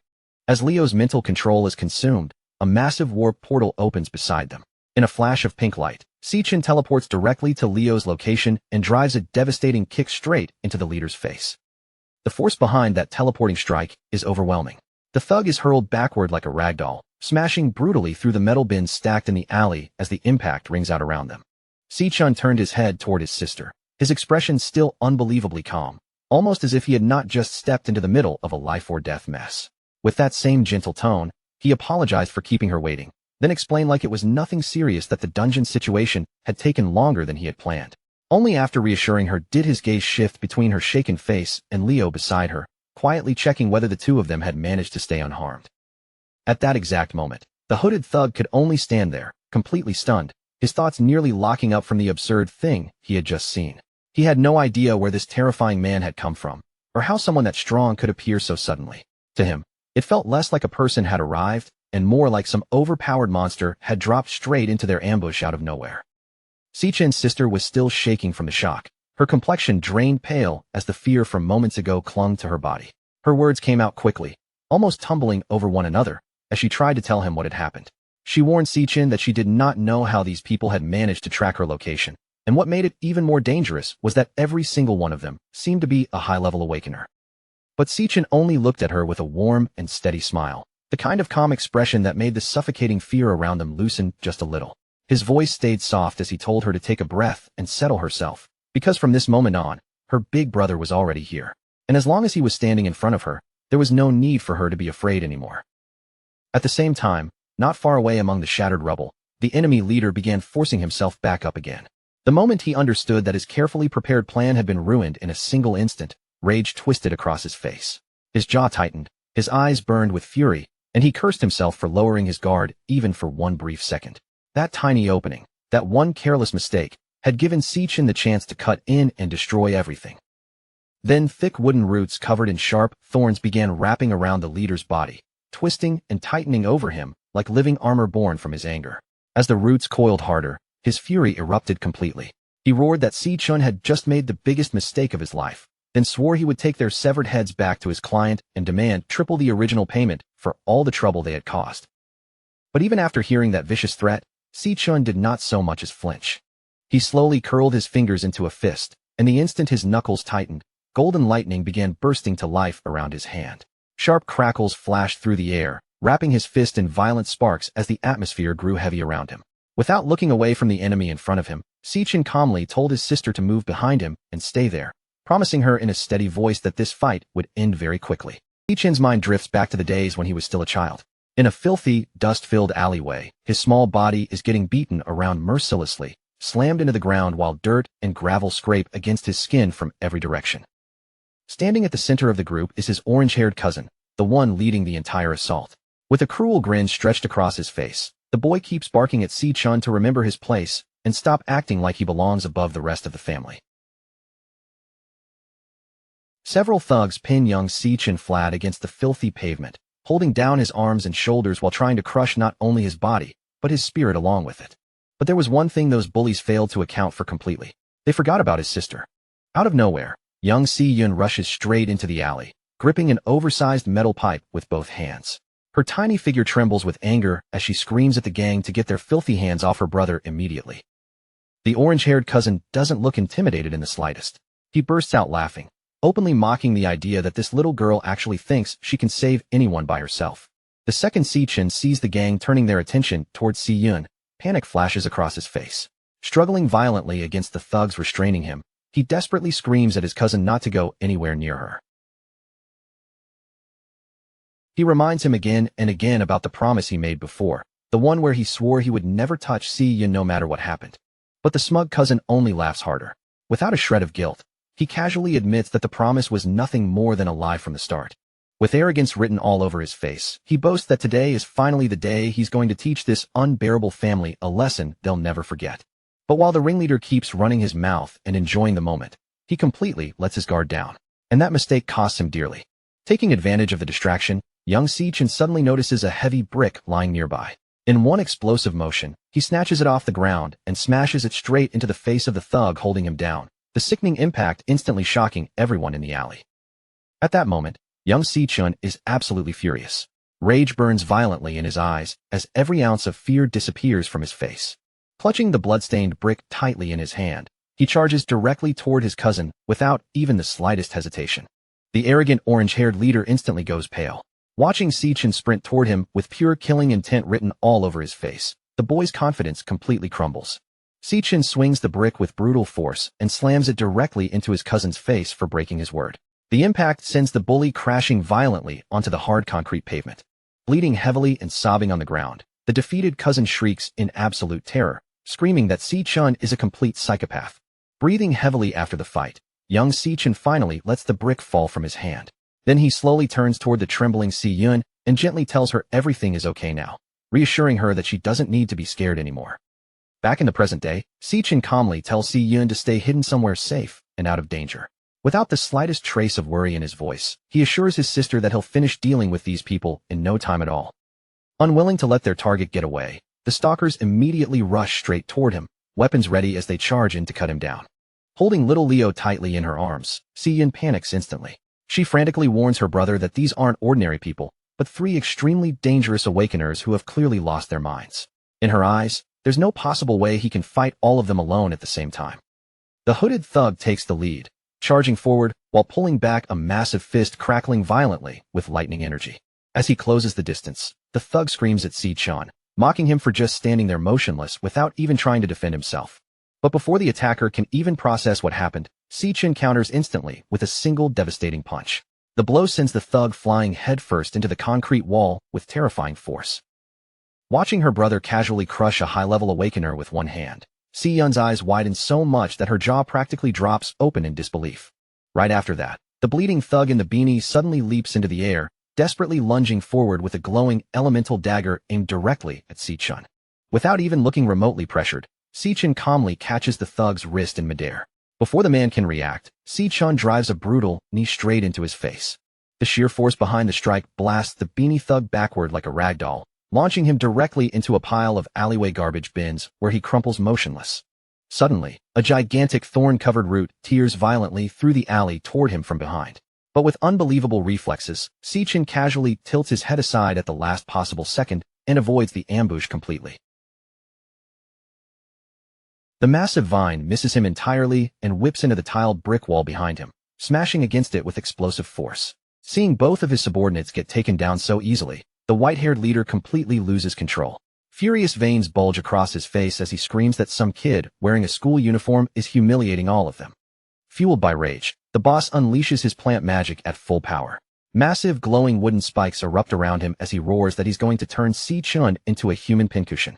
Even facing the overwhelming barrage, Si-chun remains perfectly calm. Using his absurd speed and godlike agility, he slips through the storm of razor-sharp vines effortlessly, weaving between every deadly strike without receiving even a single scratch. Then, in one smooth and fluid movement, Sichin suddenly bursts through an opening in the defenses and closes the distance in an instant. The white-haired boss is horrified beyond belief. Panic floods his face as he screams that this shouldn't even be possible, unable to understand how anyone could move that fast. Watching her brother completely dominate the fight, Sichin suddenly realizes something important. She almost forgot that Sichin didn't merely pass his graduation combat exam by luck. He absolutely crushed every single competitor there. Sichin calmly pulls back his fist before driving a crushing punch straight into the leader's jaw, making it painfully clear that he exists on an entirely different level from the rest of them.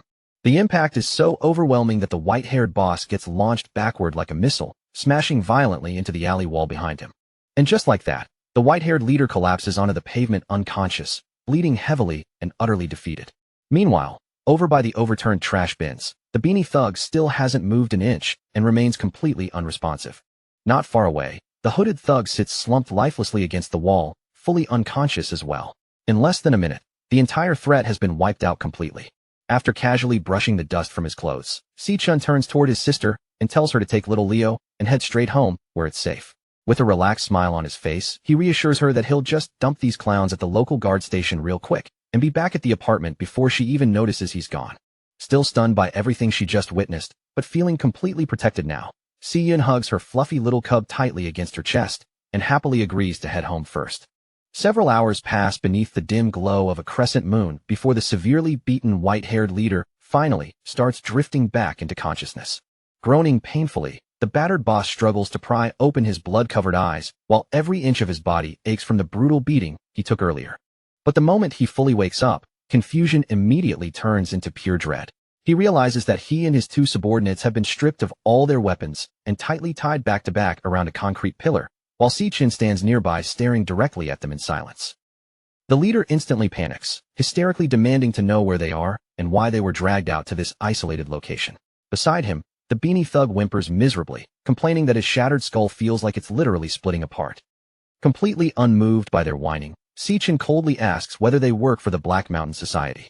Knowing people like them never move unless someone is paying, he directly demands to know who hired them to kidnap his sister. The battered white-haired boss only lets out a bloody chuckle and refuses to answer. With arrogant defiance still lingering in his eyes, he explains that in their line of work, snitching means death, so there's no chance he plans on opening his mouth. Sichin didn't even bother reacting to their threats. His expression stayed completely calm, like none of this was worth getting worked up over in the first place. Looking at the mercenaries standing in front of him, acting tough and refusing to cooperate, he simply let out a quiet sigh. Since they were so determined to make things difficult, then fine, he'd deal with them the hard way instead. The very next second, a sinister wave of energy suddenly burst out around Sichin's body. Thick black aura twisted violently through the air like a living storm, spiraling around him in dark layers as the system rapidly activated a class transition. The atmosphere instantly turned heavy, and even the surrounding mercenaries could feel an unsettling pressure creeping into their minds. A cold system notification rang out soon after, confirming that the class switch had been fully completed. Standing there within the swirling darkness was Sichin's true form, the terrifying level 25 Phantom Sorcerer. The moment the title appeared, the entire mood of the battlefield shifted completely, as if something far more dangerous had just awakened right in front of them. Now armed with horrifying psychic abilities like Soul Rest Enigma and Ripple Hell, Sichin slowly raised his gaze toward the mercenaries ahead of him. Dark mental energy quietly spread outward from his body, making the air itself feel suffocating.